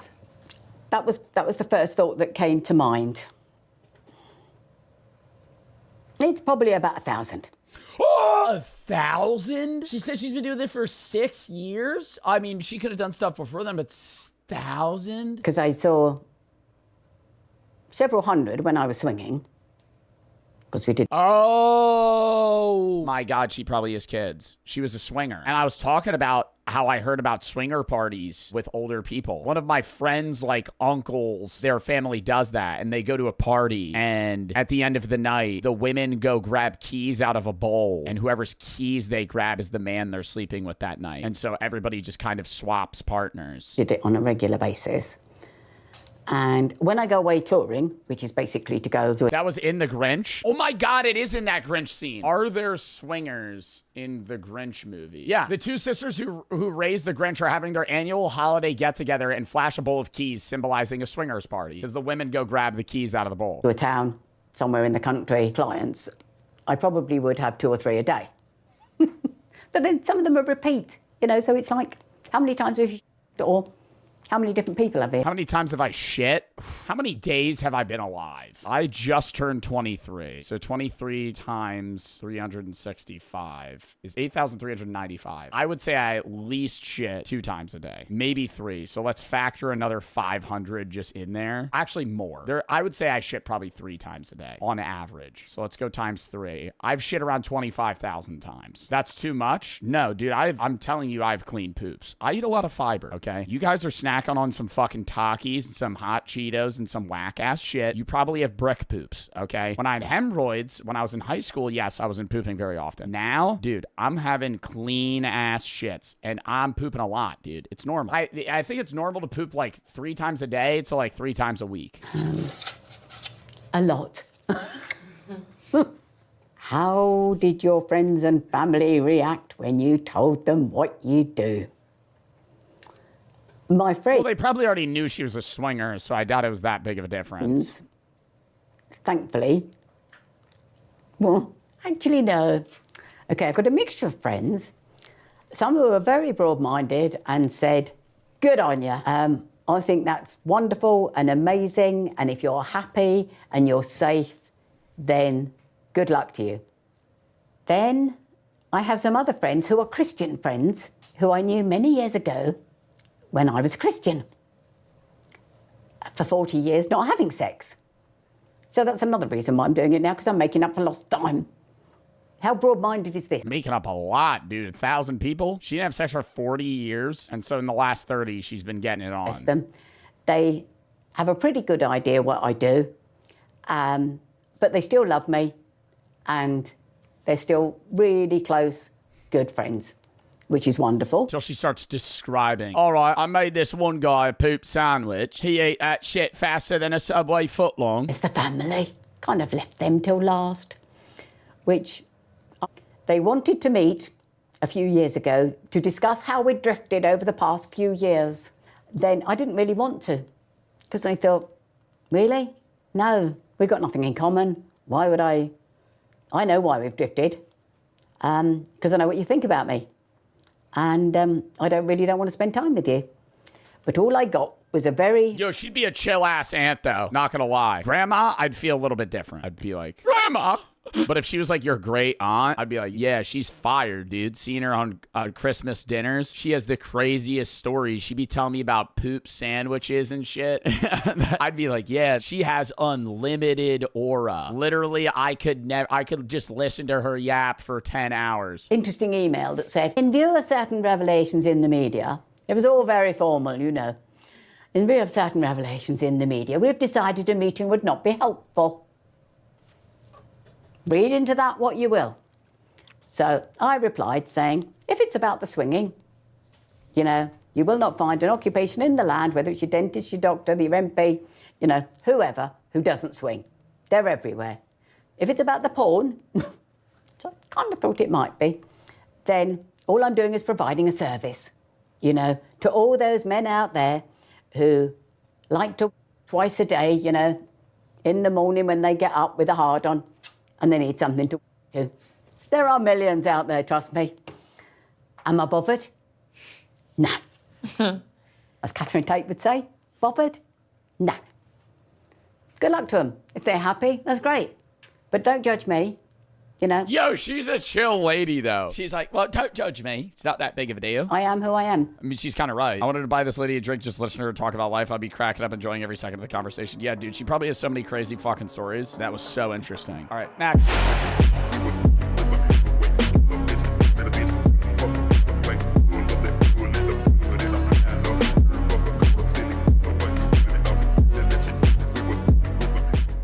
This video might save 58 lives next week. Let's save your life today. Not long term, today. By specifically finding out what's most likely to kill you next week so you can actually avoid it. First, let's assume that 3 million people will watch this video and that you're all among our typical viewers. You're between the ages of 15 and 35 and you're living in Western countries. We based this video on statistics specifically for your demographic and our own estimates. They're not perfect, but roughly correct. Don't worry, we might also save your life if you're older or live somewhere else. Okay, now let's gather all 3 million of you in 40 packed football stadiums. Look around. Most of you are teens and young adults. So much potential. Unfortunately, by the end of next week, 58 of you watching right now will not be alive anymore. Wow. And this was posted 5 days ago. Dude, that is crazy to think statistically. I mean, it's not proven. Like, theoretically, yeah, nobody could die. Or more people could die. I think about that with my like, just following in general. How many people have watched me, like, consistently that have died? Hundreds. Like, people, like, that watch Markiplier. Dude, there's probably 100,000 people that watch Markiplier or watched Markiplier that are dead. So out of the 3 million people that watch this video, 3.6 million people tune into this video, 50 of them died. 3,000 of you will sadly have passed in a year. What? 3,000 of you will sadly have passed in a year. That's 1 in 1,000. Or not. Today, we will save your, yes, your life by looking at the avoidable ways you might die. We'll not cover long-term things like diseases because we want to prevent your death next week. Your life consists of millions of micro-decisions, and some of you are on a path that will end soon. Can we guide you down a different path? Humans are incredibly bad at judging the real risks of life. Bad things happen to people all the time because... Well, isn't that why men actually statistically have a lower lifespan? Not because of biological differences. I mean, maybe some, but also because men generally do more stupid shit that gets them killed. Also, like smoking and shit. Like, I smoke. Brooke doesn't smoke. Stuff like that. Because there are so many of us. And since the news focuses so much on freak accidents, we have a completely distorted picture of what actually poses a danger to us. For example, the chance any of you are going to die in a terror attack is below 0.0002%. There are super risky activities that are clearly insanely dangerous, like wingsuit flying. If all 3 million of you were to practice this sport, about 285 of you would die just next week. Then there are things that From doing it one time? If you don't want this kind of risk in your life, well, don't do these things. It turns out what's most likely to kill you next week are things that feel safe, that you do all the time and are routine, things you may even be really good at. This is what we'll prevent. By far the most dangerous thing you're currently doing is driving. 8 of you will die in a car crash just next week. What? Out of 3 million people, 8 die in a car crash? 416 of you. And that's every week. Over the next year. Wow. Mostly because most of you are not aware what driving really is. You're zooming through the world in a metal torpedo at the speed of a cheetah or faster, in an average car that weighs 1.5 tons at roughly 60 kilometers an hour or 40 miles an hour. More, dude. The average person in the US is driving like 60 miles per hour. You have the mechanical energy of a piano dropped from the top of the Statue of Liberty. If you crash, this energy is released into your car and, more importantly, your body. 30% of deadly car accidents are caused by speeding, mostly because you overestimate yourself. But that will kill 2 of you next week.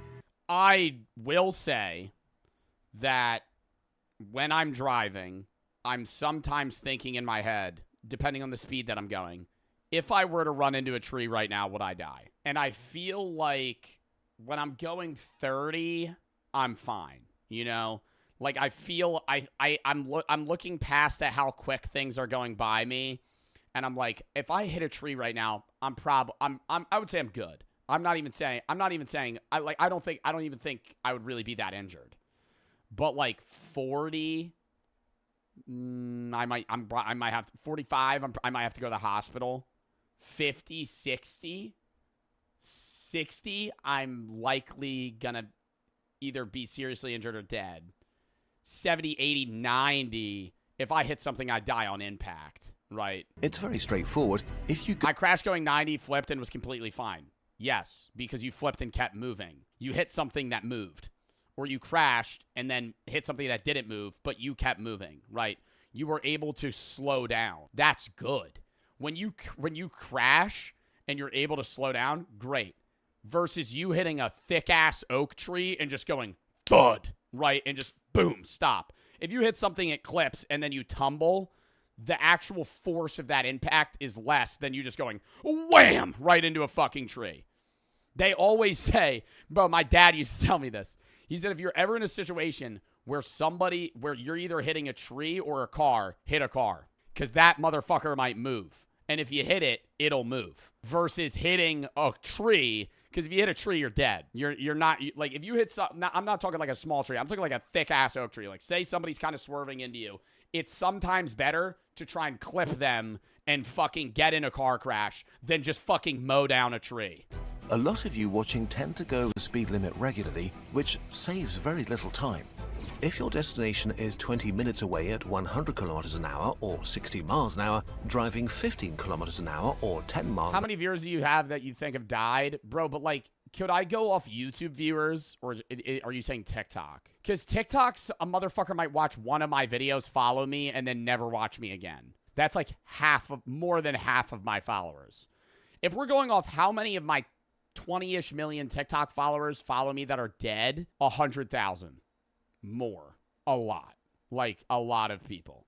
Out of the 20-something million followers that I have, 100-something thousand of them are dead. Now faster will save less than 3 minutes.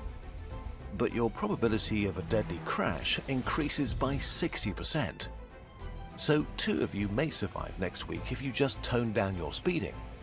This alone would eliminate the most dangerous activity in your life. Isn't this wild? A close second is drinking alcohol and driving, causing 25% of deadly crashes. In the next week, this will also kill 2 of you. You don't even need to feel drunk, you just have to have consumed enough to slow your reaction time. Even if you still feel completely in control, chances are high that you're not. Aside from being extremely illegal, it's one of the most reckless and dangerous things too many people do regularly. And it's easy to yeah, because it's that fraction of a second where you're not reacting or braking quick enough. Avoid. Just don't do it, ever. Taking a cab after that work event next week, even if you only had 2 drinks, might save your life. Just because you were distracted while driving, 1 of you will die next week.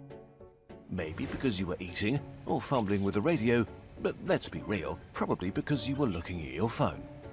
If you drive at 60 kilometers an hour... I have a breathalyzer, and I tested how many drinks you can have. It depends on the average person. If I have 2 drinks, I'm at like a 0.05, which is legal limits like 0.08. I would still verge on the edge of I'm not gonna drive, but if I'm at a long dinner, like if I'm out to eat for like 2 hours and I have a beer at the start and a beer in the middle, I drive. But I wouldn't feel anything. But that's also different from mixed drinks. I'm saying like mixed drinks, it's probably 0.05. If I just slam 2 beers and then test myself, I'm probably at a 0.08. Or not 0.08, 0.05. Just a moment, you've now crossed an entire football field, completely blind. Stop doing this, and you might survive next week. Lastly, we want to have an especially frank word with the 3 of you that will die because you didn't wear a seatbelt. What an incredibly stupid way to die young. And of course, often the victims of crashes are not to blame at all, and many of you watching right now will end up hurting someone else. But you now know how to reduce the chances of this happening massively. 26 of you will die by falling, or more precisely by hitting the ground in the next year, which means 1 of you will die every 2 weeks. You'd think the danger of height was not as big of a deal, but it is. Going up ladders, working on scaffolding or on a roof, and going hiking in nature is normal. But falling from a height of just 2 meters has about the same mechanical energy as a bowling ball dropped from a 7-story building. You probably wouldn't want to be hit by it, and it only gets worse the higher you go. For a fall from 5 meters, the height of a large ladder, the equivalent would be the energy of a bowling ball dropped from a 19-story building. But even just falling over... I'm not following how that makes any sense. I'm not dying if I jump from 2 meters. That's 6 feet. That can easily be fatal because your head is all the way at the top of your body. Another surprisingly dangerous thing is water. 1 of you will drown next week.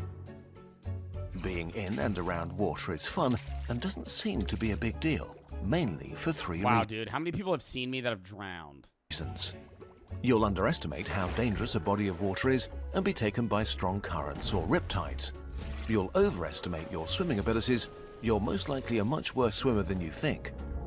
Or, also sadly common, you'll go into the water drunk, especially dangerous because you're more reckless and even more likely to be overwhelmed by a cold shock or hypothermia.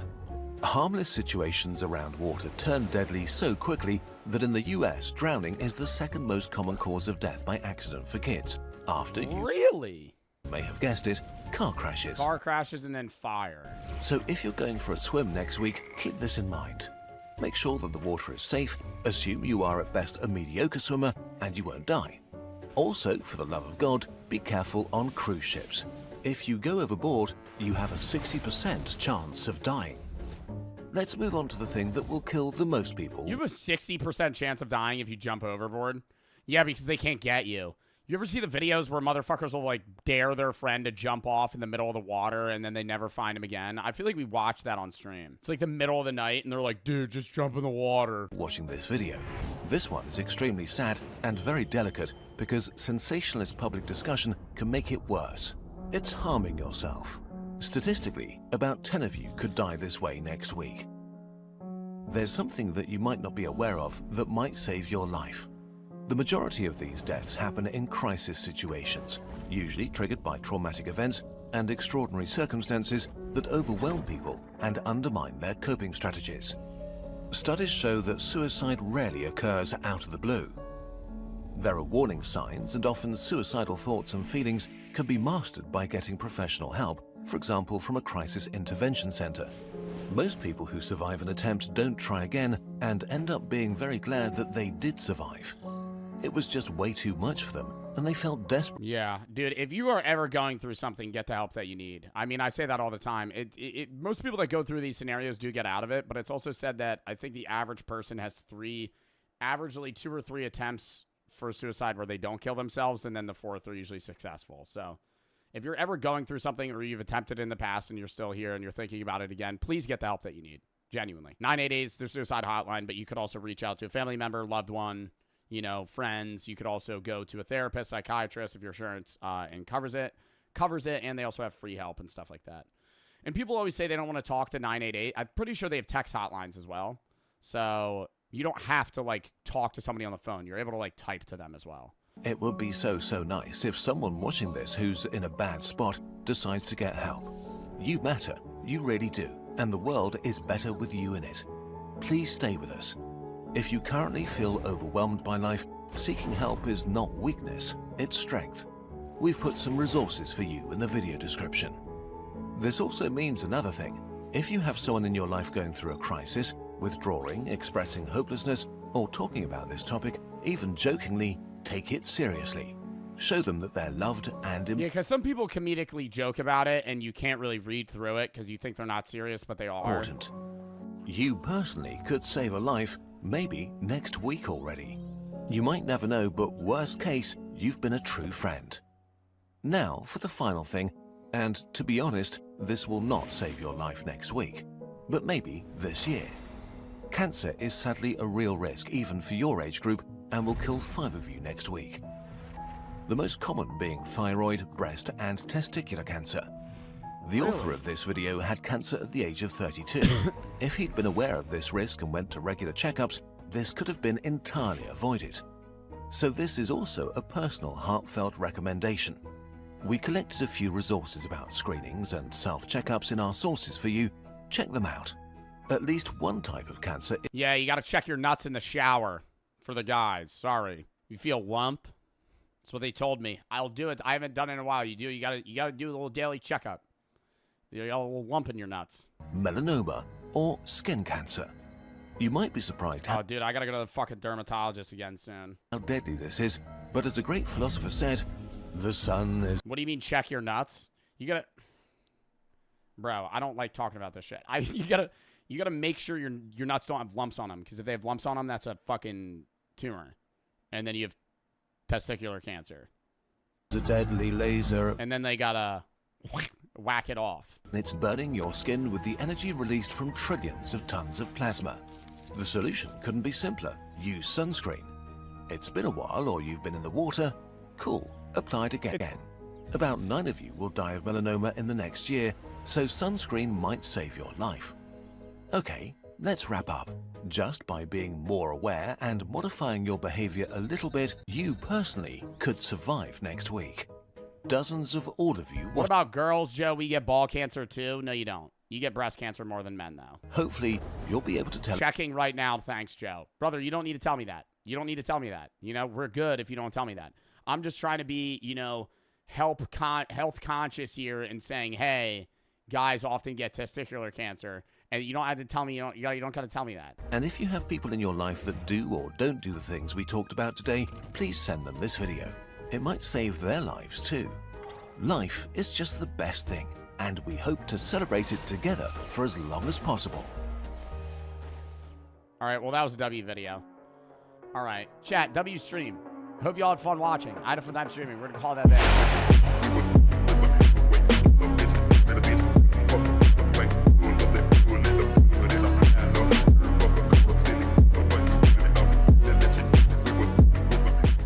I spent 24 hours with the world's shortest woman. The world's shortest woman. Wow. 2 feet, 1 inch, 62.8 centimeters tall. Or short. Tall. What's life like for her? Hello. What's the weather like down there? Can I make that joke? And most importantly, is she real? Let's find out. So, I need to go to... Would it be harder to live life as the world's shortest person or the world's tallest? Probably the world's tallest. The world's shortest, you're going to have people... Actually, I don't know. World's tallest, you're going to have people do stuff for you. Right? Which is... Or world's shortest, you're going to have people do stuff for you, right? Like, you're not going to be able to reach things, most things. You're not going to be able to get to a toilet. But I would say most things can be solved with, like, stepping ladders. Whereas being very tall, you can't really custom build bigger things. Like, if you're really small, it's just kind of an inconvenience in the sense of, like, you're living in a bigger area. But if you're really big, now you need to make everything larger because you don't fit. It's the difference between being too small and just fitting in a normal area or too big and you literally can't lay in like a normal mattress. India. So we're here in Nagpur. But at least if you're the world's shortest, you don't need to get like a custom apartment. You could just get a bunch of like stepping stools. 1 hours of travel to get here. Was greeted by some fans last night at the airport. Ended up on a stranger's scooter to the hotel. We're coming, Jyoti! All to meet Jyoti. We're not in America anymore. Here we go. All right, it's go time. Should I knock? Hello, it's me. Crazy, you would never think If that they're 2 feet tall, do you think they stopped growing when they were like an infant? Because isn't an infant already like standing like 1.5 feet? world's shortest woman like just lives here. I mean, it does say Jyoti House and her name is Jyoti. So that's kind of funny. Oh, hi, how you doing? Kelly. Nice to meet you. As soon as I arrived to Jyoti's house, we waited as Jyoti was still getting ready for the day, and I was excited to give her a gift I had brought all the way from my home, but I realized I left it at our hotel. Dude, I forgot the merch. So I rushed back to the hotel to grab it, and then it was time to meet the one and only world's shortest woman. Nice to meet you. Aap kaise ho? हम अच्छे हैं. Nice to meet you. How you doing? Good. Can I sit there? Wow. Wow. He did a video with the world's tallest man, and I was less shocked. The world's tallest guy is just like towering, right? And that's always shocking. But like I know really tall people, and so it's just like they're even more tall. Like the tallest person I know is probably like 6'6", right? Which is comparative to somebody that's like 8 feet tall. Not as big of a difference as somebody who's like maybe the shortest person I know, 5 foot versus 2 feet tall. Like she is literally as big as an infant. Yes. I brought you a gift. Hopefully it fits. If it doesn't, She's 29. I will get you a new one. Okay? Oh, maybe it's too big. Uh-oh. Dude, she's 8 years older than me. Too big. That's funny. Or the hoodie too. Thank you. No, you're very welcome. Probably too big. Shoot. Meeting Jyoti for the first time, I was left in shock. The shirt and hoodie size I brought her were for 2-year-olds. I knew she was the shortest woman in the world. Holy fuck, dude. Was the shortest woman in the world. Yo, he should have gotten her and the tallest guy in the world together. In person, she's so much smaller than you can even imagine. What's the best part of being your size? कि छोटी रहने के मेरी height छोटी रहने की वजह से मैं अकेले बाहर नहीं जा पाती हूँ. Where's your favorite place to hide? कोई आते हैं तो बहुत सारे उनके सामने रहने के बाद भी मैं. What's the number one question that you get all the time? ज़्यादा बार यही सब मेरे बारे में पूछते हैं कि कैसे लगता है इतनी बड़ी फेमस सेलिब्रिटी हो गई हो. Are you tired of those questions? बहुत ज़्यादा.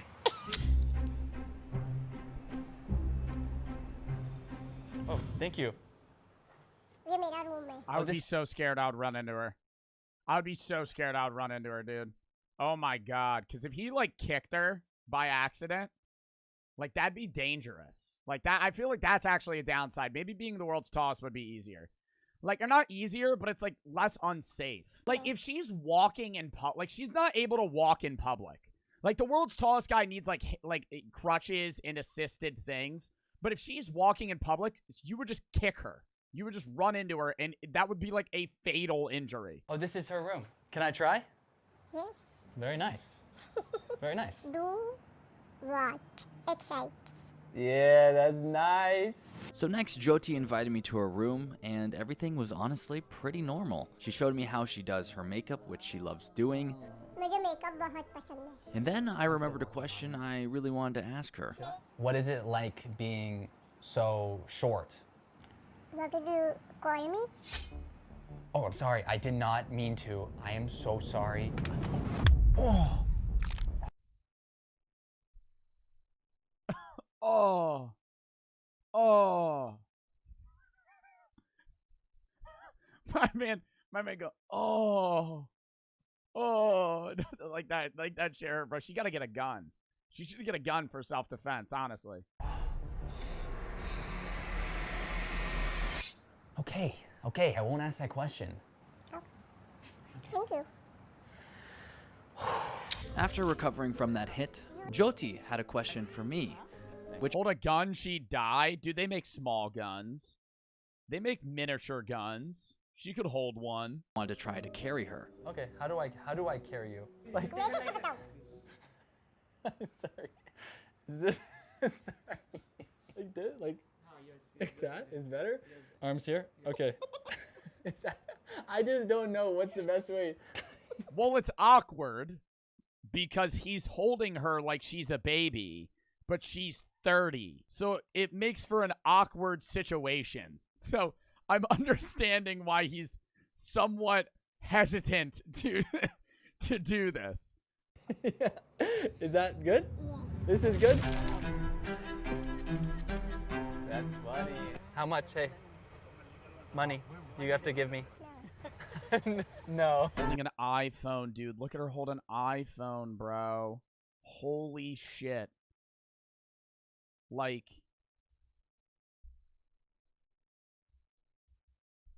it looks like a fucking iPad mini. No.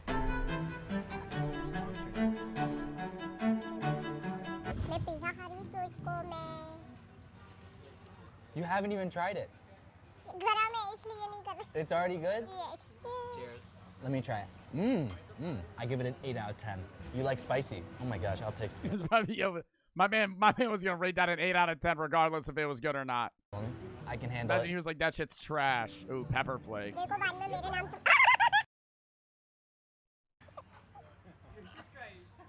Good? This is the way you like it. Okay, this we got right here. This is the Jyoti special. I get the hiccups when I eat too much spicy. Too spicy, man. You guess what hand it's in, okay? Gotcha! Now you have to eat it. You have to eat this. I'll do one last try. For you? No, for you. Me? You lost. I won. All right, let's play again. If you get the right one, then I'll eat it. This one.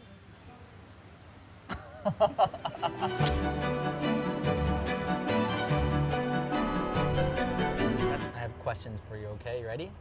Do you like to call or text? ज़्यादातर call. Mountains or beaches? Mountains. Do you work out? नहीं. What's your favorite sport? Cricket. What's something that you would change in the world? लोगों की सोच. Who is your celebrity crush? ऐसा कुछ भी नहीं है. What's the most embarrassing thing that's happened to you? जब एक ही सवाल पूछते हैं ना कि तुम्हारा बॉयफ्रेंड है, तब मुझे शर्म आती है. Oh, How was that the most embarrassing thing? Funny. Vanilla or chocolate? Chocolate. What makes you laugh? I mean, do you think she's able to date people? That is an issue. Like, that is, I mean, it's the same thing with the world's tallest or world's shortest. If you're 8 feet tall or 2 feet tall, it's probably borderline impossible to date someone. After the fight scene, you know, that's a good, I'll send it to my people. What's her deadlift PR? Imagine he asked that. What's your bench max? Oh, you don't bench? Stop looking at us. Stop it. Let's find a nice outfit. What should we pick out first? And I can try it on. Nah, I still think being the world's tallest is harder. Because now that they're shopping, she can buy kids' clothing. If you're the world's tallest man, you have to have everything custom made. Because your shoes aren't going to fit, your pants aren't going to fit, your shirts aren't going to fit. But, like, she could buy, like, theoretically toddler clothing. But another issue is even if she could buy that, it's, like, toddler clothes, right? It's not, like, adult-styled clothing. It's going to have, like, fucking Dora the Explorer pajamas. Starting to gather a little crowd. Ooh, these colors are great. I like the color, like colorful. Yeah. Both would be really hard to deal with. Like just everyday life. Pink, you like pink? This is kind of like pink. This is like red pink. This is kind of nice. Jyoti, which one? Yeah. This one? I'll try this one. Now, as soon as I went to try on the clothes, Jyoti started getting swarmed by people. We even went upstairs to find Jyoti's new outfit, but they just kept coming. Actually kind of looks fire. Namaste. This is the one? Yes. Okay. Looking clean. Very nice. Let's see, spin. Yeah, that's right. Do you like it? हाँ, ये मुझे बहुत पसंद आया. Let's go, let's get it. I got you. I feel like that was hectic. When I was trying on the clothes, I looked back and then everyone was around you. Is that very normal for you when you go out to have a big crowd? हाँ, ये सब मेरे लिए normal है. Superstar, you know? Welcome to Time Zone. You got this. This one's for you, Jyoti. Jyoti, you gotta try. Come on, Jyoti.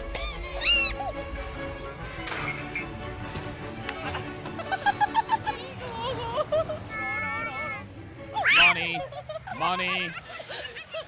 Wait, you have to get in the picture. In the picture. I got it. There you go. Look at that picture. Oh, whoa. You got this. I believe in you. Come on, Jyoti. Oh, God. Need a little more mustard on that one. Let's go. There we go. Gotta see some real power. Oh, shit. Slippery. Come help me. Let's push this one together. You got this. No. It's still gonna be a gutter. All right, do you want to try again? No.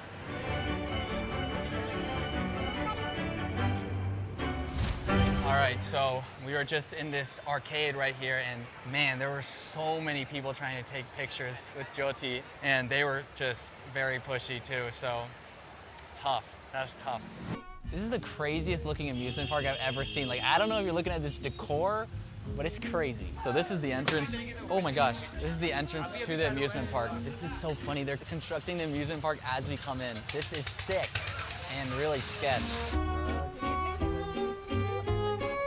Dude, this is too easy.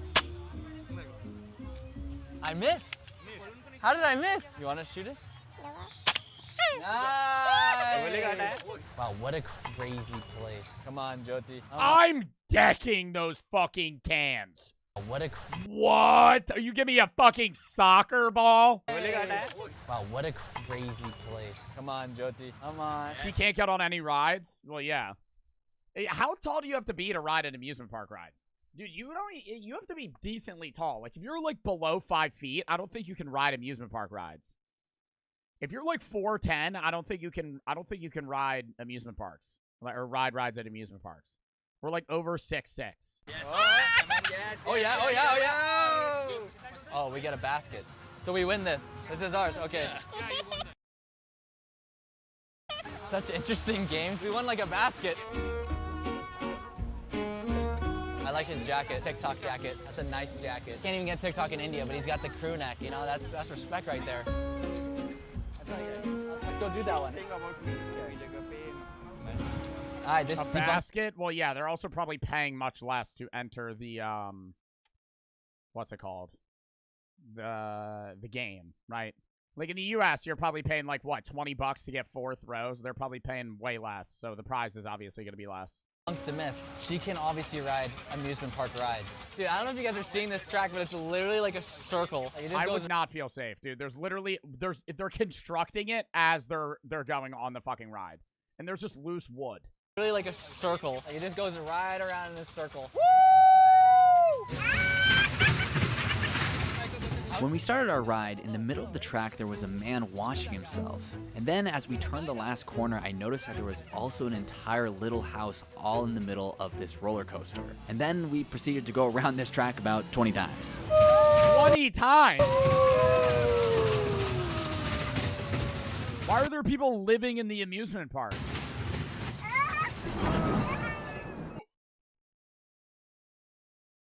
I am off that roller coaster in a sec. You are on a metal roller coaster, and there is lightning. So as the day comes to a close, I can't help but think what a crazy day Jyoti and I just spent together. Not only did I just enjoy hanging out with her, she taught me valuable life lessons. Even though being at her size comes with its problems and challenges that she has to deal with every single day, she was one of the most positive, optimistic people I've ever met.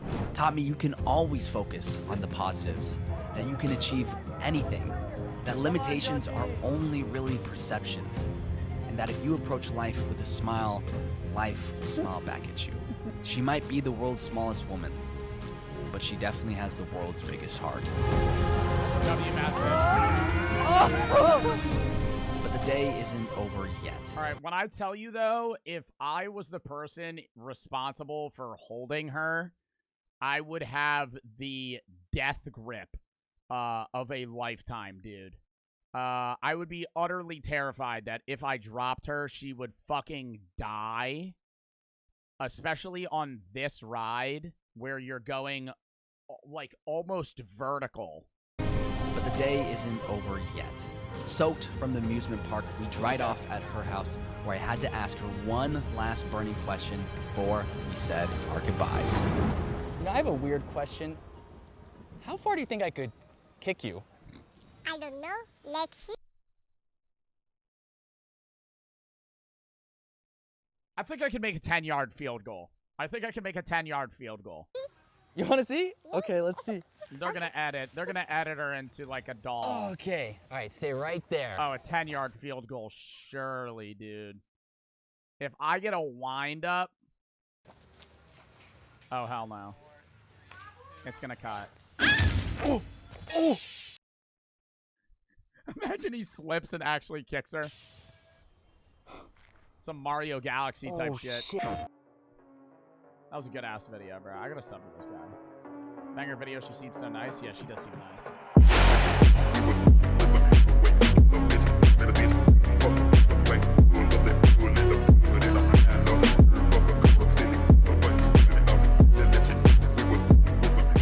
One-star reviews, but they get increasingly outrageous. Outrageous Yelp review. But it's actually the most normal review in this entire video. Review number 1. Burger. He did review some cool shit, but it was like, he would write something like a 3 that should have been like a 6, and then like something that was like an 8, he gave an 8 should have been like a 2. Coffee and cheese. The question is any of that actually true? How may I help you?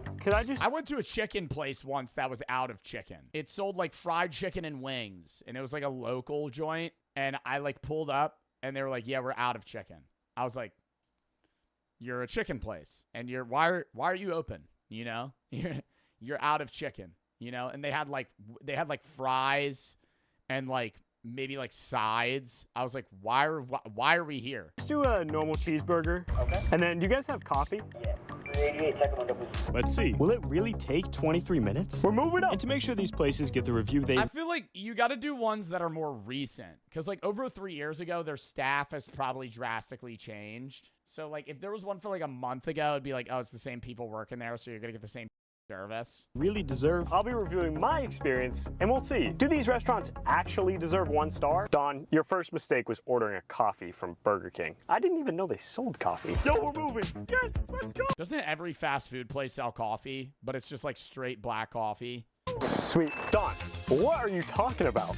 Let's see how everything tastes. I mean, it's Burger King. Hang on, that's actually pretty good. Honestly, BK, I'm impressed. 3 stars. Which reminds me, each place I go in this video will be competing for the prize. What's that? Well, I'm glad you asked. Whichever location. That was so a Dave & Buster's, and I'm calling it. That is a Dave & Buster's.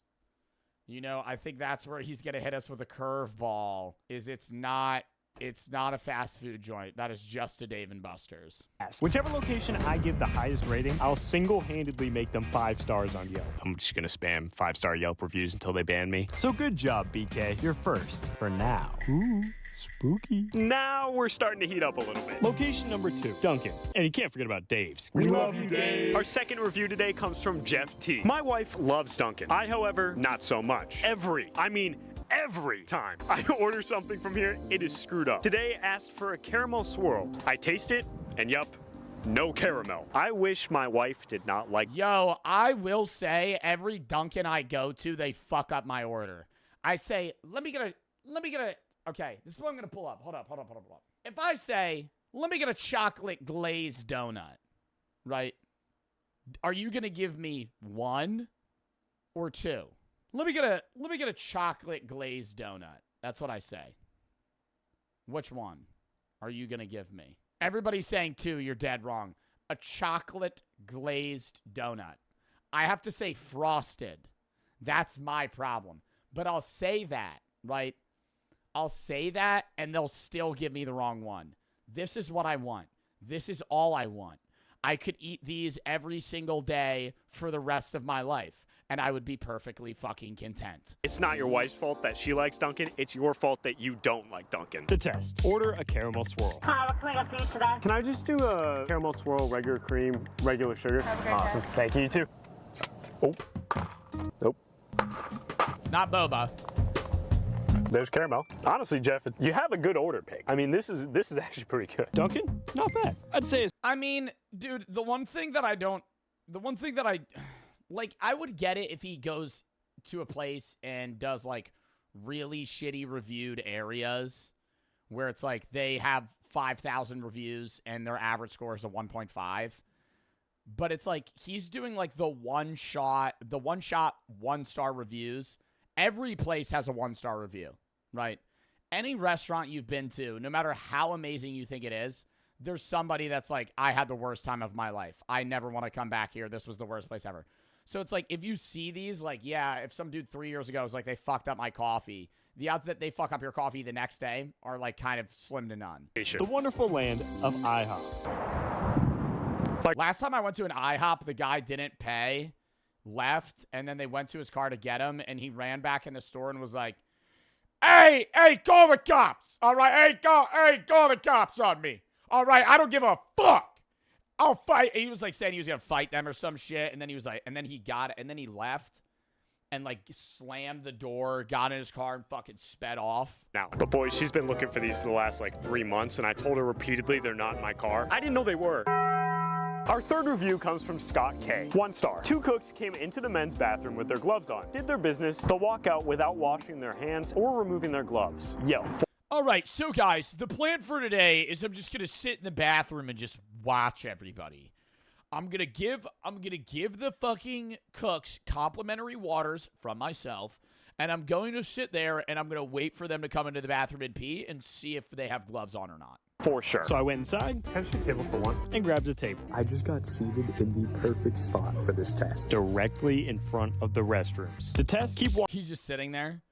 The waitress walks up as the cooks are going to the bathroom. So would you like anything? You're the bathroom door. Sir, what are you... What? Oh, nothing. Oh, he didn't take his... Just fucking sitting there, just so zoned. Watch on the bathroom and make sure no cooks are exiting with their gloves on. And you already know I was going to order some pancakes. I just do the chocolate chip pancakes. Now all I had to do was sit back and enjoy a nice... Oh my God, that looks so good.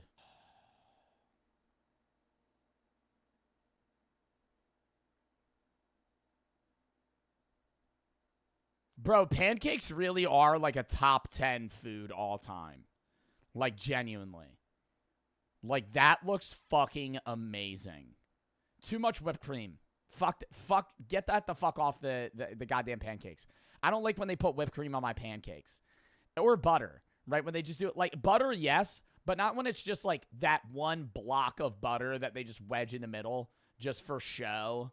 It's pretty good. I tried to eat slow so I could stall as long as I could, but then he eating them shits dry. That's crazy. I realized something. If this is true, I'm eating the food that they're making after going to the...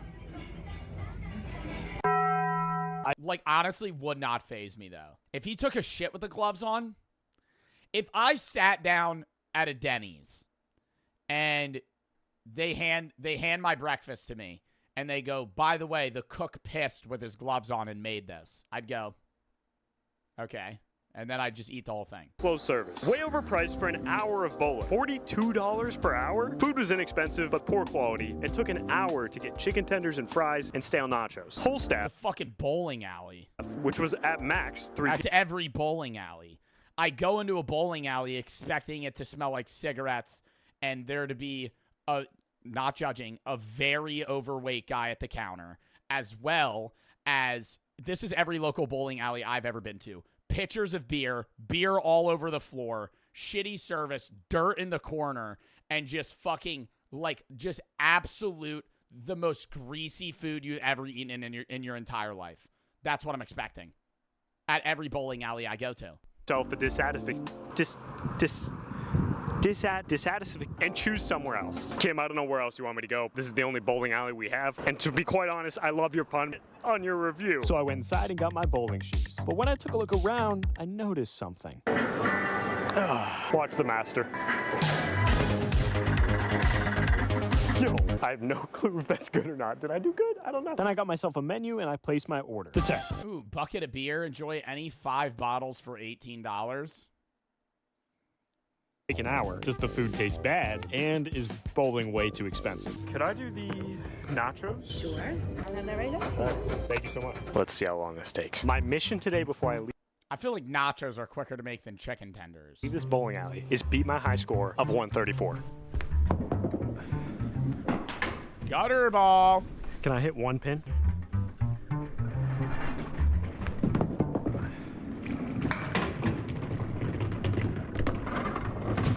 Dude, I love any video where they have the camera just facing their face like this. This has got to be rigged, right? Bro had to have gone on like a Thursday at like fucking 9 a.m. Crap. Oh, I think I just broke my camera. I just drilled it with a bowling ball. That lens cover just saved my $500 camera. Thank you so much. What is that? Liquid cheese. I don't understand Kim's problem at all. Unfortunately, after bowling an hour, I didn't get anywhere close to 100 points, but it was fun. $34.45. Alrighty. $34 with the food? No wonder they weren't nice to you, Kim, because you're slandering their company. Honestly, I had a great time. 3.6. That puts Lita Lanes in the lead. Location 5, Denny's. Our next. Yeah, Denny's is gonna be a crazy review. Mark left a 1-star review. I came in at 3 in the morning, trying to get some breakfast before my early morning shift. I walk into the bathroom before I go to the restaurant, and there's just a man pooping in the sink.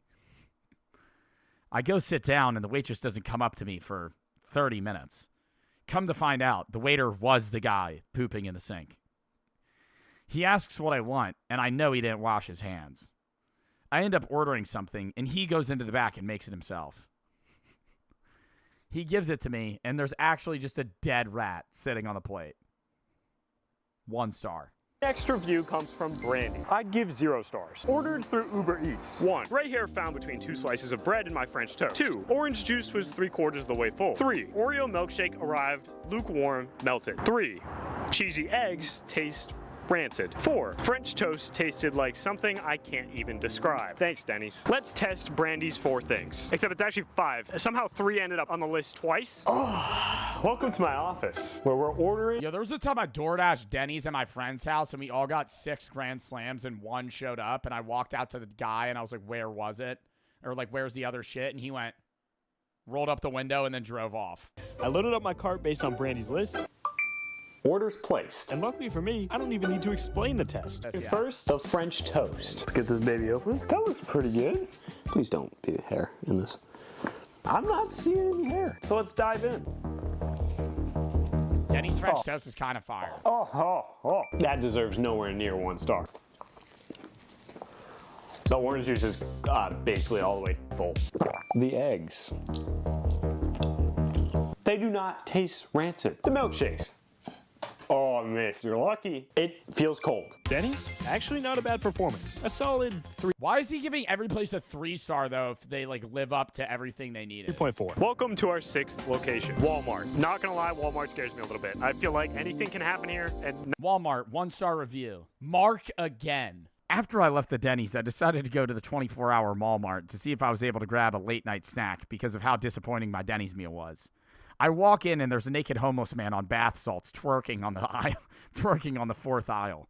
Exactly where I need to find my frozen meal. not in a good way. Our next review comes from Mike. Moldy green cheese. That's pretty much it. Let's go in. The test? I mean, come on, it's pretty simple.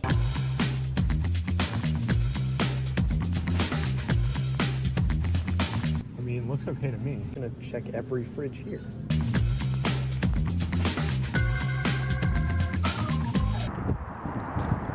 Oh, man. Mike, this cheese expires December 7th of 2024. That's almost a year away. I don't see this going green anytime soon. Just because the cheese wasn't green doesn't mean it's not still a Walmart. 2.2. Welcome to our next spot. Location number 7, Chunky's. Think of Chunky's as the Chuck E. Cheese of movie theater. Mark again. The next day.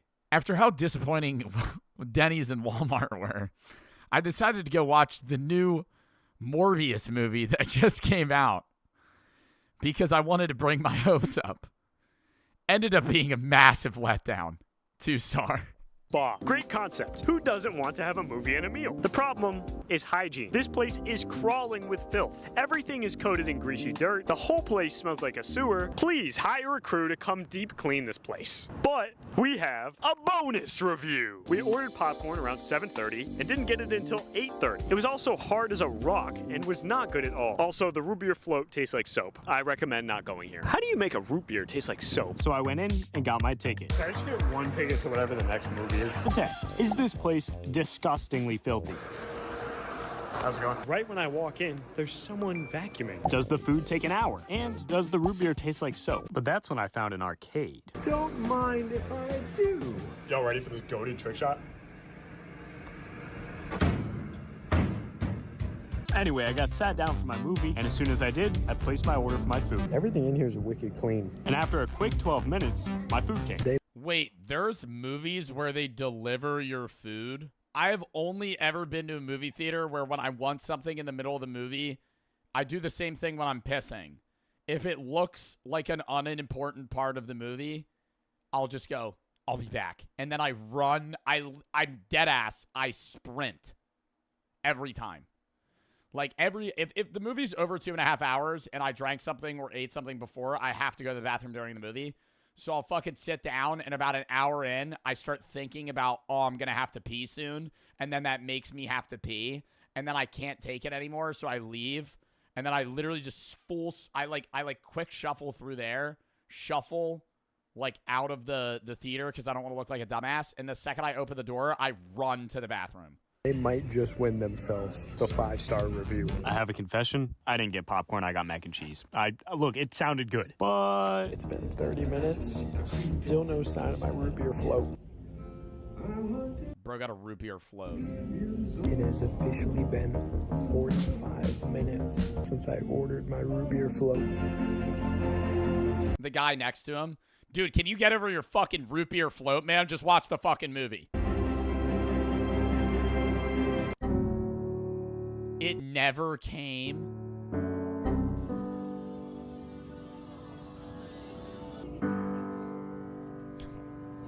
He just starts crying.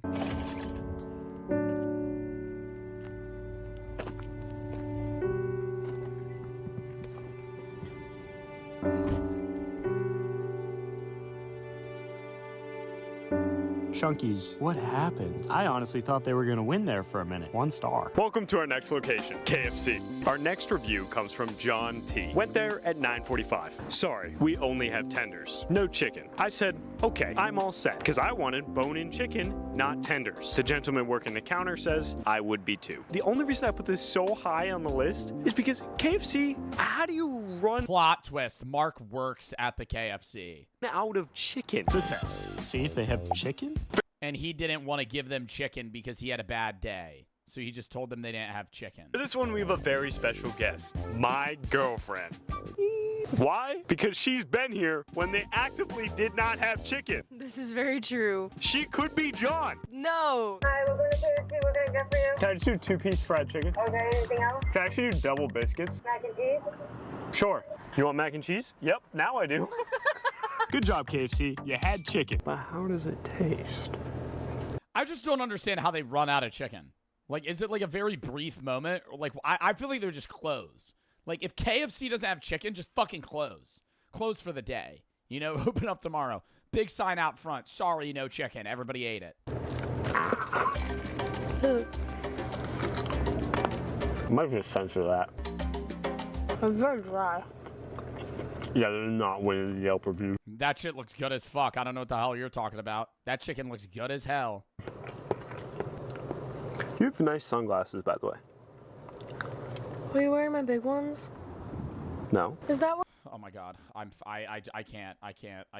Welcome to the 9th location, Domino's. Robin is heated. And honestly, based on her review, I can't say I blame her. Hello and goodbye. Domino's to end 2016 had a bad start to New Year's Day. Finally got home and had to cancel our plans for New Year's Eve night. Now to top it all off, I ordered for delivery a small pizza. It never came. I called them back almost 2 hours later and it was sitting on their counter. They offered to deliver it and I told them to cancel. Never again. Bro pulled up and you see it on the counter and they're like, do you want us to like bring it to your house? The test. Order a pizza. Give me a free fucking pizza, dickhead. And see if it comes quicker than 2 hours. Let's order a pizza. The estimated time for our delivery is 32 minutes. To make this interesting, I'll be tipping them based on how long it takes. In order for them to win the $100 tip, they must get here within the 15 to 20 minute window. If the timer passes 20 minutes, they're on to the next bracket. The current delivery time says 18 to 28 minutes. I gotta be honest, I was more on the edge of my seat watching this than I was watching the Super Bowl. There's no way. Okay. Yeah, get the fuck out of here. Yeah, get the fuck out of here, buddy. You didn't have $500 on a fucking 5-leg parlay plus 560 odds. And in the last quarter, it goes into fucking OT, and you have more time to get the fucking rushing and throwing yards you need, and you're just fucking breathing in it. He's 2 minutes out. There's no way. Is that him? Is that him? It's him. Stop the timer. 15:33. Hey. Good, how are you? Get it here in record time for you. You sure? I'm sure, man. That's $100 all for you. That's crazy. Thank you, man. Are you like 100% sure? I'm 100% sure. That's crazy. Dude, no worries, man. Thank you for the pizza. Thank you, man. You made it so fast. I tried. Have a great night. Drive safe. But not only did he secure the $100 tip, Domino's is now in the running for the Yelp's 5-star review. Oh, that looks beautiful, I'm not gonna lie.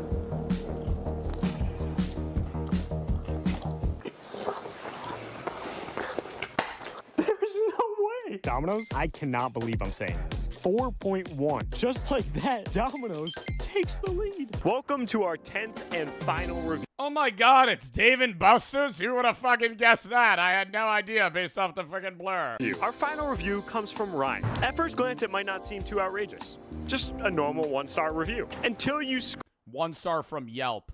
Mark. But this one's a short one. Got my dick stuck in the claw machine. 1 star. Scroll down. Ryan has left us a full college grade essay on why he's upset that he didn't get utensils. Hey, this is me, Addy, editing. Why did I not just say this in the clip I recorded? Now I'm recording a voiceover for the video Right, he edits his own videos. Didn't have a voiceover because I needed a video for the video that I forgot to put a voiceover. Wait a second. Now I'm recording a voiceover for the video that didn't have a voiceover because I'm reacting to the video that had no voiceover while Anyway, for Ryan's review to fit in this effect I made, the text has to be this small. That is size 3 font. Ryan, just get it together. Allow me to read it. I will start with if I could give 0 stars or negative stars, I would. Everything seemed fine until the app we ordered arrived. No utensils or plates given. Waitress didn't ask if we need anything. Waited 5 Yo, I ain't trying to press Ryan here, but ain't nobody give a fuck about your Yelp review.